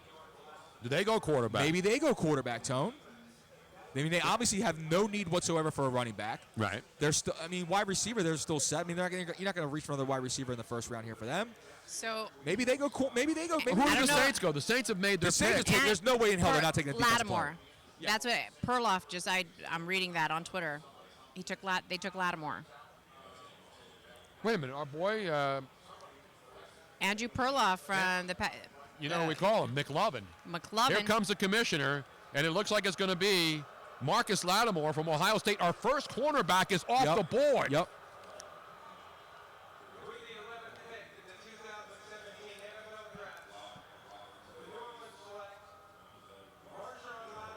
Marshall Lattimore is off the board. So your first corner is the 11th pick. And the first corner taken is Marshall Lattimore. Shocked? No, not at all. Tony, there was no way that the Saints were not taking a defensive player. None whatsoever. So there you have it. So, obviously, so now you have an Ohio State player. You know what he is? He's your first Big Ten player off the board. You That's realize huge. that? That's pretty big. At number 11. Patrick Mahomes, of course, came off to pick right before that. You know where Arizona could go? Arizona could go O.J. Howard. I could see him being a fit there. They do need a tight end. They need another weapon in the middle of that field, Tony. So the Eagles are going to have a choice pretty soon. Oh, there's going to be a big choice for the Eagles. Do they go Reuben Foster? Do they go Hassan Reddick? Do they go Barnett? If he's still don't forget there. Malik Hooker's there, who's from Ohio State. Malcolm Jenkins has been on record saying he'd love to have him come in too. Another one of his brethren. Is it going to be defense? Derek Barnett's there. A lot of people fell in love with him on the defensive line. Tony earlier. Like I said, Barnett. Derek Barnett was a guy that a lot of people had at 14 on their mock drafts. What about Kevin King from Washington, another corner? I don't know if you can. I don't think you can take a corner there. I don't think you can take a corner at 14. I really don't, Luigi. I mean, it fills the need. I don't know, Tony. Now, are we almost ready to take some phone calls again? Let's take one here. Actually, no, we will be in about 3 seconds. So. Okay. Well, that's pretty close. So I did not realize this because we've never actually gotten to this position where we have gone so long Phones are back open, Robin. Sorry. Phones are back open now. So go ahead and call 717-363-TONY, 717-363-8669. Don't forget, we got fabulous prizes. And we still have some prizes left, and we'd love to hear your guys' opinions on these picks. Robin, your guys' is Your not. guys'. That doesn't work. Use guys over there. Use or guys. Yins. When the Steelers pick, we'll go Yins. We want to hear it from Yins. So LSU has 2 players gone. We mentioned Stanford has 2 players in the top 10. And then you have Ohio State, the first Big Ten player, off the board. So we're at pick number 12, the Cleveland Browns from the Philadelphia Eagles. This was from an earlier trade. It's from the Wentz trade. From the Carson Wentz deal, where Cleveland obviously gave up. The Eagles moved up to number 2 and traded with Cleveland to be able to get Carson Wentz at number 2 just a year ago. Right. And Cleveland gets the pick. And then the Eagles from Minnesota in the Sam Bradford trade got pick number 14 back. I think there's been a trade, Tony. With the Cleveland Browns? Yeah, I think Houston's now on the clock. Is that what they just said? No, I didn't hear it, so I'm going to double check. Let's see. See, it's hard to hear the monitor, and I only have one earpiece in, so I'm able to hear the monitor as well. So we'll keep you up to date. Let's go to the phones, though. We have any lines? Anybody on the line? No, nobody's on the line yet, Tony. What's the number now? 717-363-TONY? Yep. 717-363-8669. Whether you're an Eagle fan or you're a fan of any other team, who wants to react so far to the draft. Any surprises? The surprise to me is that it's any been surprises? Not the names. The fact that it hasn't been a run on defense. It's been pretty much all about skill position NFL offensive players in the draft. I mentioned 2 quarterbacks, 2 running backs, 2 wide receivers, and 2. What am I missing? Running back, 2 quarterbacks, 2 running backs, 2 wide receivers, and. What am I missing here? Well, we just had a corner come off. No, but I'm saying of the offensive players. You have McCaffrey gone, and you have Leonard Fournette off the board, the 2 running backs. Yeah, it's Cleveland and Houston.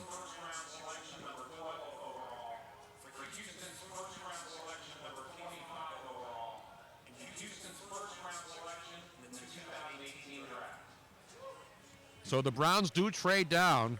Cleveland just trades its 12th pick to the Houston Texans, trades down, gets pick number 25 from Houston, so that will become Cleveland, and then they get next year's number 1 draft pick from the Houston Texans as well.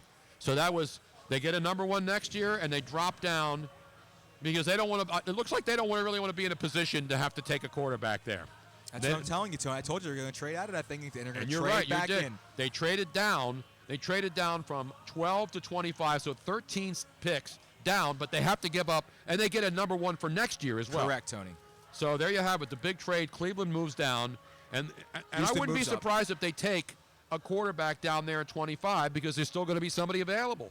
They keep saying, hey, we don't have to take a quarterback here at 12. Oh, one of the Let's others move down. Yeah, one of the others. Houston obviously is moving up now. So Cleveland is now, Houston. I'm doing this as I'm like doing a scorecard in baseball. So who do the Houston Texans take now? O.J. Howard. No, actually, you know what? No, I'm sorry. They got Fedora, but still not going to go O.J. Howard. They need offensive line help, Tony. There hasn't been an offensive lineman taken yet. Which is rare because we're already at pick 12.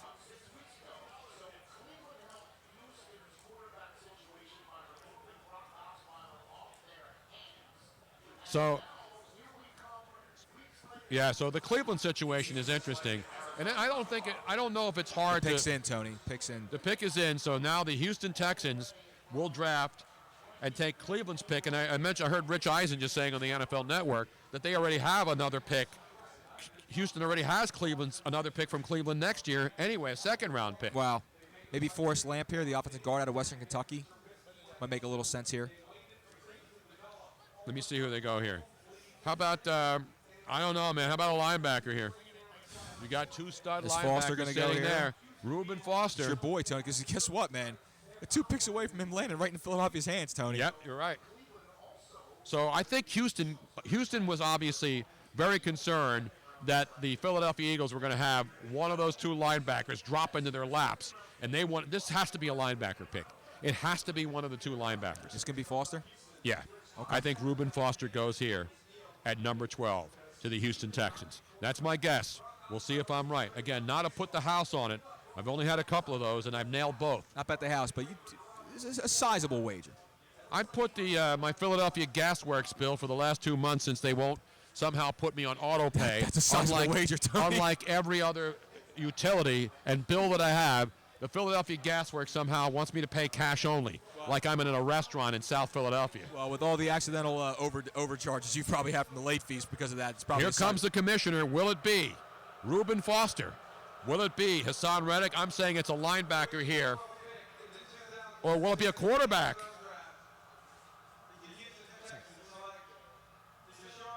It was a quarterback. Deshaun Watson, as of course Bill O'Brien down there, he's a quarterback guy, right? Who's this quarterback down there in Houston?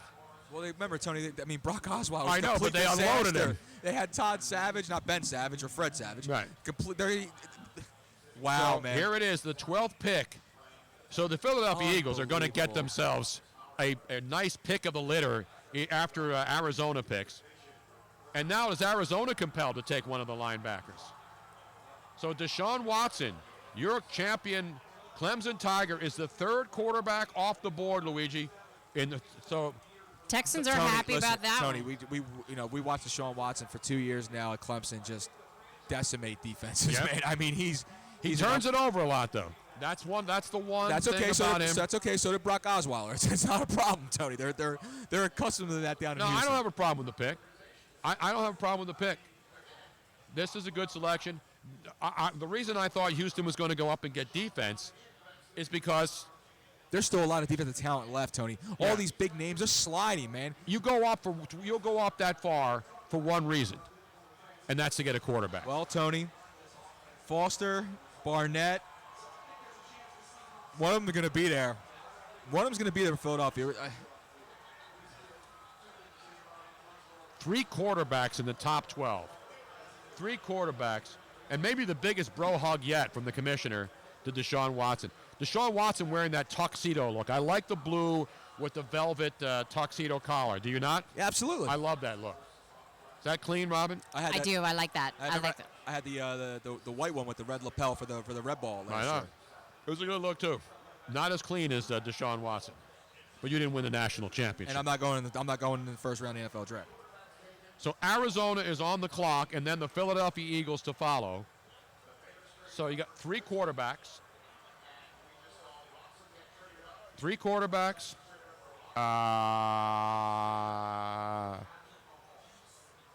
3 wide receivers, right? 3 wide receivers. Yes, sir, Tony. 3 quarterbacks, Correct. 2 running backs, and 2 wide receivers.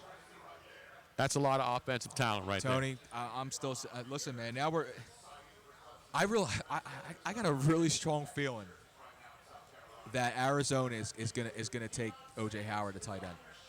They might. I really do, man. I mean, that leaves the question for Philadelphia. I mean, Barnett, Foster, Reddick. I mean, Dion's got my jacket on tonight, by the way. That is a badass. And jacket. he's got pink. He's got pink on tonight. What is the deal with the pink, man? It's good, man. It's not even breast cancer awareness No, month, it's but not. It's pink's always a autism good look. It's autism awareness month. It is, but pink is always a good look. I could have went pink tonight too, but it would have clashed with the tie. I'm one of those manly men. I'm man enough to rock pink anytime, anywhere. Am I right, Robin?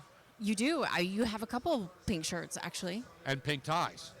And I've rocked him on national television many, many times in the past because that's how confident I am in my sexuality and my gender and my manhood. I got a couple pictures. In my alpha male status. Now, do we have any phone calls yet, Tony? Luigi? Nope. I think people are just. They're just. Are they actually? I mean, is it all copacetic? Everything's all rocked in? So Arizona has 4.5 minutes left now for the next pick. And here's the question. Here's the question. Does Arizona take one of the linebackers, Luigi? No, I think they're going to take O.J. You're Howard. going to take a tight end at Now, number 13? Andy says he thinks Arizona's going to grab Foster. I'm telling you, they're going to take a linebacker.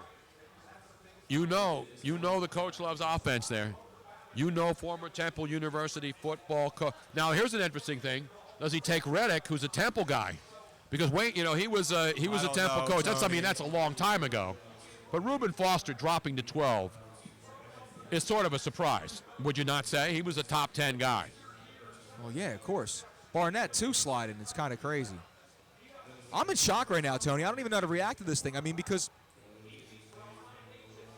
Dalvin Cook's going to be there. Yeah, that's right? Conley's going to be there, but he, of course, has baggage. I wouldn't touch Conley. Tony, I don't. The best wide receivers are gone, so you're not taking wide receiver if you're the Eagles. Do they dare take a tight end? No, absolutely not. I think Arizona's going to take O.J. Howard. I'm putting it in there. I don't care. If they do, then the Eagles are going to have a really, really talk about pick of the litter. Foster, Barnett, Reddick, it's all there for them, man. Offensive line help is there. No, you don't take an offensive line. I'm just saying. If the Eagles take an offensive lineman Tony, at 14, the boos will be heard throughout the entire city. Tony, all I'm saying is Peters is going to be gone next year. Lane Johnson shifting over. They're going to have a huge hole over there at tackle. It doesn't matter. I'm not saying it's the right thing to do or if it's the thing they're going to do. There isn't one guy in this draft who is a first-round offensive guard or offensive tackle. Not one guy. You do not take an offensive lineman unless there's an absolute no doubt about it. This guy's going to start immediately. You don't do it. And the Eagles took an offensive lineman a couple years ago, and it turned out okay as long as the guy stays off dope. Yeah, because they have the juice. Yeah, I call it dope. It's juice. Call it dope. You're a dope to take the juice. Stay off the help. Stay off the GNC. Stay out of GNC for another year. He ain't getting what he got at GNC, okay? Well, I don't know. You never know, man. If something on the bottle says "ol" at the end of it, it's not good. It's not good. If it ends in an "ein" or an "ol," it's not good. So, I hear a lot of noise. Is Rocky in the house? I'm telling you, I bet you Stallone is here. Oh, no, Swoop is in the house. They couldn't get Rocky. They got the mascot, who wasn't booked tonight. Surprised. The Eagles mascot, Swoop. Surprised Franklin the dog didn't show up, too. Franklin the dog, no. And Philly Steak did not show up tonight either, or Philly Moose. Philly Moose. It's Joel Embiid here. That's what I want to know. I heard a Fanatic made an appearance earlier, I think, though. Did he? Yeah. Well, they should. The Phillies are red hot. So the Arizona Cardinals have made their pick. The Philadelphia Eagles are on the clock. It's been a long time since we said that. Actually, a full calendar year. At this time last year, the Eagles had already made their pick. It was the second pick of the draft. Knew the pick, yeah. Exactly. Which could have been an all-time back. Could you imagine that? Could you imagine, Tony, if Los Angeles goes ahead? And what did I say about the head coach of the Arizona Cardinals? Who's the head coach of the Arizona Cardinals? What did you say about him, Tony? Who is the head coach of the Arizona Cardinals? I'm drawing a blank right now, Tony. I'm former Temple University football coach. Todd Bowles? No, not Todd Bowles. No, I'm sorry. What am I doing? Arizona. Rule. No, not. The guy with the goatee who's trying to look like me now. Oh, Arians. Bruce Arians. Bruce Arians. Sorry. Bruce Arians was a Temple coach when they were good a long time ago. He's going to take Hassan Reddick here. He is going to take Temple University's own Hassan Reddick with the 13th pick in the draft. You got some inside knowledge coming? Bet the house on it right now. Bet the house on it now. I'm not using other people for most of my picks. But I drew the conclusion. You did. You mentioned it like a while ago. Bruce Arians Temple deal. And it's not because he went to Temple, because Bruce Arians hasn't coached at Temple for 15, 20 years. I'm telling you right now, Temple University will get a player in the National Football. They get one every year. But the 13th pick is going to Arizona, which means the Eagles then have to decide, whether they're going to take a running back in Dalvin Cook, whether they're going to take a defensive tackle. They got Foster still on the board. Barnett's on the board. Reuben Foster, whether they're going to take Derek Barnett out of Tennessee, the defensive end. I mean, there's a lot of choices. But Arizona's not going tight end. They're not going offensive line. They're going for Hassan Reddick from Temple University. Tony, if that happens, we're shutting it down. I'm not kidding. I'm done. We're going to play Powerball, and you're picking every number right away. I can't see this happening. I'm still saying O.J. Howard. I'm telling you, Bruce Arians loves him some linebackers. He loves him some Temple kids, and he's going to take the Temple kid. I'm telling you right now. We're about to find out because the pick is in. Once the commissioner comes out, and then we start speculating. And the question is, and I want to know from the fans out there on Twitter right now, if you're the Eagles, do you take Reuben Foster from Alabama? Do you take Derek Barnett, the defensive end from Tennessee? Do you take Dalvin Cook, the running back from Florida State? Tony, Malik Hooker, the safety from Ohio State, still there. I know. I don't think they're going safety. Here's the commissioner. Here we go.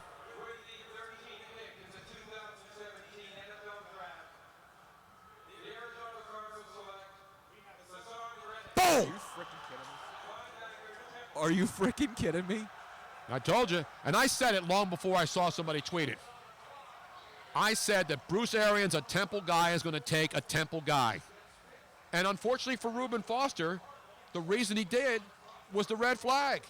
And Hassan Reddick has, you talk about guys who jumped up the board more than anybody in this first round, it has to be Hassan Reddick. Is there any doubt about that? Tony, this is incredible, man. Is he not the first? He's the first linebacker off the board. What a rise, man. What a rise. And it's a great story too. And you know what else Bruce Arians likes? He likes stories. He likes walk-ons, going in and then blowing the roof off the sucker. And that's what Hassan Reddick did. Not only that, but guys that are very respectful, smart. No, he's a great kid. And he's a guy who, you know what he's going to do? He's going to appreciate what he's accomplished and the hard work that got him here. I think that's another thing that Arians He's looks at. not going to forget where he came from. That's the thing what Arians looks at. He looks at a kid who played just across the bridge over in Camden, Yep. no scholarship offers, walks onto a place like Temple. And listen to the crowd here in Philly. And they should give it up. And they should give it up to him. And you know who else has got to be proud? Who, Tony? Matt Rule. Matt Rule's got to be Matt Rule for taking this kid and saying, you know what, you're a Camden kid. Nobody wants you. I'm taking you here at Temple, and we're building something. And Hassan Reddick is an Arizona Cardinal. And now the Philadelphia Eagles have a very tough decision to make. So the Arizona Cardinals sit there and they take him right in front of, right out of Philadelphia's hands. I'm liking his jacket too. It was very Playboy-esque. No, he's solid. Well, you know the sub package. It's all about the sub package. Hey, listen, sub package versatility. Oh, is something Tony, that I've always. the third, he's Temple tough. Well, who is he? He's Temple tough. I mean, come on, man. He is Temple tough, just like yours truly. Tony, man, this is a hell of a pickup for them. I agree. Listen, I thought Arizona was going offense, no doubt about it. Not me. Wow. You don't take a tight end. You don't take a tight end at 13. I'm sorry. No, why, Tony? I mean, the trend has been these tight ends have been going early in the draft. The problem with this draft is the trend with tight ends now is not just guys who run out in the patterns. Everybody wants a guy who can stay in and block when he has to and then go out, because you're basically a wide receiver. You're no longer a tight end. Right, it's what you are. Yeah, so the tight ends now, coaches want guys who can block and then go out and run a pass pattern. Correct. Stay at the line, block, and then go out and run a pattern. That's the guy. So now the question is, Reuben Foster, who's a stud, is there. Derek Barnett, the defensive end of Tennessee, is a stud. Dalvin Cook, the running back, is a stud. You got corners out there.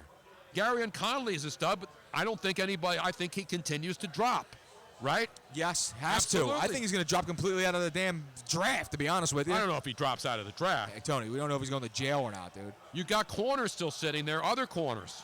You got Malik Hooker, a safety out of Ohio State, still sitting there. You take Dalvin Cook? This is going to be interesting. 3 minutes left. And the Eagles, they need help everywhere. I know, Tony, they need help. But here's the problem. They need help offensively so bad, but there's just nothing they can take there unless you're taking Dalvin Cook.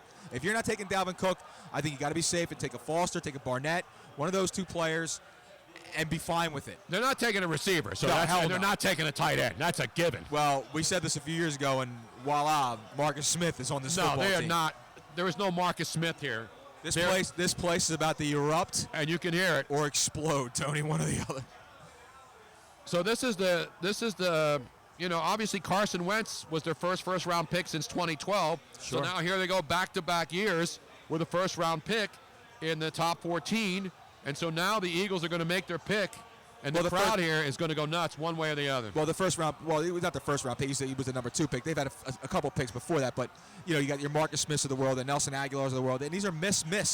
Both of them have been misses. Lane Johnson again stays off the juice. Right. No, yeah, you're right. He gives you the help. No, I know what you were saying. That was the first top 2 pick in a long time. They didn't say the pick is in, or did they trade it? Did they make a trade? They trade the Indianapolis? No, the pick is in, and the coach Pick on is the in. clock. Pick is in. Okay. So here it is. I'm going to ask you, Luigi, make the selection. Is it Reuben Foster? Is it Derek Barnett? Is it Dalvin Cook? I think those are the 3 possibilities. I think they're going to take Reuben Foster. I've only been right once this whole damn draft, but I think they're going to go Reuben Foster. What do you think, Tony? I think they're going to take Reuben Foster, too. I really do. I think you got to take Reuben Foster here. I mean, would I be shocked? It's either Reuben Foster, Dalvin Cook, or Barnett. Those are the three possibilities. And I can't put myself in Joe Douglas's head. They're going to take Barnett. They're going to take Derek Barnett from Tennessee, the defensive end. That's what a lot of people are saying right now. Yeah, they're going to take him. You think you're saying Barnett? Unfortunately, the whole problem with Reuben Foster is you can't take a chance and mess this pick up on a guy who may may have a problem.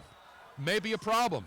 So Derek Barnett is who I saw Derek Barnett's name on multiple boards, on multiple mock draft boards. And if he's there, they're going to take him. I'm fine with it. I'm fine with it. Now, the question is, and they're never going to give you an answer, if Barnett had gone and would they have taken Hassan Foster? Reddick was there. No. Would they have taken Reddick? I think they would have taken Reddick if he was still Probably, there. yeah. I really do. I think they would have taken And you know Reddick. what? It probably made this kid's life by drafting him to play in his hometown. Yeah. Basically. So it's going to be Derek Barnett, the defensive end. They want more pass rush. You think that's what it's going to be? Yeah, it's Okay. Derek. It's going to be Derek Barnett. He's been the guy that a lot of people have penciled in for the Eagles, and he's going to be the pick.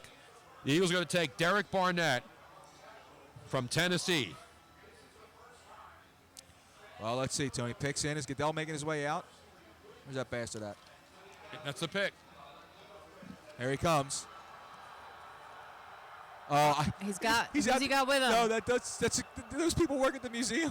Oh, that's so cool. Are there people that work at the museum? Are you sure? Yes, they work at the museum. How come you're not up there, Luigi? Those guys are actually they're C-Tech. They're cleaning crew. Another thing I got hosed on, a promotion in the draft.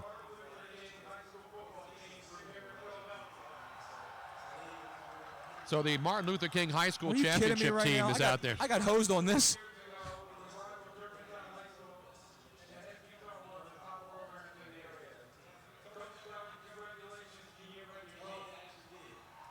So I missed on the Rocky pick.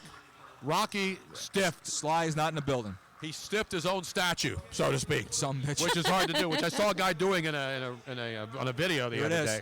Stiffing your own statue? Boom! There it is, Derek Barnett. That's the guy that they had as one of their guys that everybody knew they were going to take if he was there, and they did.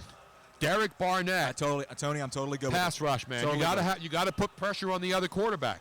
And as good as the Eagles were in spots on defense, they fizzled down the stretch. And you know, with Fletcher Cox and now another stud pass rusher, this guy can rush the passer. And in the NFL, you got to have guys who can put pressure on the other quarterback. Tony, I'm totally listen. I would have loved Fletcher Cox needs help. Listen, I would have loved for them to get offensive help for Wentz. It's what I really wanted. Okay, There's plenty of guys out Tony, there. if a guy like McCaffrey would have fell to us, or if a guy like Cook didn't have the problems, or any of this stuff like that, I would have guess been what he's happy. wearing? What color suit, Robin? That's a fuchsia. That's a like reddish? a burgundy. That's like a burgundy? It's like brick. That's a burgundy-ish kind of. I like the Hughes this year. Not Hugh Jackson, of course, who's the head coach of the Cincinnati Bengals. Hugh Hefner. Or Hugh Hefner. Or Hugh Jackman. Hugh Jackman, of course, the Wolverine. Or That's Hugh like Laurie. a burgundy on burgundy on burgundy with Or a Hugh whole, Laurie. like he's got the three-piece, he's got the vest, he's got the tie. It's a Mount Rushmore Lorries. Not Jeffrey Hughes. Laurie. Not Jeffrey Of Hughes. Laurie. Yeah, Hughes. The Eagle fans are happy though, because You should be happy. They got a heck of a player. He's a great player. I mean, and they had a great. They had the pick of the litter, and the bottom line is this: the Eagles, I believe, are like a lot of teams. You don't take a running back that high in the draft. Well, I think if Dalvin Cook didn't have a little bit of the injuries and things like that, I think they would have took him. I do. This is a good pick. Derek Barnett is not going to make a lot of people angry, and that's the thing about the draft. People are happy. This kid's a stud. And he's talking to Deion Sanders right now. But so the Eagles, the Colts are on the clock now. And the Eagles make a defensive pick. This is the pick that they got, of course, from Minnesota in the Sam Bradford trade. Well, oh, man. Listen, it makes sense. I mean, the Eagles did what they had to do. Just sit back, relax, let the draft fall to them, and that's it. And there's no doubt that Arizona taking Hassan Reddick pretty much cemented this pick for them. Yeah, it all really day did. long. It really did because Listen, you can't take Reuben Foster, but, and it's a shame because Reuben Foster is a hell of a player. Tony, listen, if it wasn't for the little bit of baggage that came along with it, he's going in the top 6 picks. Oh, absolutely. And to be honest with you, I was tempted to do it myself and pull the trigger on Foster, but I think push comes to shove, you have to take Barnett. Barnett is a safer pick, and he's a hell of a player. I don't think he hurts you. Now, you know what I'd love to see happen in the second round? What? Is the Eagles take my boy, Tano Passigno. What's he? What's he? 6'7"? Tano Passigno. Exactly. Tano Or Passigno. Passignon. If you want to say the proper French pronunciation. Correct. It's because Tano his dad Passignon. is from the Ivory Coast. His mother is from Uganda. Right. And in Uganda, there's a lot of French-speaking people. And in fact, Well, the Ivory Coast is the all Côte- French-speaking. Yeah, the Côte d'Ivoire. So I'm assuming he probably speaks French. Yes, he does. Do you speak French? Oui, oui. No. Un Oui, peu. oui ou non? Un petit peu. Je parle un peu française. Oui. Oui, as they say in slang, instead of we. And I want to see those abs that have abs. So we got 14 picks in. You realize we're not even halfway through the first round? I'm shot. What time is it? It's like 10 o'clock. Luigi's like freaking out here. He's gone quiet. What's the matter with you, man? Tony, I'm taking some of this in right now, and it's just like the first part of this draft completely threw me off my game. Not me. Well, I've that's not 'cause- been shocked at all. Oh, you're a professional. I've that's not why. been shocked at all. And now if you have the over on quarterbacks in the first round, you got to be feeling pretty good because it was 3.5, the over-under on how many quarterbacks would go in the first round. 3.5. 3 are off the board. One more goes. And you know one more is going to go. You know Deshaun Kaiser is going to go next somewhere. Is he going to go to Cleveland all the way down there at number 25 in the trade with the Houston Well, how about our Texans? pal from Milwaukee? Is he right to the Green Bay Packers? The take Green him Bay at 29? Packers. Yeah, it's a possibility. You know, there's a lot of there's a lot of Notre Dame fans in Green Bay. There's a lot of Notre Dame fans everywhere. Wow, man. This has been fun, man. Listen, it's been I great. love the NFL draft. I love it. Now people are saying Leslie Robinson on Twitter, Mr. Monday Night does it again. Tony's dealing. I remember the last time I did a draft show, and I was in L.A. I haven't done them in the last few years. But the last national draft show that I did on Fox Sports Radio, I mean, I had people the people were wondering who my inside information was coming from. I did have insider information then, and it was Jay Glazer. Yeah. Jay was tweeting me the picks, and he was tweeting them 2 minutes before we announced them. Yeah. And then the NFL actually cracked down after that draft because Jay had the best sources. And Jay was getting me the picks because he was on as my draft guy, right? Because Fox TV wasn't doing it. So Jay was feeding me the picks, and I was announcing them. That's awesome. 2 minutes before the commissioner That's walked great. out. That's and great. I nailed like every single one. There wasn't even one that was even closely remote to being wrong. That's awesome. Not even one that was close. That cemented me, although I had a lot of help there. But a lot of the picks that I've presented to you tonight, ladies and gentlemen, are sheer football knowledge. The Colts pick is in, and you know who they're going to take, Luigi? At this point, no. I have no freaking clue, Tony. Just give me a guess. Give me a guess. How about I say this? If you went down to K&A right now, you may be able to find a Malik Hooker, baby. Boom. That's what I'm thinking. You nice how I play a little charades there? I like that. What can you get for about $15 depending on the time of night at K&A? Is that 2 teeth or 2 syllables? what is that, Tony? A hooker. A hooker. Not a hookah bar. You can get those anywhere now. They're very popular in this area, by the way. Yes, they are. I tell you, we have a couple. Oh, wait, we had a couple calls. They just dropped off. Give us a call right now. They just dropped off. Give us a call right now. I want reaction. I want to hear from you on the draft lines. 717-363-TONY. 717. The commissioner's coming out to tell you who the hooker is. Who the hooker is.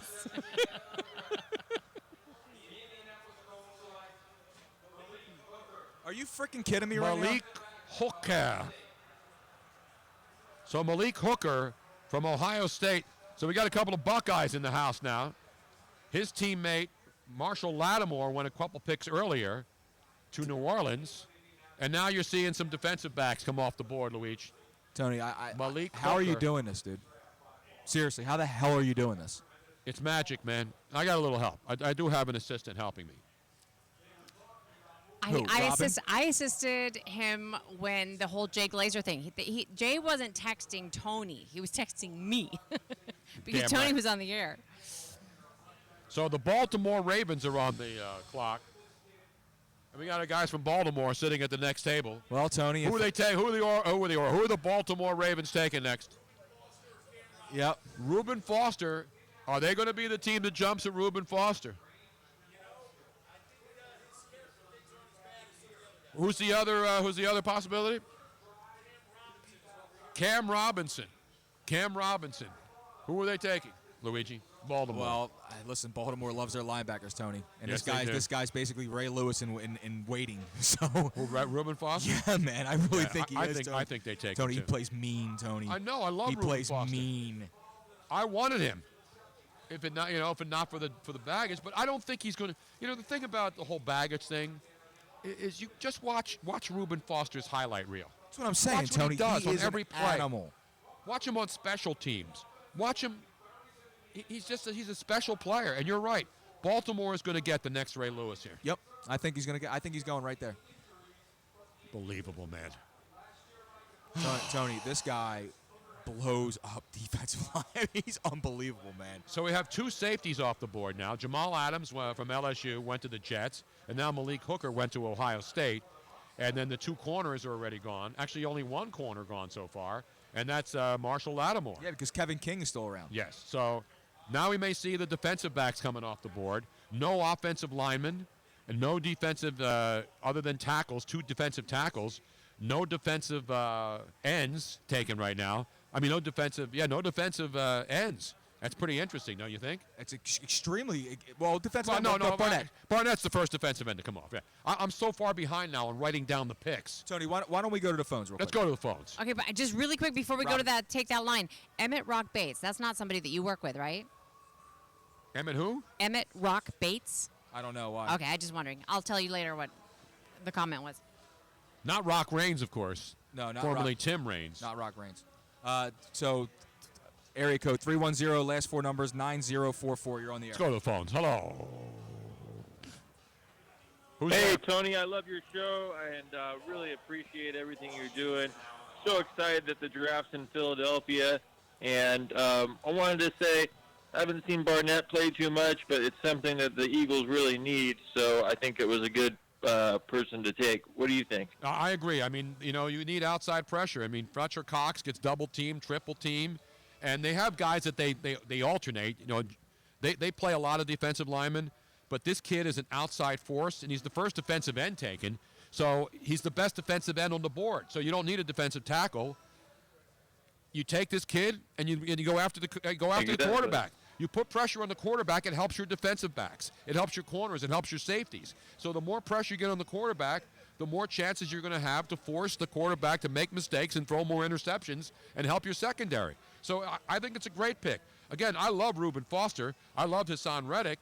Reddick was gone, and I guess they didn't want to take a chance because if you do mess up, and Foster is not the guy, but then again, if Reuben Foster becomes a Hall of Famer, then people are going to say, well, they had Reuben Foster and they passed him up to take a defensive end. So that's the chance you take with the draft. But the good thing about the Eagles, they had a lot of guys sitting there that they could have taken who could not be the wrong pick.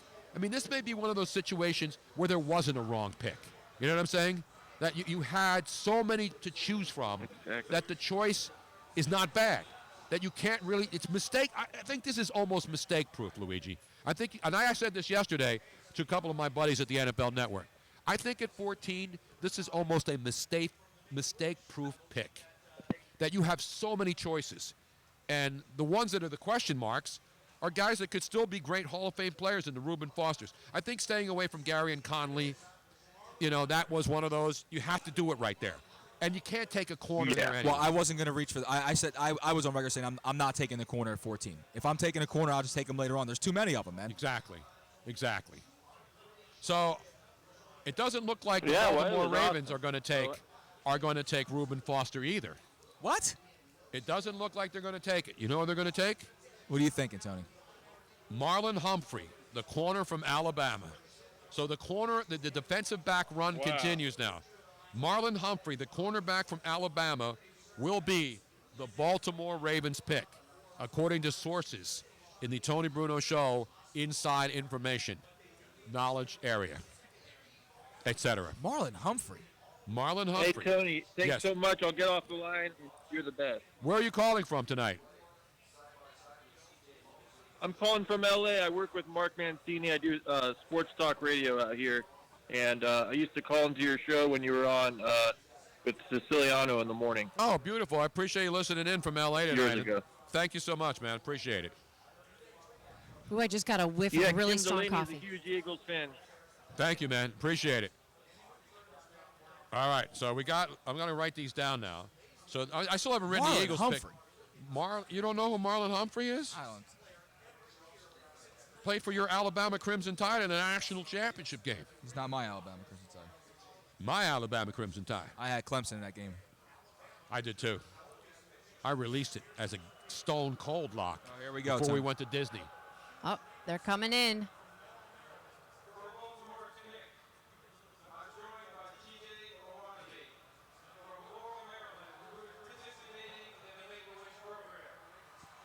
Love this stuff, by the way.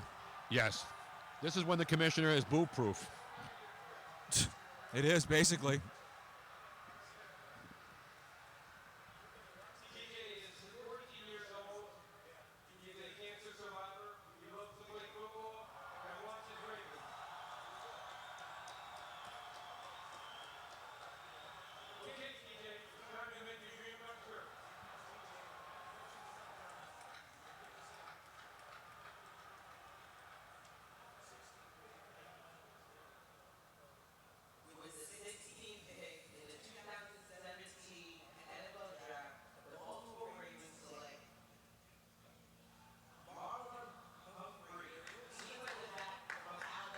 Dude, who is your source? This is, this is ridiculous, man.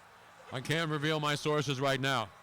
They're unimpeachable. So you know they're not Donald Trump or Barack Obama or what's his name? The former intelligence agency guy who's in trouble right now, Robin? Fenn? No. What's his face? Tony, you couldn't ask me anything about politics. I don't even pay attention to that crap, man. This is unbelievable. Marlon Humphrey.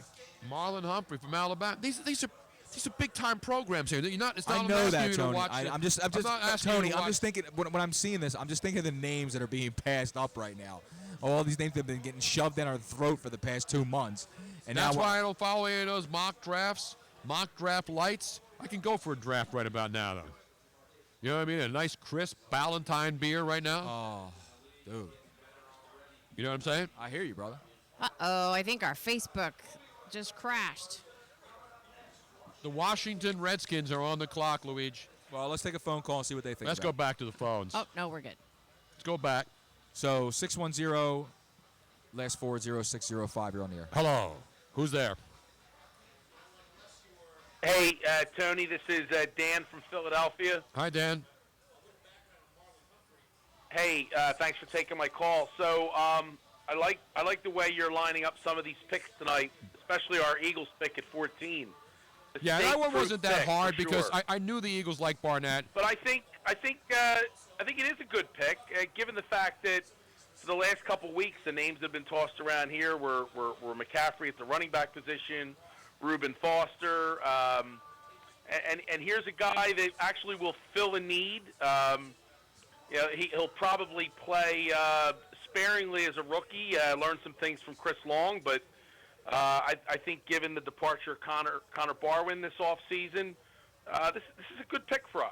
I totally agree, and I think, with Fletcher Cox, you get another pass rusher. They lost Benny Logan to free agency. He's a tackle. They have guys that can plug in a tackle who can stop the run. You got to get guys on the outside that can get to the passer. Fletcher Cox is obviously one of the best, but you saw Fletcher Cox this year get worn down. But he's interior though, more Tony. He's not a pass rushing DN. He plays D tackle. He's on the inside so much. They need a guy on the outside. Yeah, no, but Fletcher Cox moves around, and you're right. But they need a guy, an outside rush guy. Brandon Graham lines up outside a lot of times. Yeah, they need somebody else. That's the big thing, and Barnett makes the most sense. And to me, when you talk about impact positions in football, defensive end. We talk about quarterbacks, running backs, and the skill positions, but defensive ends who can get to the quarterback, that's a commodity, man. Tony, the two most important things, aside from quarterback, the guy who keep the quarterback standing up and the guy who can knock the quarterback down. Yeah, that's exactly. It. And that's why I think that going defensive end is a great move there, even if there was a linebacker. To me, running back and now reaching for, one of the corners. Not even the corners, because there's some good corners, but I wouldn't have taken a corner there either. You've got plenty of corners available. Right. Plus, you've got... You're not taking any of these wide receivers. The top three guys are gone. The guys after that, who knows? The 6th to 7th, Gerard Evans from Virginia Tech could be a great pro. But we don't know. And I don't think you need to take a wide receiver this year. You got a bunch of guys on your roster. You hope the guys that they sign for 1 year come in and play Smith for a new contract. Right? I get that, Tony. I think at some point they will draft the wide receiver in this draft. Later on, they'll bring some guys in. But I'm with you. I said they don't take the corner there. I would have been tempted for Foster. But Baltimore passed up Foster too. They balked them too, which is kind of crazy. I think Barnett was not the sexy pick, but the safe pick. And I think they did a fine job. I think he's going to be a good football player for this team. team. Does Washington take Foster? Dan is it Dan? They need playmakers, man. Bad. Yeah, this could be cooked. I hope not. Well, I don't want to see him in our division. I'm hoping he can fall one more pick behind at Tennessee. Yeah, that would help. But I mean, now Dan, the thing about Washington too, like they need weapons on the offensive side of the ball bad. Well, they need playmakers bad. Yeah, the only thing they have out there is going in the wrong direction right now. The only thing they have over there is a Vernon Davis who's got 1 foot out of the NFL, more than 1 foot in. They got Jordan Reed, who's hurt consistently concussion-wise. They have no running back. They have Jamison Crowder on the outside, and that's it. I mean, this could be. Yeah, they lost to Deshaun Jackson, and they lost Pierre Garçon. That's what I mean. They've been completely decimated. I wouldn't say that's decimated, but they lost. They lost every team starting player they had. That's decimation, man. They've lost everything. I think they're going to draft an offensive player. I think they're going to be tempted to take Dalvin Cook. You may be right. They may take Dalvin Cook. They need to have somebody do something. The pick is in. We're going to find out in a second who it is. We'll find out in a second. I don't know if they take Dalvin Cook. I really don't. I think they're going to go defense, man. I think they're going to go defense. Tony, they have players on. The difference is they have nobody on offense. They don't have any players. They got spots they got to fill here, man. Listen, all these teams have holes. The question is, who do you think they're going to take, Dan? If I'm the Washington Redskins right now, I am probably looking at either best available receiver, or I'm going to take somebody who can help me on my offensive line. But the next best available wide receiver, I mean, you're talking probably second, third round grades here. They're going defense. I'm telling you. And I know who it is now. You know who it is? Yes. Well, you've been right so far. You know what, Tony? I'll hang up and listen. I'm going to go back. Let's go back down to Alabama. Let's put another Alabama boy on the board. They will take Jonathan Allen, the defensive tackle from Alabama. He's just sliding the whole damn draft. Yes, he did. He was a top 5, top 10 guy minimum. Jonathan Allen is dropping down to number 17 to your Washington Redskins. So they went defense, Luigi. All right. Once again, I hate to do it to you, man.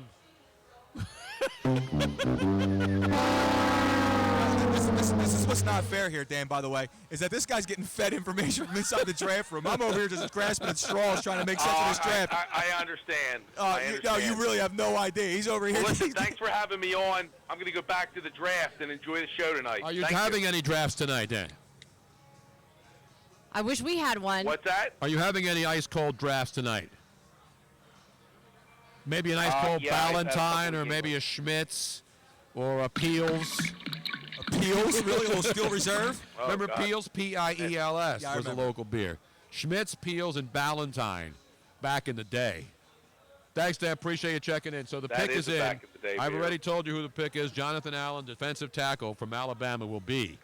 So back-to-back Bama boys going in the draft here. Roll damn Tide, man. Roll Tide, roll. Roll. Roll Tide, roll. Tony, I didn't write out. Of course, I still haven't written Hassan Reddick down in Arizona. I'm doing so much here, Luigi. I know it's you hard are, to be at the controls here. It's hard being a pimp, so they say. Exactly. That won an Oscar, you know, that song. It's hard to be a pimp? Yeah, that won an Oscar. Did you know that? No. It's hard out here to be a pimp. Wasn't that, was 310 Mafia? It was the 310 Mafia that did that song. I don't think so, Tony. I think so, and it won an Academy. Look it up. Hard out here for a pimp. Won an Academy Award for best song. The commissioner's out here announcing the Jonathan Allen pick.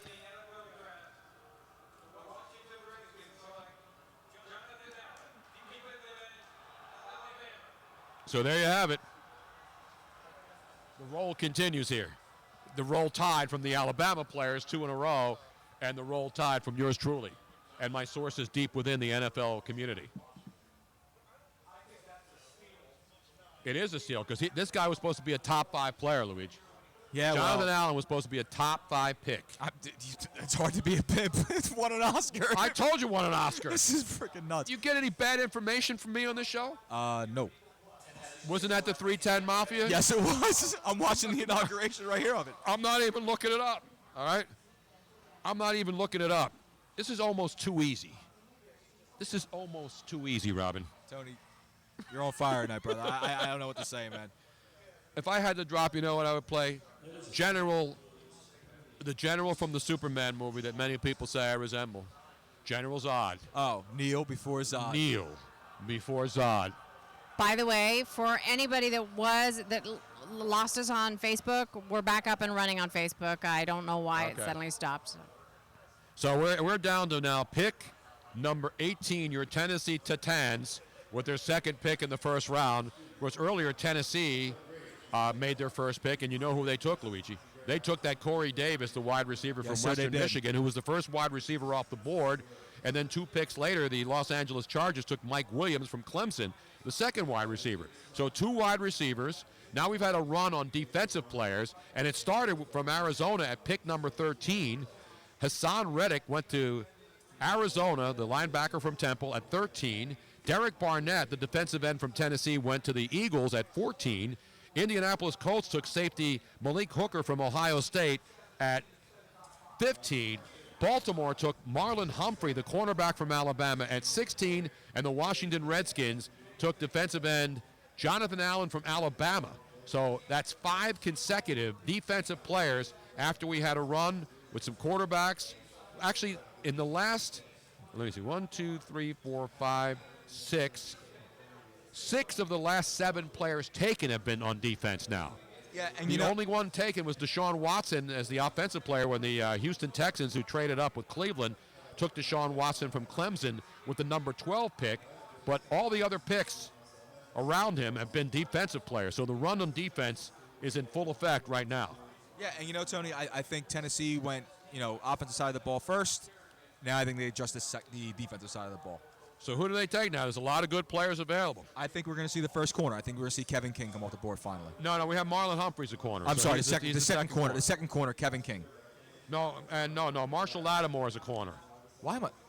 So we've had 2 safeties, 2 corners so far, and 2 defensive ends and 2 defensive tackles And only one linebacker off the board, And and that's Hassan Reddick. one offensive lineman. And not one offensive lineman in the first 17 picks. How about that?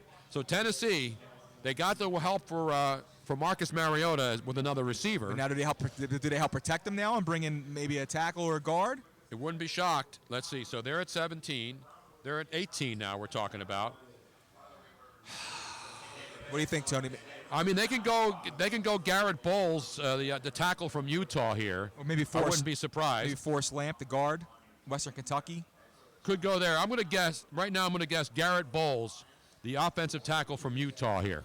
That's your guess? Offensive. That's my guess right now, and I'll find out in just a moment. But I'm going to guess Garrett Bowles here because I think you're right. I think they got to go offense. No offensive linemen have been taken. And as I mentioned earlier, the offensive line, there's not that one guy that you say, this guy is a Hall of Famer. There's not that one pancake block guy. No, because he would have went already. Exactly. So to have an offensive lineman go this late is pretty surprised. They're not going to take a tight end. No, because they already have Delaney Walker out there. Exactly. Even though Delaney Walker's been around a long time. He's still a beast, man. No, he's good. He's very good. So the offensive tackles, we got Cam Robinson in Alabama now. He's still there. The offensive tackle. You've got, wait a minute, did they make a trade with the Tampa Bay Buccaneers? No, it said Tennessee the pick's in. All right, Tennessee, the pick is It's in. so hard. If a trade does happen, it's really hard to hear it in here because Yeah. there's a lot of noise that happens. We've had we've had 3 trades so far in the first round. The 2 and 3 picks were swapped earlier. And then, of course, Buffalo traded. Here's the pick.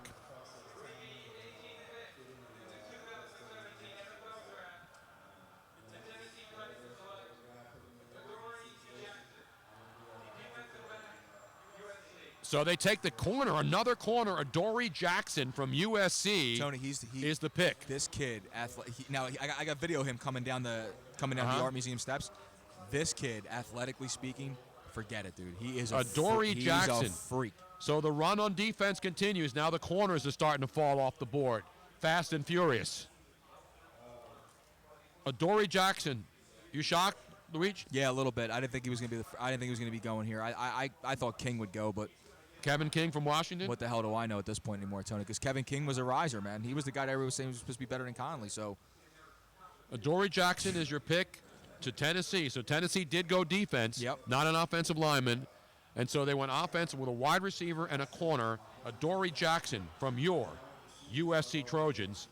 As the Pac-12 starting to get not many Pac-12 players, though. When you look at it, Washington, Stanford has 2, Washington has 1, and John Ross the receiver. And now you got the first USC or California player going off the board. Well, obviously Southern California. Right. Stanford and Northern California. Adoree Jackson, the corner from USC. That's how many corners now? 1, 2, 3. 1, 2, 3. Is that 3 or 4? I'm going to keep track. That's 3 corners. 3 corners. And 2 safeties so far. So five secondary players. Yep, exactly. So Adoree Jackson. And Tampa wasted no time. Yes. Tampa's wasted no time.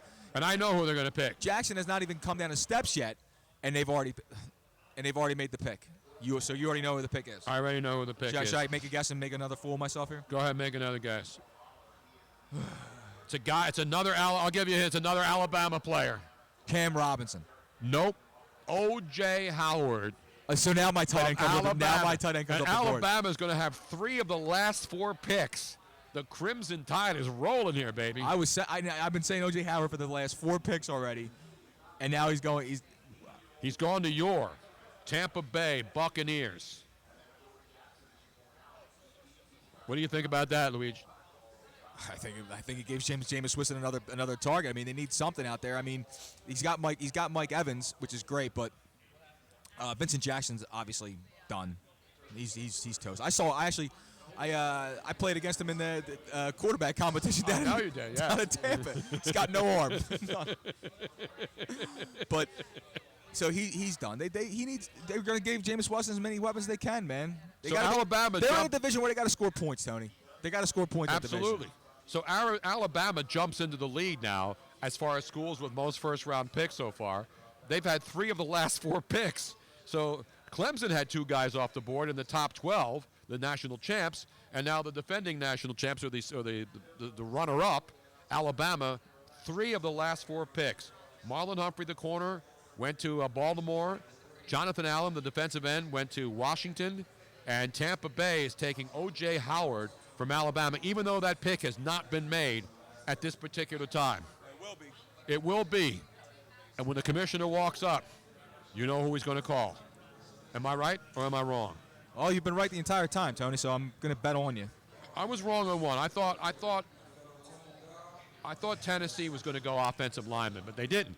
So proving once again my earlier thesis was that offensive linemen, there's not an offensive lineman that's a top 25 pick in this draft. I want to give a shout out to our people that followed us over from the one to the other. We have Joe Narney watching from Iowa. Hello.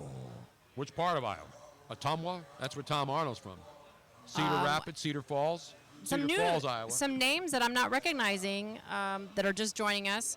Bill Stout, David Acker. Actually, we know him. No, it's great. You know, and people. Lots of people the NFL, dining in. You can get the NFL draft pretty much everywhere, but you're not getting the NFL draft like this. Not anywhere else. broken down like this. I will no. bet anything. I will put up everything I own, which is not very much, unfortunately. Right. I don't have many assets. I would put my pensions up that nobody is trumping this show. No. Not even Donald Trump is tweeting. I think even Donald Trump, the president's tweeting about my draft coverage tonight. Correct. And it's our draft coverage. It's a team effort here. That's right. There's no I in draft and there's no I in team. You know what I'm saying?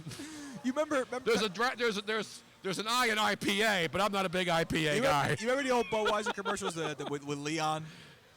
Remember the guy Leon's like, Leon can't do everything. Oh, yeah. There was the one he's like, the reporter goes, yeah, there's no I in team. He goes, yeah, there ain't no we either. Dying. So the Denver Broncos are on the clock, even though the Tampa Bay Buccaneers have not made their selection yet. What's taking them so damn long? I have no idea. I think they're just clearing the stage, I guess, Tony. As we approach 10:30 in the East here, live in Philadelphia at the NFL Draft 2017 edition, I told you this is going to go to. We still have 12 picks to go, 13 picks to go before this first round is over. They need to bring out more snacks. Yeah. I don't have work tomorrow or nothing, no big deal. You have work tomorrow? Yeah, man. I might just crash right here anyway. Crash in the tent. Exactly. Wake up in the morning, rolling to work. Go in the BIP tent. The BIP. You know, I've been to the museum. They have some really nice beds in there. You can't lay on those, though. No, I like the one in the Japanese garden one. That room? You know I was on that roof? I was on the roof of that tea house. Were you really? Yes, I was. I love the tea house. You could probably sneak into the tea house and then lay it down. Isn't there a bed in there? Yeah, but it's not very comfortable, though. It's all right. Let me tell you something right now. You want to be in that place when the lights are out? It's spooky as hell. I love it. Did you see Night bro. at the Museum 1, 2, and 3? Nope. Number 3 sucked, by the way. It was not necessary to make that.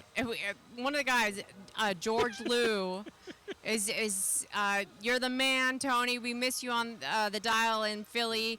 And he wrote, instead, we have some fat New York guy giving his opinion on Philly sports. Well, there's a lot of fat New York guys in the radio, but hey, I can't control obesity. I can only control myself. I can't control other people's eating habits, smoking habits, drug habits, drinking habits. Detroit so Denver is now has on the selected. clock. They haven't even announced the Tampa pick yet, have they? Tampa's picked. Have they announced that it's O.J. Howard from Alabama? I don't know. We didn't see him come out. Anything? No, I don't think so. I don't Why think are they cheering? Because they're just on the clock. No, they're not on the clock. They made the pick. Yeah, a but long time ago. No, I think they're just saying hi to the cameras. This is ridiculous. My God, Let's pick I'm up the pace, We boys. went from it was too hot in here to now it's too freaking cold. No, it's perfect in You here know now. why? Because there's 300 no people sun. in here. And here comes the commissioner, still getting booed. 2.5 hours later. O.J. Howard. Tony, you ass. Tony, you ass. He's stealing all Commissioner's thunder. I love it. Is this ruining it for people? Probably not. Am I stealing their thunder? Am I Probably stealing not. the commissioner's thunder? Howard McClinton says the draft is being broken down to levels beyond human comprehension. That's classic. Exactly. I need some of the soundboard. I haven't had any soundboard nights, but it hasn't been in heavy rotation this evening. And by the way, even Christian Bale has checked in, wondering about all the bragging about my selections. Oh, good for you. He's also responding to some of my action. Yeah. Understand. There you go. All right, a guy that I just told you about not that long ago, Luigi. Who you got, Tom? The guy I had going off the board as the first offensive lineman. Mm-hmm. Remember I said that he would be going possibly to Tennessee? Correct, sir. He is now coming off the board as your first offensive lineman. Really? Yes, indeed. The Denver Broncos are going to select from Utah. What is a Ute? What is it? What's a Ute anyway? Garrett Bowles, the offensive tackle from Utah, will be the first offensive lineman taken in this draft, Luigi. Garrett Bowles is your first offensive lineman. I can't believe we're getting a 20.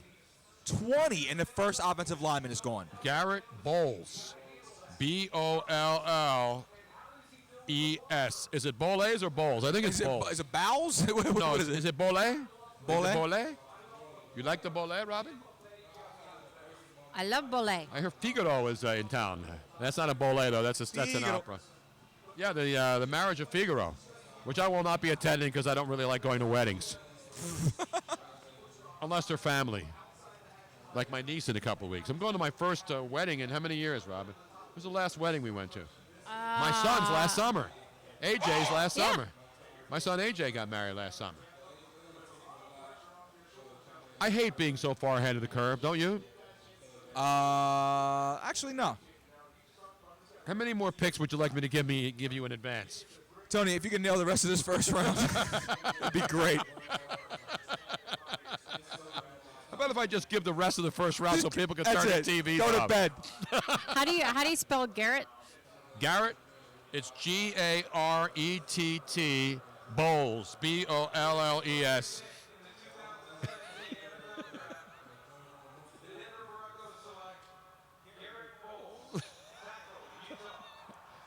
Dude, seriously. So you don't even gotta watch the draft. Just turn on the podcast. I'll set it and forget. This is like the Showtime Rotisserie Grill. That's it. That's all you have to do.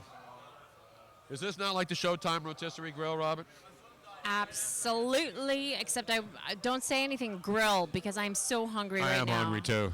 I only had a little piece of lasagna. I didn't have And a anything little bit of because I salad. didn't think that they were going to take it away so soon. I took a piece of that chicken with my bare hands. I mean, don't they know that this thing is going on till 1 o'clock? What the hell? They don't care. They got to clean up, Robin. Those people got to go home. No, I think they're going to have a post-game spread here for the media. There's a lot of media honks in here who want food. I mean, like, no, seriously, like normally, and I say this because I expected there to be food because they feed the NFL media. Yeah, really you know what well. I love about offensive linemen from Utah?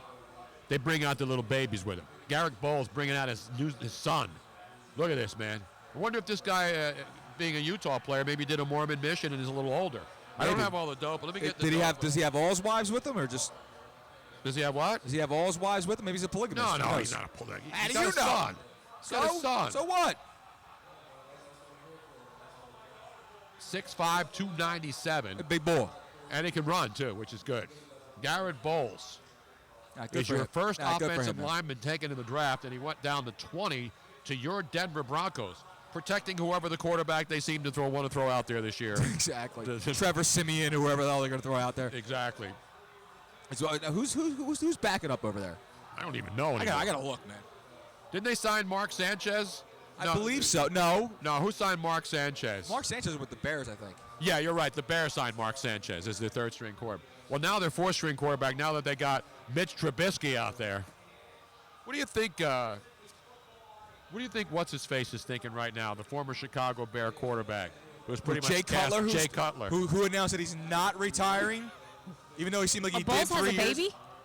Yeah, that's what I said. He just brought his son out. I said that's one thing about guys from Utah. Hello. He probably did his Mormon mission because most of the players are Mormons. Oh, well. And he Right. probably went away and then came back and got married and then Yep. finished his football career That's true. at Utah. And he's got a beautiful little boy out there. I think it's a little boy, right? Yes. They have the 2 young guys, Tony, Trevor Siemian, Paxton Lynch. Paxton Lynch, that's Paxton right. Lynch, Who was right. another? Who was one of One Lee of the quarterback- Steinberg's guys from last year. That's right. Paxton Lynch, who a lot of people thought would be a star. He hasn't played much. And Trevor He played a little Siemian, bit by the last way, from what I'm hearing in Denver, is not a no doubt about it. They're handing them the keys guy. Right. They are not super sold on Trevor Siemian. No. Absolutely not. Tony, Rob Wilcoxon says, "Oh, great Karnak, who's the Raiders pick?" Now that's what did they say now? Hold on there for a second. No, cool your jets. Hold your horses. Pump the brakes. That's Pump right. the brakes. Pump the brakes. And pump up the jam, by the way, while you're at it. Joe Narney said that he did a 2-year mission. I told you. Why do you think he's bringing a baby out? These players from Utah. I mean, I have a lot of Mormon friends. The Mormon temple here in Philadelphia is open. We actually got a private tour of that thing. Amazing, amazing. So Garrett Bowles with his beautiful young baby out there, and the Detroit Lions are on the clock. Who could forget pumps to the bump? Wow, of course. A little pump to the bump.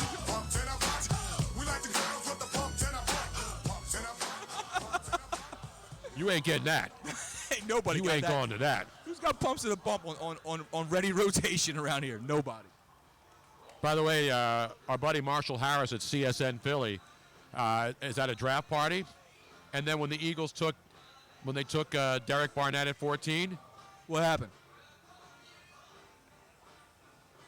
What happened? I don't know. It doesn't look like they went nuts.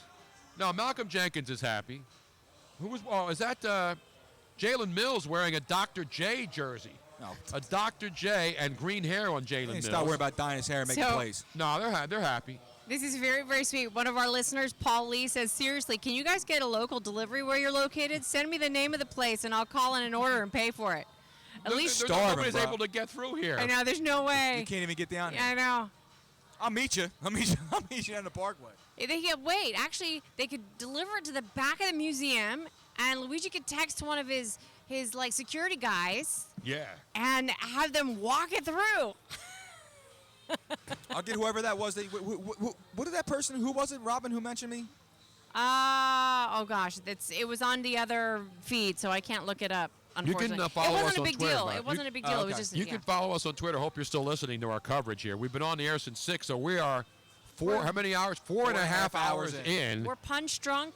Yes. Unfortunately, not really drunk which was a because terrible movie. there's Wasn't it? no Punch Drunk alcohol Love? here. I should have packed some. I'm I even thought about I'm starting to get hoarse a little bit. You notice? I'm not used to talking this long. There's not even any water left. Oh no, they're just loading. No, there's thank water. God. There's no soda though. People have stolen it so they can sell it on the Parkway without the soda tax, which is criminal, as I mentioned earlier in the show. Buck a bottle all day. Boom. But they got Gatorade by the freaking ton over here, man. I can't drink Gatorade. No, it's bad for you. It's bad for you. I've been sipping this for 5 hours, man. I still have a quarter bottle. Oh, I thought you meant you've been just pounding Gatorade. No, man. Is that the Gatorade Smooth now? What is it called now? The new stuff? No, this is just a regular old fruit punch. All right, so the Detroit Lions have made the pick, and your Miami Dolphins are on the clock. The fish. So who will the Detroit Lions take, Robin? Let's see who's still out there. Detroit Lions, maybe they what go do they out. need, Luigi? I don't know, Tony. They can go a number of ways, too. Let's see. We're down to pick 21. They're not going receiver. Running back, they got Theo Riddick, but he's not an every down back. They got Abdullah. Ebron with the tight ends. I could see them possibly going offensive line or possibly corner also, Tony. You know, here I'm going to give you my off the board pick right now. Off the board pick? Right. All right, let's give me your off the board pick. Kevin King, corner from Washington. Oh, my boy's finally going, Kevin King? I'm saying Kevin King goes right here. My boy's finally going to go. Now, that's a guess. That's not an actual lock yet. Okay. But he's still there, and he's a guy, you know, as I mentioned, all the corners are going now. We have one offensive lineman, a tight end in the last 2 picks, but then we've had a run on cornerbacks, defensive ends, and a safety. So you had only one linebacker off the board now. And obviously, Foster's still there. Reuben Foster still sliding down the board. Does he slide out of the first round is the bigger question. Tony, I mean, let's see. You think the Raiders? Well, the Raiders already have a great. They have Khalil Mack. They're not going to take Reuben Foster. Tony, do you think? I think a guy like Foster has to go to a strong organization. You know what I mean? Like a guy like that, like Baltimore, maybe wouldn't have been the right place. Do you think maybe Pittsburgh later on steals that guy and turns it into another nightmare for the next 10 years? It's possible. I mean, he's good. I mean, if he's keen to keep falling, I mean, Pittsburgh it might make sense for him. I mean, they need help on the linebackers. Yep. They run a 3-4, so they're gonna use them. I wouldn't be shocked. What about Dallas? What about Dallas? Do the Cowboys take Reuben Foster? I don't know. Maybe Atlanta. They need help then. They like to blow leads late in big games. Yeah, that's a good point. We haven't gotten there. We're talking Detroit now. The Detroit Lions have not made their pick yet. Well, no, the pick is in with the Lions. I said King a couple picks ago. It makes sense for him to go here. They need some help. I'm going to go Kevin King here. Okay. Kevin King, the Lions pick. But again, or do they go offensive lineman? Well, I mean, as stated over here, they've lost a couple players. They lost tackle, they lost guard. Well, there's only been one offensive lineman taking the entire draft, Tony. So maybe Forrest. But I told you the first offensive line was going to be Garrett And Bowles. I thought Forrest Lamp was going to come off the board earlier. So maybe him. But last year they used 3 of the first 5 picks to take offensive linemen. If you're the Detroit Lions last year, they did. Keep building it, I guess. I don't know. 3 of the first 5 picks were offensive line. They didn't finish the wall yet. Here comes the commissioner. I'm saying Kevin King from Washington, the corner.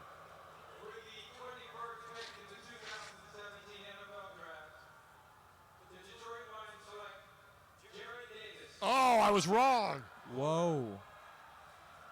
Wow. Jared Davis, the inside linebacker from Florida.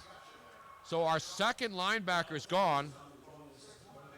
So our second linebacker from Florida, Jared Davis. So Reuben Foster is still on the board, and Jared Davis, J-A-R-R-A-D, spell it, please. Jared J-A-R-R-E-D. That's how it's spelled. I know. J-E-J-A-R-R-A-D.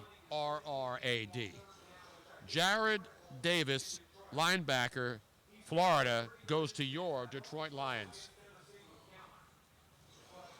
So once again, SEC being represented, Luigi Curto, at the 2017 first round of the NFL Draft. Sorry, I'm getting messages here that you get text messages from Mark Teixeira still, or is he not active anymore? No, Mark Teixeira is no longer active. I'm getting messages from Paul Lee who wants to bring us some food, man. We can't get food here. Yeah, the problem is I can't get it delivered. We can't get anything dropped off. We appreciate that. Listen, man, I appreciate it so much, dude. They'll bring some food out. We hope. They better. Or I'm gonna have to go Antifa on them, or Antifa. Antifa? I'm gonna have to put my hood on and start smashing stuff up, man, with my big flagpole. You know what I'm saying? Don't go there with me. Don't go there with me. Don't go there with me. You want to keep it real, you keep it real with me. Because I ain't for no games. You're damn right. I ain't either. So the Miami Dolphins are on the clock now. So I just got one wrong. I did not have the Detroit Lions taking Jared Davis, the inside linebacker. So you're not perfect after all, Tony. I guarantee you I'm more perfect than 99.9% of the draft analysts here. Absolutely right. Guaranteed. Getting smoked over here. I can't get nothing right. Miami. So who do the Dolphins take here, Luigi? We're in now pick number 22 from your Miami Dolphins. Garen Conley. Do they go offensive line here? Offensive line, Garen Conley. How about Cam Robinson Here from comes Alabama? Garen Conley. I'm going to go Cam Robinson, the offensive tackle from Alabama.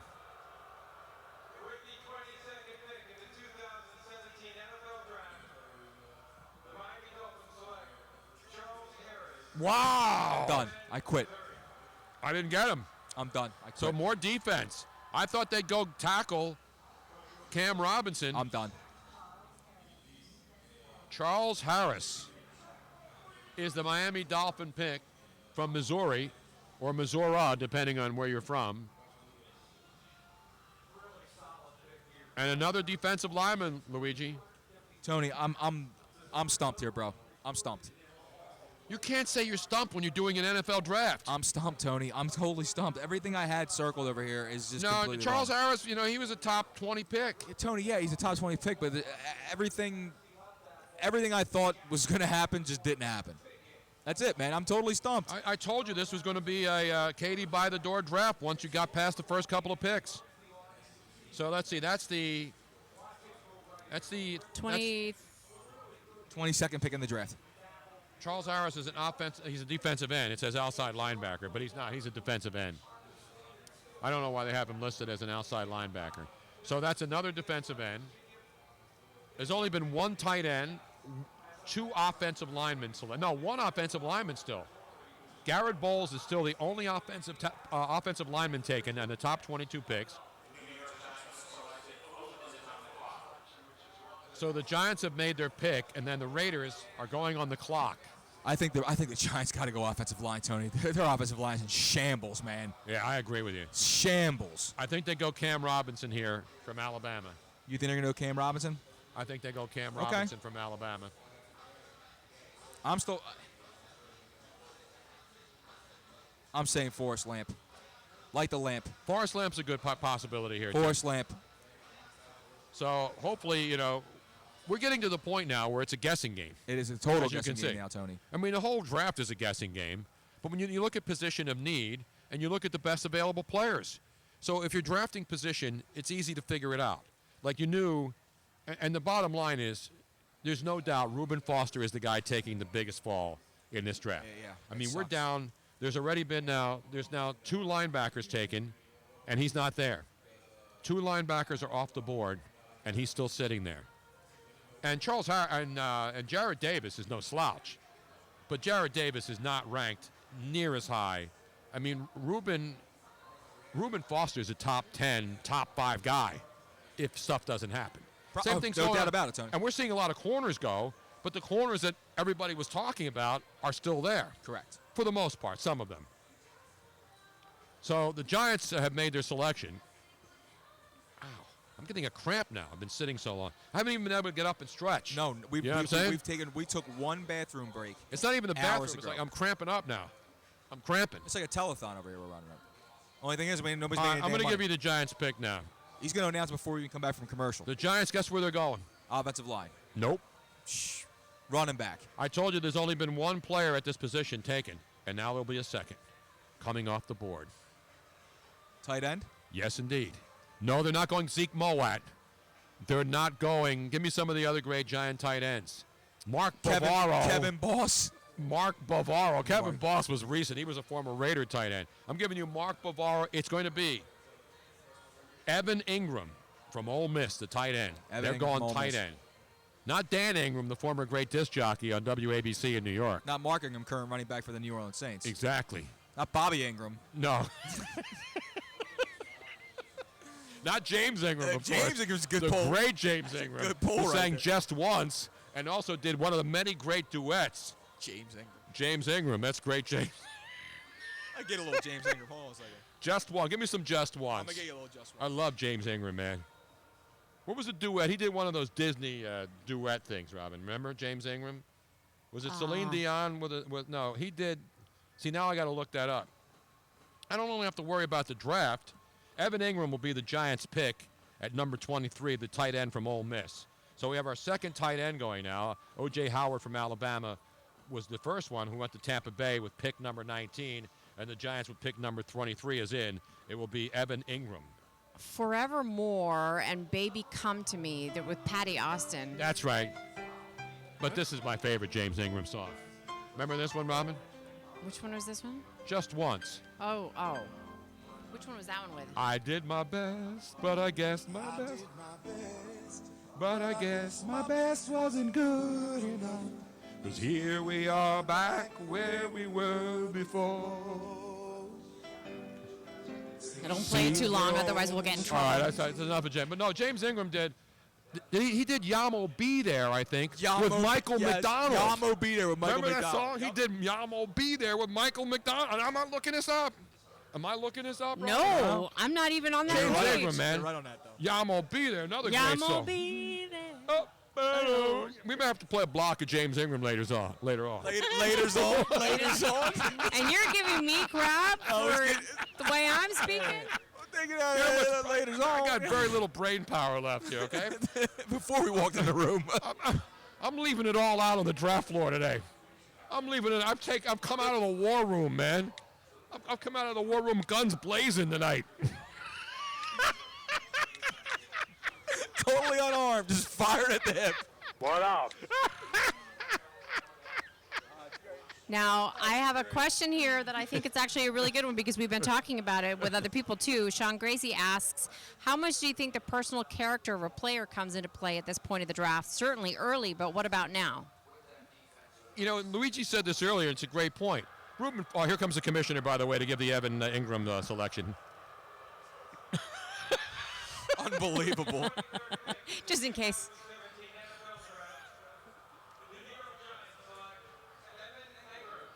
Wait, is there an echo? The commissioner should just let me do this and get all the waiting out of the way. Well, I And mean, then I there'd gotta- be no booing. Yeah, from now on, as soon as you get it, Tony. I'm announcing. That's what I did. I'm giving you the picks 5 minutes before they're announced. That's it. I'll just hit the sounder. Boom. And now the Raiders are on the clock. You give me a little Yamo B there, though, while we get ready for the next selection. Up and Yamo B there. God, James Ingram's so good, man.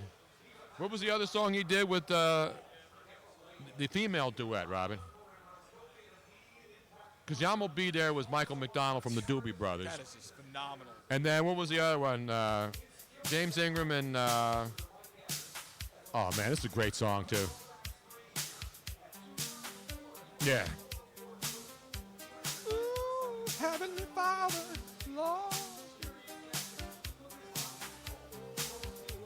I'm gonna have to put some James Ingram on the way home in the car tonight, man.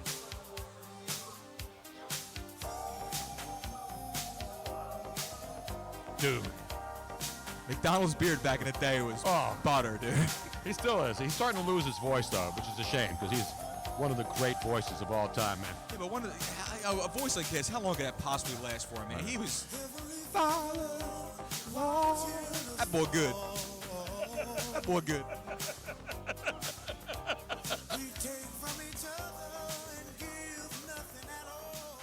And it's a doggone shame. Doggone shame, but never too late for change. All right, get out of there. What was he did one with Patty Austin too, didn't he? I'll find it. Patty Austin and James Ingram, another great duet.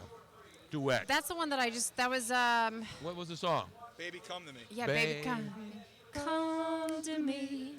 Let me put your arms around me, baby. All right, that's enough. See, you're getting great music. You're getting sports knowledge, And NFL music knowledge, and fashion tips. tips. Yeah, this is good. This is panty dropping music. Just went from 6 to midnight, Holmes. I'll tell you that right now. No, this is after 11 o'clock. Not Pat Holmes, who shocked the world. This is Quiet Storm music, man. You know what I'm saying? Speaking of Quiet Storm, there's a jazz festival coming up here in Philly. When? It's coming up like in May, I believe. Where? The Man Music Center? No, it's like all over. It's all different venues. Dude, I got to check it out, man. Got to check it out. All right, the Raiders are on the clock.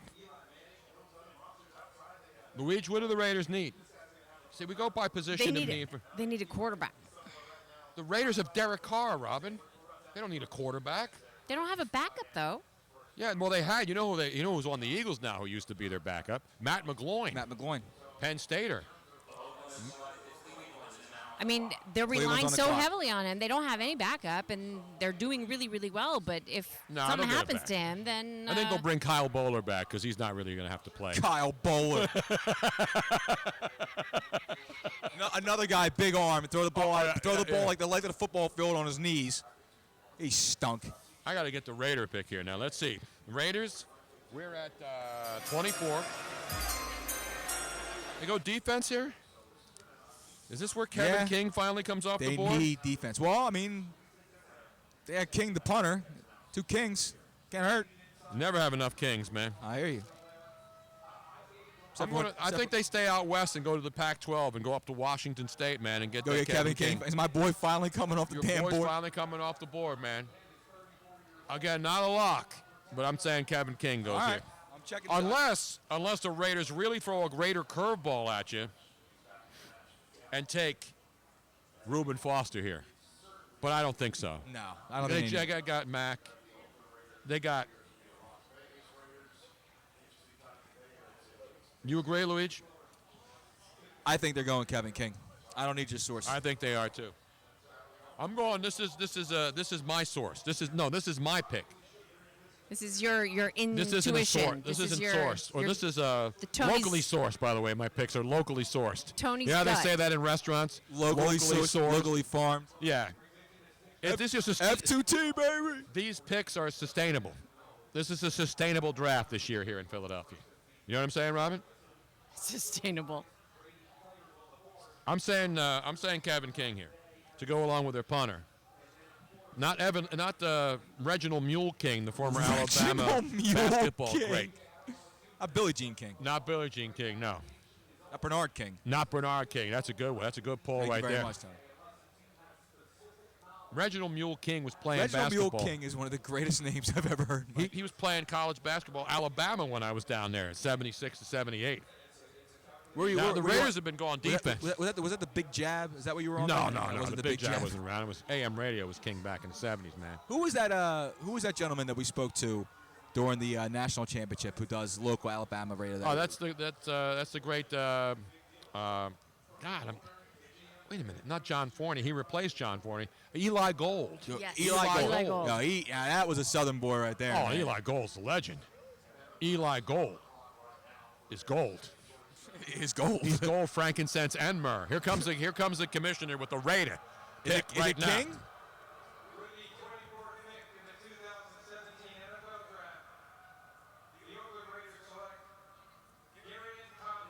Oh, I got that one. So they take Gary and Conley, the corner from Ohio State. So they're passing up on King, man. Yeah, and Conley's the guy with the baggage, Luigi and Robin.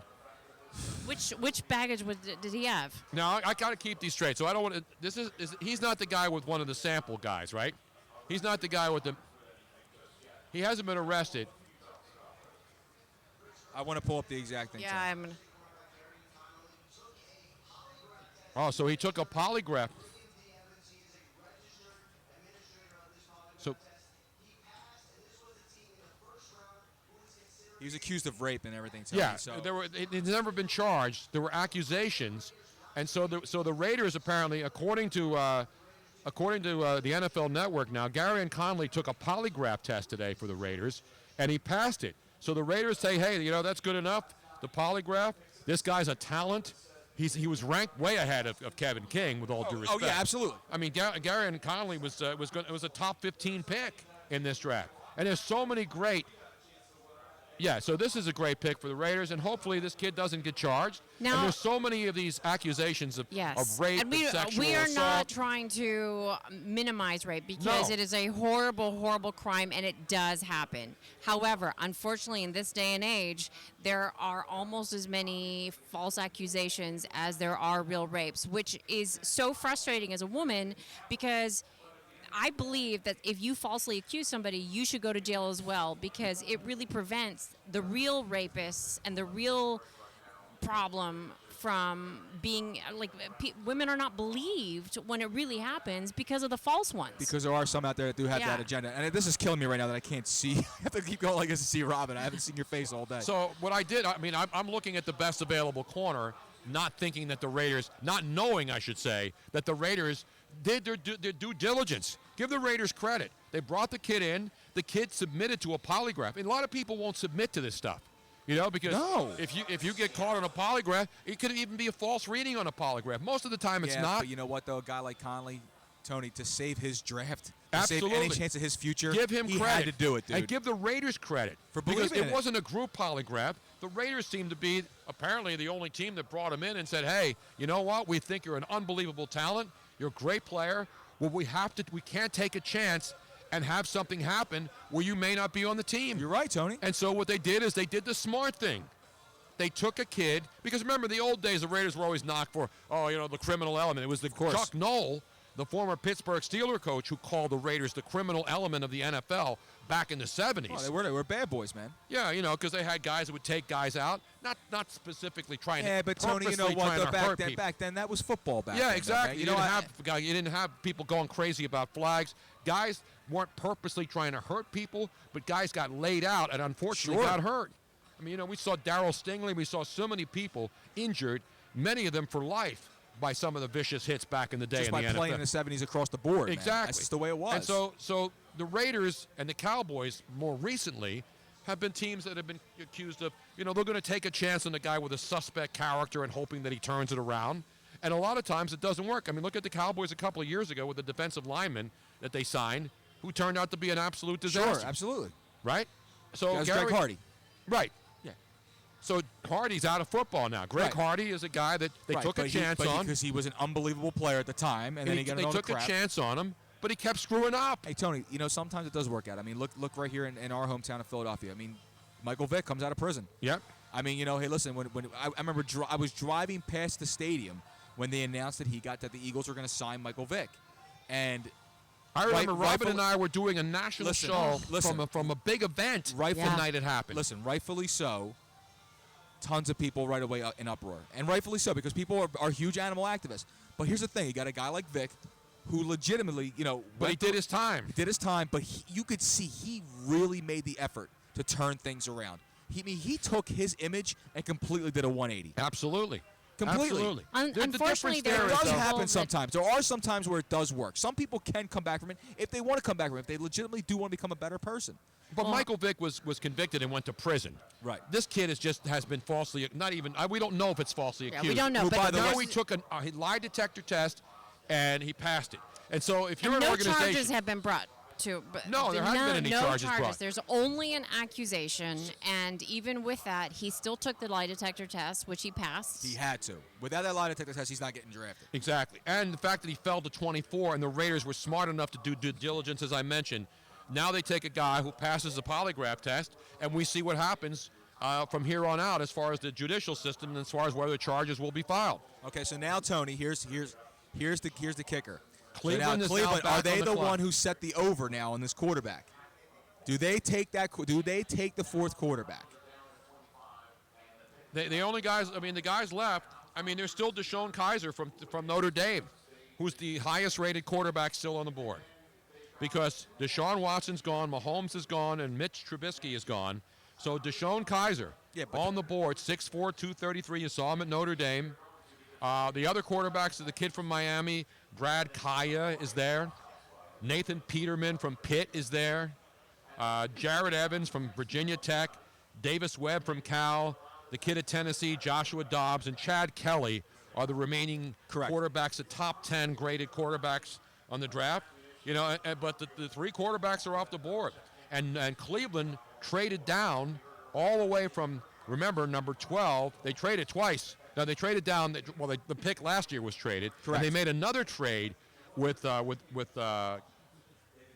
Houston from last year that they're going to get a second-round pick. So they traded down from 12 all the way down here to 25 with Houston. Houston moved up, obviously, and Houston got the guy that they wanted at the number 12 pick, which was Deshaun Watson, the quarterback.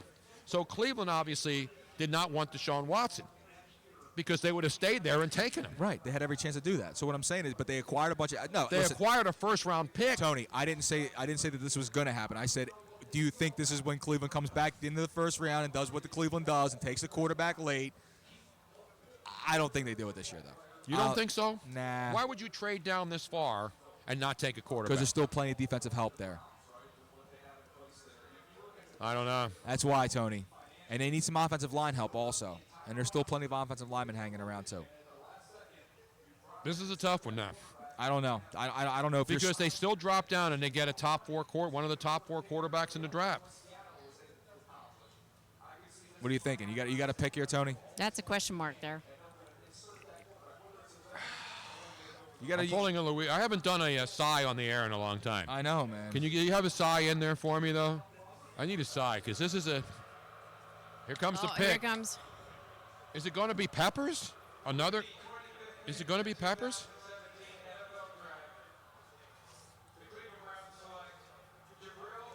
Yes. Jesus. It is Jabril Peppers from Michigan.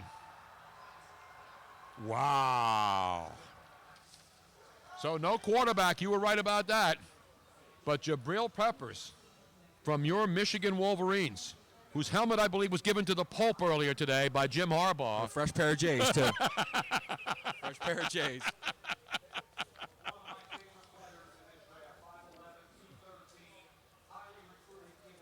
Unreal, man. He brings explosive energy. Does he bring, what was the other term earlier tonight? Is he a high motor? We haven't heard a high motor haven't guy heard high yet. motor yet. I was high motor earlier tonight. Yes, you were. Now I'm motor boating. We're puttering home. Now I'm rowing the boat home, baby. Now I got one of those little battery-powered trolling motors now on my boat. You know the ones those bass guys use? We'll make a call to Tom Cruise, get a hover around down here. A 20-volt action. Oh, You notice, man, like, so there's a good. lot of people that are just giving up. They're just starting to, like, So disappear. Cleveland going, return guy, running back, multiple position player. You like this pick for the Cleveland Browns? Sure, Tony. They need playmakers, man. That's it. Yeah, and he's a playmaker. There's no doubt about it. Listen, when you need help all over the field, get a guy who can help you all over the damn field. That's it. So Jabril Peppers is the new running back for your Cleveland Browns. Yeah, he does a lot of different things, and that's what they need. You look at the guys that they've had over the years. I mean, remember Joe Cribbs? Remember Josh Cribbs? No, there was Joe Cribbs before him, and then Josh Cribbs. You don't remember Joe Cribbs? No. I hate to do it to you, man. No, I do. All I remember is I remember Josh Cribbs. Well, Josh Cribbs is more recent. Joe Cribbs was old school. Oh, well, no. Back in the Obviously, day. did I care about Cleveland back in the day? I think he played for Buffalo, Joe Cribbs, in the Buffalo Bills back in the day. But Josh Cribbs was a great multi-faceted player for the Cleveland Browns for a while. Big time return guy. Big time. So there you have it. We are now 25 picks in. Jabril Peppers goes to the Cleveland Browns. So they trade down and still get a pretty good player at number 25 and don't have to settle for a quarterback. Correct. And now the Seattle Seahawks are on the clock, Tony. Yes, they are. So what do they do in Seattle now, Luigi? Well, they needed they grabbed Latavius Murray, so they don't have to replace Marshawn Lynch anymore because he's gone. Right. They're okay at wide receiver. Jimmy Graham's still there at the tight end. They got Owen Wilson. Luke Wilson. I'm sorry. The better Will. Well, actually, Owen's better than Luke. The but defense Luke's is underrated, though. There's a Wilson's third one, though, isn't there? Yeah, I always forget the third guy. And he actually dated a woman that I dated. Yeah. The Wilson Luke brothers. Wilson? Not Yeah, Luke there's Wilson. Luke, there's Owen. And then there's a third guy. I'll find it. He was in Bottle Rocket, the movie Bottle Rocket. Which you may have been the only one who saw Bottle Rocket. No, I didn't even say it, but I know he was in that movie. So there is Luke, Owen and Andrew. Andrew. That's right. Andrew Wilson. Tony, I don't know, man. I mean, Seattle could go maybe offensive line for Seattle. I mean, defensively, they're so. So Mike Boyd. Atlanta. Oh, they traded the pick. They traded the pick to Atlanta. So Atlanta jumps up 5 spots from 31 to 26. So Seattle has traded down from 26 to 31, right? From 31 to 20. Yeah, from 31 up to 26. They traded up. Yeah, but Seattle traded down. Oh, Seattle traded down. I'm sorry. Yeah, I'm sorry. I didn't hear you. I mean, obviously Atlanta traded up, but Seattle was sitting there with the pick, and now the clock has been stopped because Seattle has traded down with Atlanta. So obviously Seattle thinks whoever they wanted is going to be sitting there. Or you know what? Or they don't. Either that, or they just don't know what to do with it, and said the heck with it, and had Atlanta call them up. Atlanta made the pick right away. So the trade down, Seattle trades down from 26 to 31. Atlanta will now get the pick at 26, and the Kansas City Chiefs are on the clock until we wait the Atlanta pick. And so Atlanta gets some extra time here because the pick is in. So Atlanta knew who they wanted. They went up to get him. Yeah. I don't even think it's more of a case of Seattle. I think Seattle just has a bunch of guys that they're willing to take down there at 31. And they didn't really want to take the guy that they had on their And they board. waited until somebody offered them a really great deal. And Atlanta said, hey, we'll move up. And I want to hear what they gave up. Okay, here comes the trade.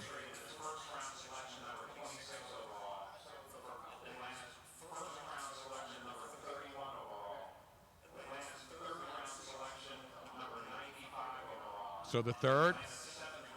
And a 7th. So they didn't really give up. They gave up a third-round pick. So to move up 5 picks in the back end of the draft costs you a 3rd and a 7th. Yeah. Unlike the earlier trade, where the trade that's scratching the most heads, where the San Francisco 49ers and Bears, the Bears were the ones who traded up from number 3 to number 2, and Chicago wanted to get up.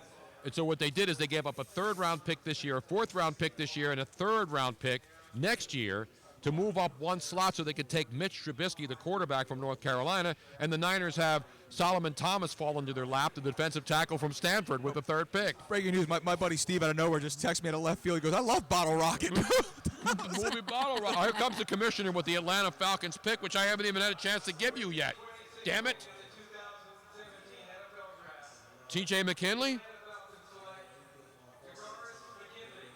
That's who it is. Wow, you got it. You nailed it without any inside sources. Takaris McKinley from UCLA.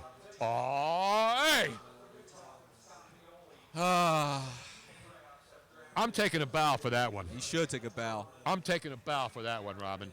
Takaris McKinley from Okay. UCLA, another defensive end off the board. Oh, is he carrying a picture of his grandmom or his mom? Yeah, with that's him? awesome. That's now cool, man. spell that, please. Takaris. I feel like I'm in. Can you put that in the form of a sentence? Can you use that in a Okay, sentence? K-A-K-K-A-R-I-S-T. Oh, wait, Takaris. Okay, I got the- K-A-K-K-A-R-I-S-T. McKinley, as in Mount McKinley, President McKinley, and I don't know anybody else named McKinley. I know it. So, we have another defensive end off the board, Luigi, and another pick that I have nailed exclusively for you. Dude, you are humming at least like 85% clip. Seriously, it's about an 85% clip. You've only missed maybe 2 or 3 picks out of the last Again, 25. did I get any help on that No, selection, not Robin? at all. No. Was that not my selection, Robin? It was I absolutely need your confirmation selection. from multiple sources No. It was for this to this become was- official. This was all the Tony Bruno, all your own. And now, of course, you know who's on the clock now? The Kansas City Chiefs. No, the Chiefs traded out. They traded up. So the Houston Texans are on the clock. Correct. The Houston Texans are on the clock with a trade they made earlier when they moved up. Andy Reid moved up from 27 all the way up to 12, where they took Deshaun Watson as Andy Reid went after the quarterback. And then now, Tony, this is where my boy Kevin King is going. Kevin King's going here? This is where he's going to go. You may be right. I'm surprised he's still there. But the fact that the Raiders made the decision after the lie detector test to go and make as I mentioned Conley. earlier, for Conley, for Gary and Conley, Right. the corner from Ohio State. Now you got the best available corner, if you go on corner, is T.J. McKinley. And now I read that you know where God, I'm really losing it now. Where Sherman wants to be traded to, right? Did you see the rumor today? No, where's he want to go now? The New England Patriots. Richard Sherman supposedly wants to go to the dark side. Is that what New it is? England Patriots. So they've got to have insurance just in case Richard Sherman leaves, right? That makes sense.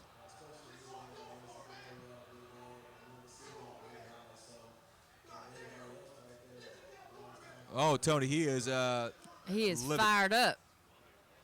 What? No, he's not mad. No, he said, "God damn!" Yeah, I didn't he? know. No, he was talking about, I did it, Grandma. I did it. I am going to the NFL. I did okay. it. That's cool. I usually don't drop a goddamn when I'm referring to my grandma. My grandma or my mom. Yeah. But anyway, the guy's passionate, man. He's got a picture of his grandma. We're talking about Takaris McKinley, the defensive end from UCLA. Oh, he just dropped He just an dropped an F-bomb, too. F-bomb.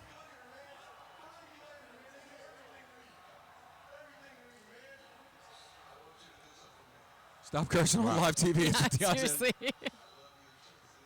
Yeah, Deion's tough. You heard what he Harness said? it, bring it in, Yeah. stop cussing.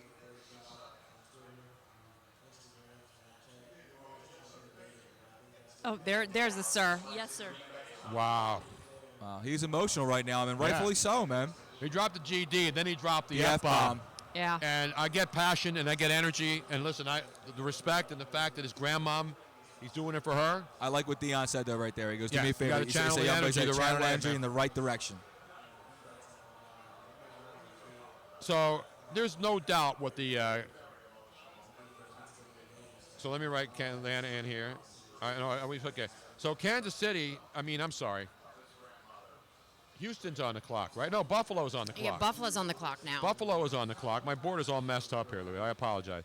And there's one thing the Buffalo Bills need more than anything, Luigi Curto. Something to do in Buffalo? Well, other than Some wings. other than nice weather in the winter, which is not possible. We need more wings. You know what they need? What do you need, Tony? They need some offensive line help. They do need some offensive. Because Tyrod Taylor, wherever the quarterback's going to be up there, is getting his ass put on the ground a lot of times, man. It's my boy Forrest Lamp. They need an offensive line. By the way, we have open lines if you want to chime in on all this fun stuff. 717-363-8669. All right, so Buffalo, let's see. 363-8669. Thank you, Robin. You know who's still there? They're not going to take a running back, but Dalvin Cook is still sitting I'd there. be surprised if I didn't Wait. get taken right now, Tony, to be honest with you. By the way, don't we still have another prize to give away? We have several Patriot Harbor Line cruises, but we can give those away throughout the course of the whatever. But it'd be great to give away another one tonight. Yes. And we do have that. We do have two $50 gift cards to give away nationally to Cantina Laredo. I mean, locally you can win them too, but we can give them away nationally. Can I petition? Here we go. To give one to a certain somebody who truly, I'd asked sort of this trivia question the other day, and he's the only one. I explained before that he was the only one who figured out the caterpillar. And there's a Cantina Laredo out in his area. Is There, not? I think so. And I seriously think he deserves it because that meant that he had to listen to several different shows to figure that out. Exactly right. And you know who that is, Luigi? Yeah, I know who you're talking about. You're petitioning for it, but I think we're going to have to award it, man. Wait, we're just going to give him one. That means we still have another one to give away. I think Barbecue Beef Balboa deserves one of those for give him the damn card. being Give him the card. being Give him a win, dog. Give him a win, listener dog. who Give him a win. truly paid attention. And No, the guy is seriously. the guy's active, and he's a great. Listen, all of our listeners are great. Yeah, absolutely. And the fans who are here in the Philadelphia area, they can come to our remotes or when we travel, whether we're in Houston. Remember, we did a remote in San Francisco at a comedy club out there and brought a lot of people in. Yep. So Buffalo didn't make their pick yet. No, I know, but And I'm telling you, they're going to go offensive lineman. Let me see who it is. Unless Forrest they're- Lamp. unless They go they're guard. trading. I'm going lamp. I said light the lamp right now. Green Bay is now trade. Where's Dallas? Buffalo traded the pick. so Buffalo traded, and so Green Bay is on the clock. Well, Dallas is on the clock. maybe Green Bay traded as well. I didn't hear Dallas. They didn't make Dallas's pick. They didn't announce it. I know who Dallas is picking. There was some other noise going on here. Sorry, I'm sorry. It's so hard to hear some of this thing. I don't think going on. any Buffalo, of us I'm sorry, Tony. The Buffalo pick is in, Right. and then Green Bay. Dallas traded the pick to Green Bay. It looks like Green Bay and Dallas have swapped. So they just swapped picks? Yes. Okay. And I know who the Cowboys have taken, by the way. So Green Bay's going up to 28 from 29? Yeah.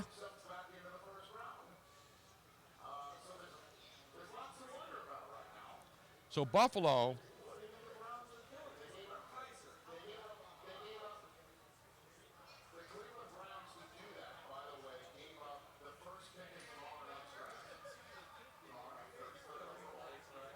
So the Browns acquired a 29th pick overall. Pick from the Packers. The Browns got back in the first round? I know who the Cowboys have taken. Taco Charlton is going to be their pick. Taco Charlton? Cleveland just jumped back in.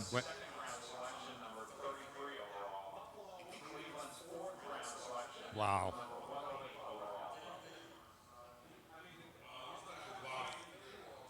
So they traded their second tomorrow night, which is the first pick in the second round. They didn't trade with Dallas, though. No, they traded with Green Bay.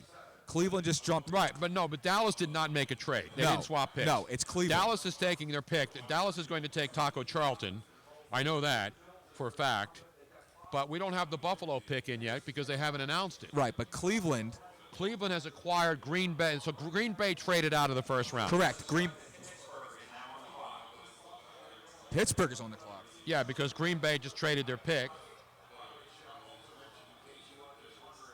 So both of these picks, basically what's happening is Who did Buffalo take? Made their pick. They haven't announced it yet. Right. Dallas has made their pick. They haven't announced it because it's like a final approach at an airport where they're stacking the picks up now. I got you. The picks are stacking up. Circle it one more time. And they can't announce them right after because they got to bring the player down, and then Sure. Dion's got to interview him and all that other Here stuff. we go. So Buffalo's pick is in. We're saying offensive lineman. I said Forrest Lamp. I said Lamp. Let's see if you're right, Luigi.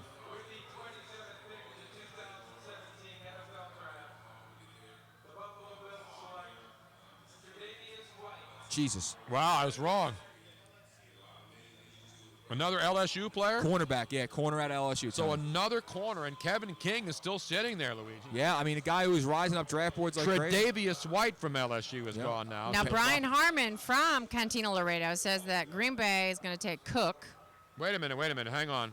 I got to get these picks down. Tre'Davious.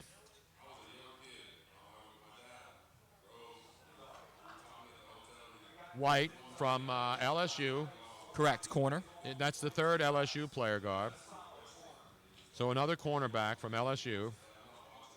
He's gone to Buffalo. They made that trade with earlier. Dallas is going to take Taco Charlton. Taco Tuesday. I'm going to write these down. Because it's hard now because I got to write these down and then and the Browns, I know who the Browns are going to take. Already? With the Green Bay pick, yes. Because these picks are all being made. The Joko.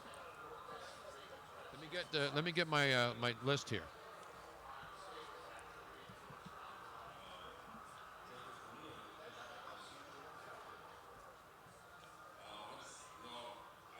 So another tight end has gone off the board. So Cleveland's going to take tight end David Njoku from Miami. Okay, so it's time for him to come off then. So Green Bay's going to go after him. Green Bay's taking a tight end. Yeah, well they just lost Jared Cook too. Yeah, remember? so David Njoku, the tight end out of Miami. I don't know if the N is silent. You leave the last N off for savings. I think it's Njoku. Njoku. Don't joke with me. From Miami, tight end. So that's the third tight end now. And he's going to Green Bay, your Green Bay Packers. And the Dallas Cowboys, I mentioned. Let me get my rest of my my pages here.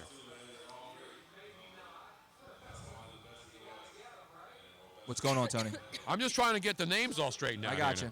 So David Njoku was a top 15 rated tight end. Yep. So he goes down, and that's why the Green Bay Packers It makes sense for them. made the trade. And now listen, technically they went out and got themselves a receiver. I mean, the Cleveland Browns, I should say, The right? Cleveland Browns, right. But Because technically, Green Bay traded with Cleveland, and then the Cleveland Browns take David Njoku, not the Green Bay Packers. okay, so Cleveland went out Browns. and got themselves another Green weapon. Bay trades into the second round and gets out of it. The Dallas Cowboys, I mentioned, have made their selection as well. Okay. Okay, so Pittsburgh has made their pick. It's just coming fast and furious now. Well, they've had a lot of time to. Right. So Pittsburgh's made their pick, and then now Seattle is on the clock because they traded back. I got so many. I know it's a lot, Tony. I mean, we have paperwork all over the place. There's I so know. many things going on. I'm just, because a lot of these Everything's guys out of are order. I relevant. know. Everything's got kind of going out of order. So it's been a funky day over here, man. All right, so Dallas is going to take Taco Charlton. I know that. Okay. And then David Njoku is going to Cleveland, which traded with the Green Bay Packers. Pittsburgh has just made their selection. So we're already 3 picks ahead over here. Yeah, exactly. Which Because is I awesome. told you, the NFL, because they have to wait and bring a guy down and then interview him. But these picks have already been made. Yeah. And these teams already know who they want, and they've made their picks. That's the one thing. At this point in the draft, in the latter part of the draft, when you're at the tail end, there's no need for the 20 minutes. 15 No, minute clock. tomorrow it gets down to 5. Yeah. So tomorrow they'll really be coming fast and furious, and I will not be doing picks on the air because I'll be recovering from the first round of the NFL draft. Unbelievable. Now, we have had a request, Tony Bruno. This was more the royal James we. Ingram? What as do we in want? You have had a request. The royal we. Harry would love for you to come down here tomorrow and pop on with him. Oh, here comes the commissioner with the Cowboys pick of Taco Charlton.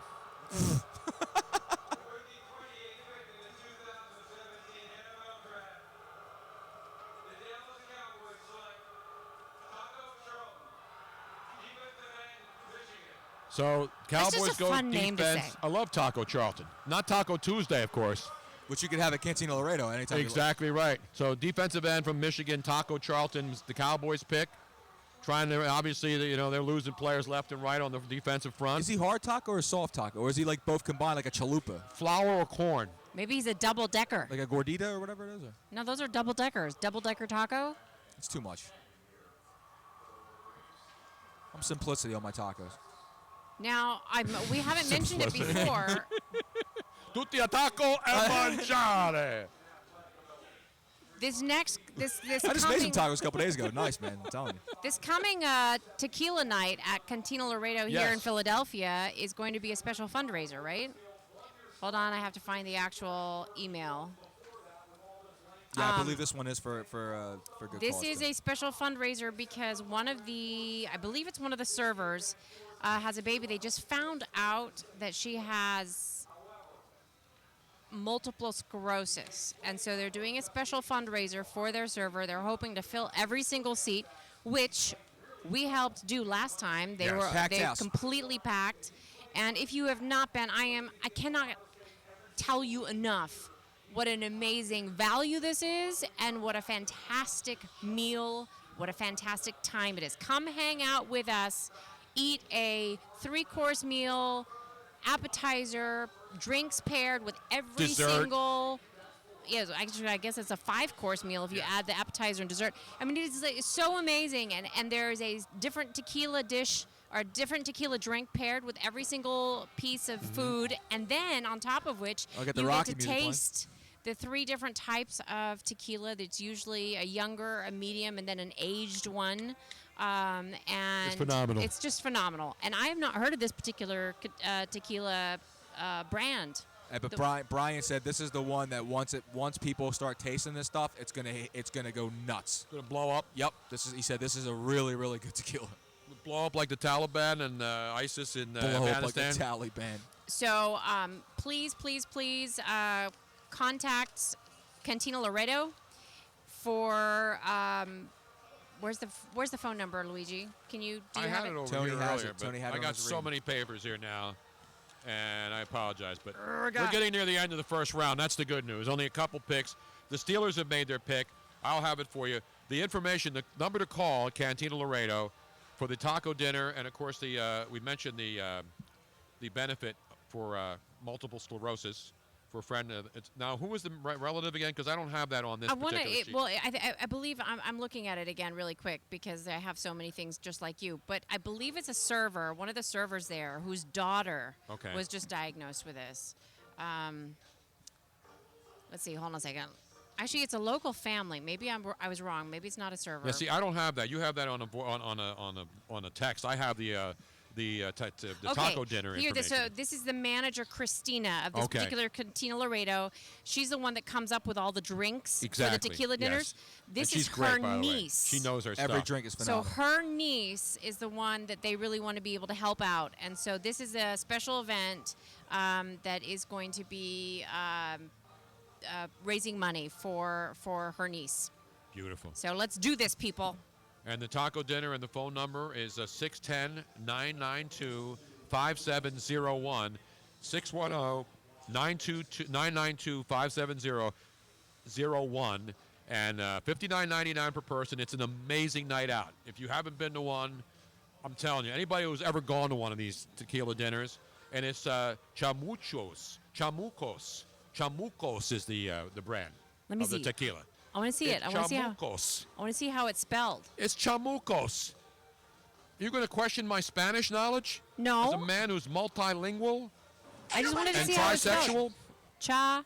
Yeah, it's like a cha. Muchos. Mu, Chamucos. as in moo cow. Chamucos. And kos, as in Isn't that superla- what I've said 52,000 times already? Yes. Okay, just checking. I've never heard of it. I haven't I either. hope they have pretty bottles. I'll give you a pretty bottle right upside the head. You One- keep this up one right thing's now. for sure. One thing's for sure. Yeah. It'll get you drunk.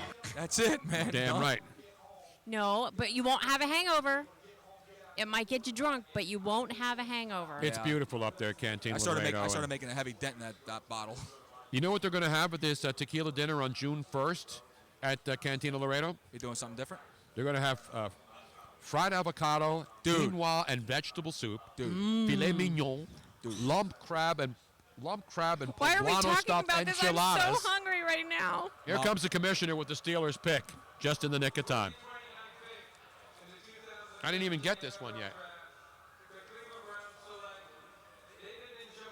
Well, we knew this one. Tight end, Tony. Yeah, I already gave that one. That's the Cleveland Browns. I thought that was a Steelers pick. No, now we're waiting for Commissioner's way behind me. Now we're waiting for the Seattle pick. No, waiting for the Steelers pick. Ah. I gave you David Njoku from Miami going to the Cleveland Browns in the trade that the Green Bay Packers made to get out of the first round and take Cleveland's second-round pick. David Njoku.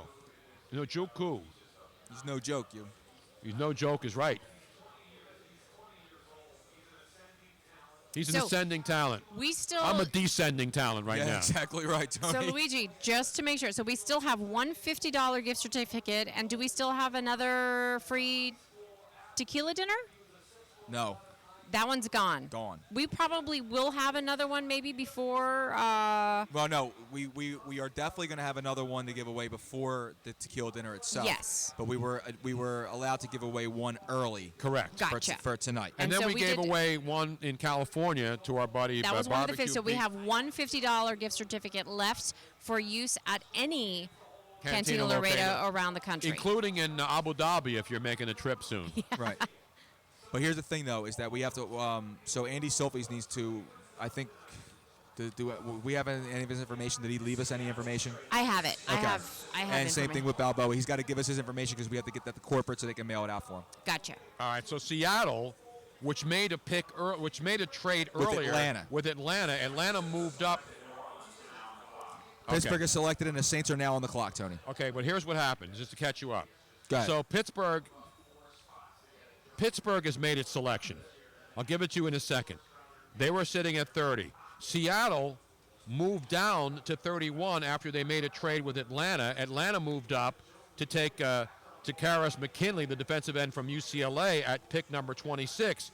Seattle moved down to 31, and now Seattle has made a trade, right? Yes. Seattle has traded that pick, which was, so obviously Seattle wanted to get out of the first round. Is there any doubt about that? No. Yeah, because they've made 2 trades now to get out of the first round. And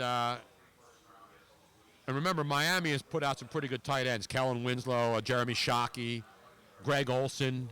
You know, they put some pretty good tight ends. Really good tight ends out there, Absolutely. And so that's why David Njoku is a guy that the Cleveland Browns are hoping will be another weapon on their offense so they can move the football.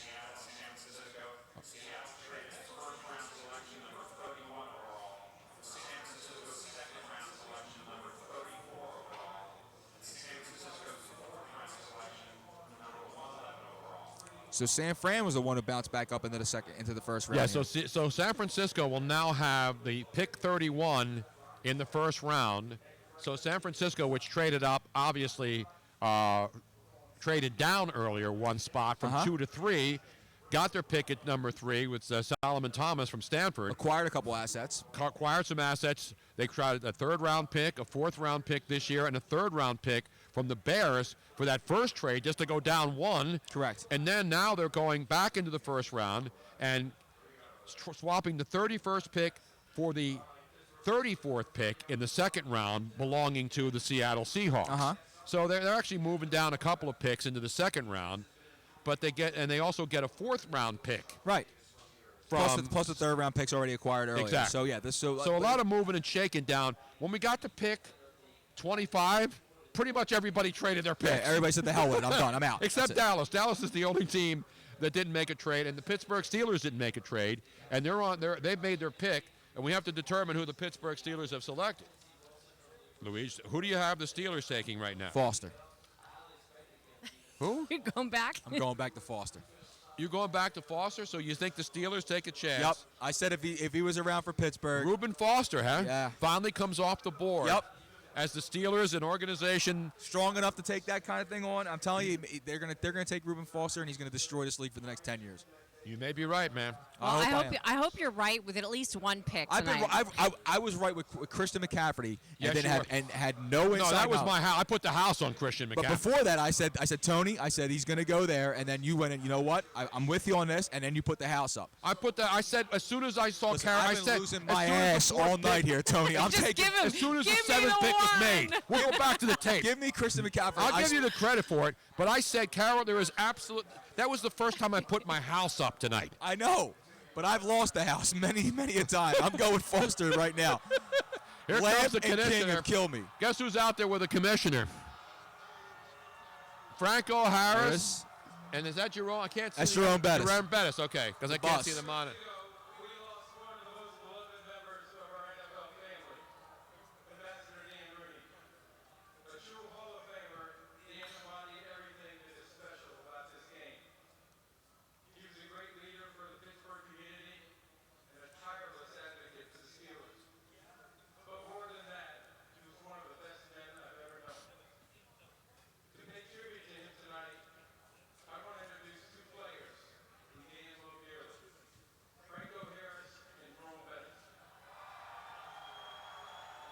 I wonder if the people can they hear this going on behind us? No, I think people can hear this over the mic because there's a monitor picking it right up. behind. So Franco Harris and Jerome Bettis are now speaking. The commissioner only got partially booed until Franco and the bus went out there. Franco Harris, did he catch that ball, Tony? Do you know why the Niners made the trade? No, why? You're going to tell me. Enlighten me. Guess who the Niners are going to get? Oh, here we go. My boy King coming off the board? Nope. The San Francisco 49ers. They're coming to take that quarterback, aren't they? No, they're not. Who? The Niners traded with Seattle so they can get Reuben Foster. They're taking him.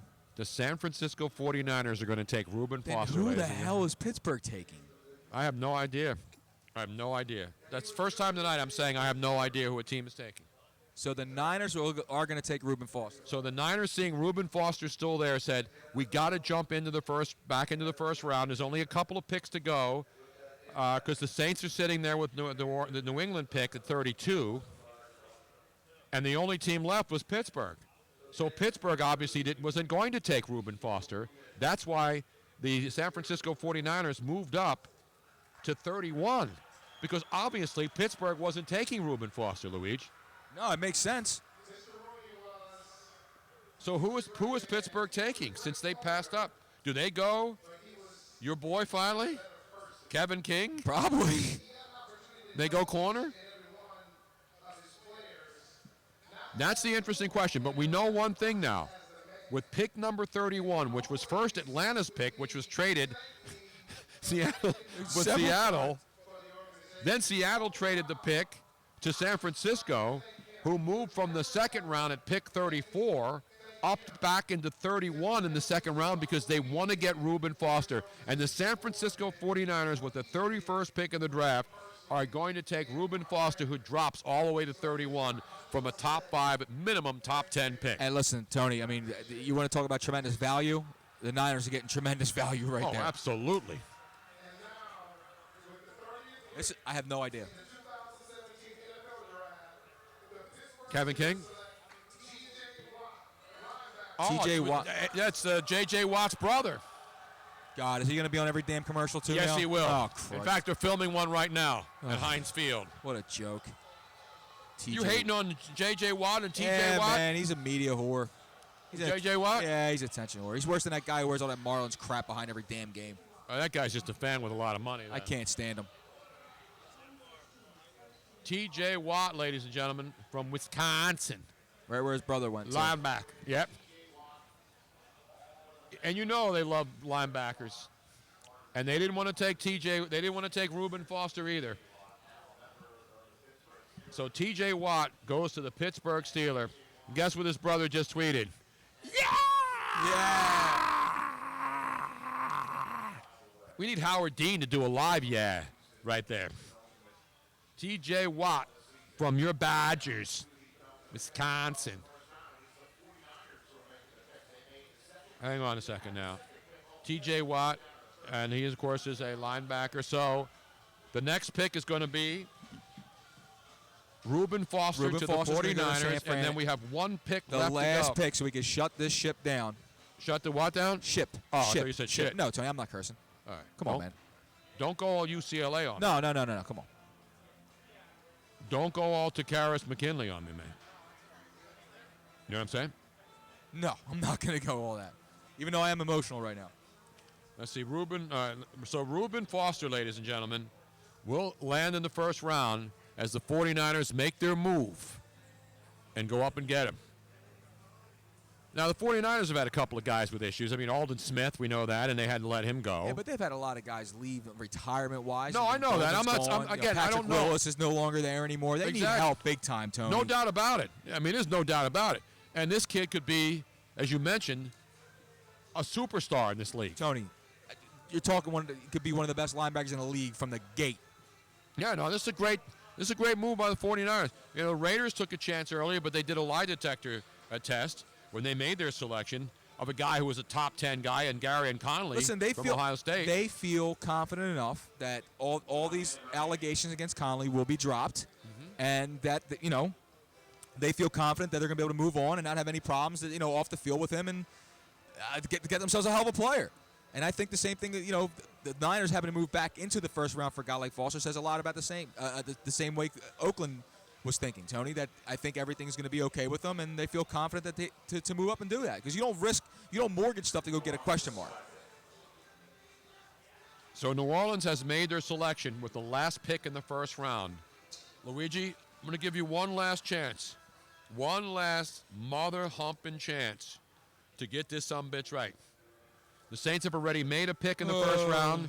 Remember when they took Marshall Lattimore, the cornerback from Ohio State? So they address defense, so they go back to defense? Do they go Kevin King here, the guy that we've been touting? I've been saying for the entire time, you know what, the hell with it. Kevin King on my way out the door for the win. King for the win. Or how about Tyus Bowser from Houston? I don't want to hear it. Or how about, let's see who else is left on my board here. Do they go offensive lineman? Cam Robinson's still sitting there. I'm still staying with King. I don't know. I for the first time, well, for the second time tonight, I'm going to say I don't know.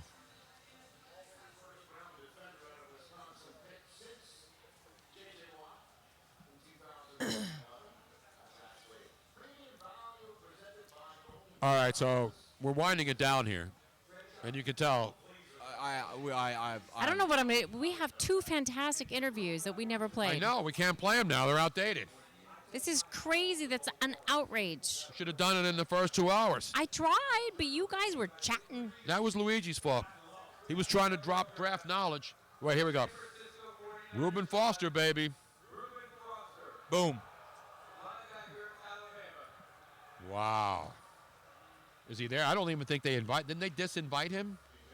Maybe. I think they disinvited him. God, this guy, though, Tony, man. No, this guy's a stud. Havoc, Holmes. If you watch the highlights of this kid, he does everything. He's unstoppable. I mean, he's not huge, but he's thick. And you know what they say about the thickness. Love him. It's not the length, it's the thickness. That's what you say, Robin. I like him dense. You like him I dense? like my women dense, too. I like them dense. That's why I like dense. So you don't like them bone, you like the meat. It's unbelievable, though. It's unbelievable. All right, we have the final pick. We have the final pick. I'm going to go home and drink heavily, and then tomorrow I'm going to break down how many of the picks I nailed. It's got to be high up there. Tony, I'm saying you got to be shooting around 80-something%. I'll give you one last chance. King for the win, and it's over. And it will not be our guy, Kevin King. It's not going to be the last pick. Lamp? It is not going to be Lamp. All right, I'm going to the paperwork then. I don't think you're going to get this one. No, I'll take a shot in the dark. If the Saints are going to go, God, man, you know what? I'm gonna actually go to McShay's big board here. I'm not going to anybody's board but my own. I'm looking who's left, and I know who it is. Why can't I find him? Oh, they're going offensive lineman. That's what I just said. And you know who it is? Is it Lamp? It is not Lamp. It is it not Cam Robinson. No. It is Garrett? Ryan Ramczyk from Wisconsin. Ryan Ramczyk. Oh, this kid is good too, man. Yeah? He's a monster. He is a monster. Ryan Ramczyk is going to be the final pick in the first round by the New Orleans Saints. How do you spell that? Ramczyk. R-A-M-C-Z-Y-K. As they say in Fishtown, pour that man a Boilermaker. Not Roger Ramjet. He's our guy. Roger Ramjet. Ryan Ramczyk. 6'6", 310. That's a big boy right there. That's a big boy. So the Badgers get a couple of guys going here in the first round as well. We mentioned T.J. Watt, and then 2 picks later. Turned down for what? For Roger Ramczyk. I mean, Ryan Ramczyk. So Wisconsin gets 2 of the last 3 players. I'm trying to break it down. So Alabama has 1, 2, 3, 4, Alabama has 4 players taken in the first round. Wisconsin 2, Miami 1, Michigan 2, but here it is, Ryan Ramczyk.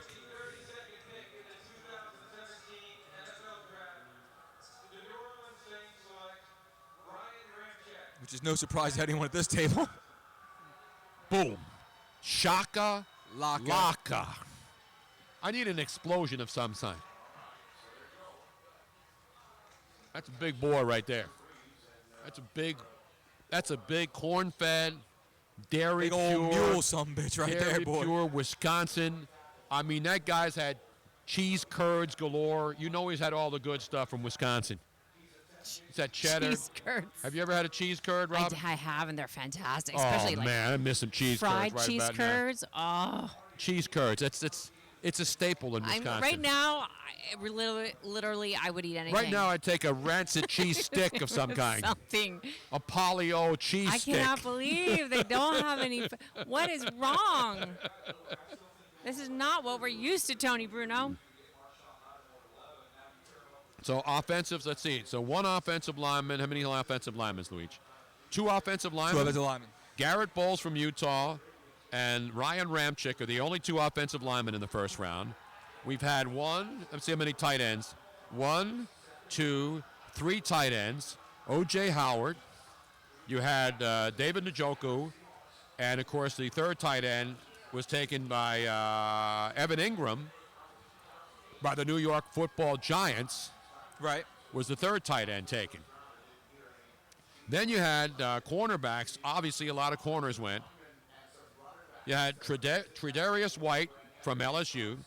You had Garyon Conley at Ohio State. You had Adoree Jackson from USC. You had Marlon Humphrey from Alabama, and Marshall Lattimore also went earlier from Ohio State. So you have 1, and I apologize for doing this on the fly, but it's the only way I can do it. 1, 2, 3, 4, 5. I have 5 corners in the first round. I mentioned 2 offensive linemen. You have 3 tight ends, 3 quarterbacks. So if you took the under at 3.5, it looked like there was going to be a 4th quarterback, Luigi, did it not? Yes, it did. I thought it was. Because 3 quarterbacks went in the top 10. Top 12, I should say. And then you're thinking, wow, 3 already went in the top. Deshaun Kaiser from Notre Dame was not selected in the first round. The 3 quarterbacks, obviously, are Mitch Trubisky, who went number 2 to the Chicago Bears from North Carolina. And then, of course, Patrick Mahomes in a trade-up. Andy Reid traded up with Buffalo, went from 27 all the way up to 10 to grab Patrick Mahomes from Texas Tech, who was the 2nd quarterback taken. And then, of course, there was another trade, and that's where Deshaun Watson, in a trade from Cleveland to Houston, went up and got Deshaun Watson from Clemson. The Houston Texans did. And, of course, Andy Reid, who went down to number 25. Now, where did Andy Reid go?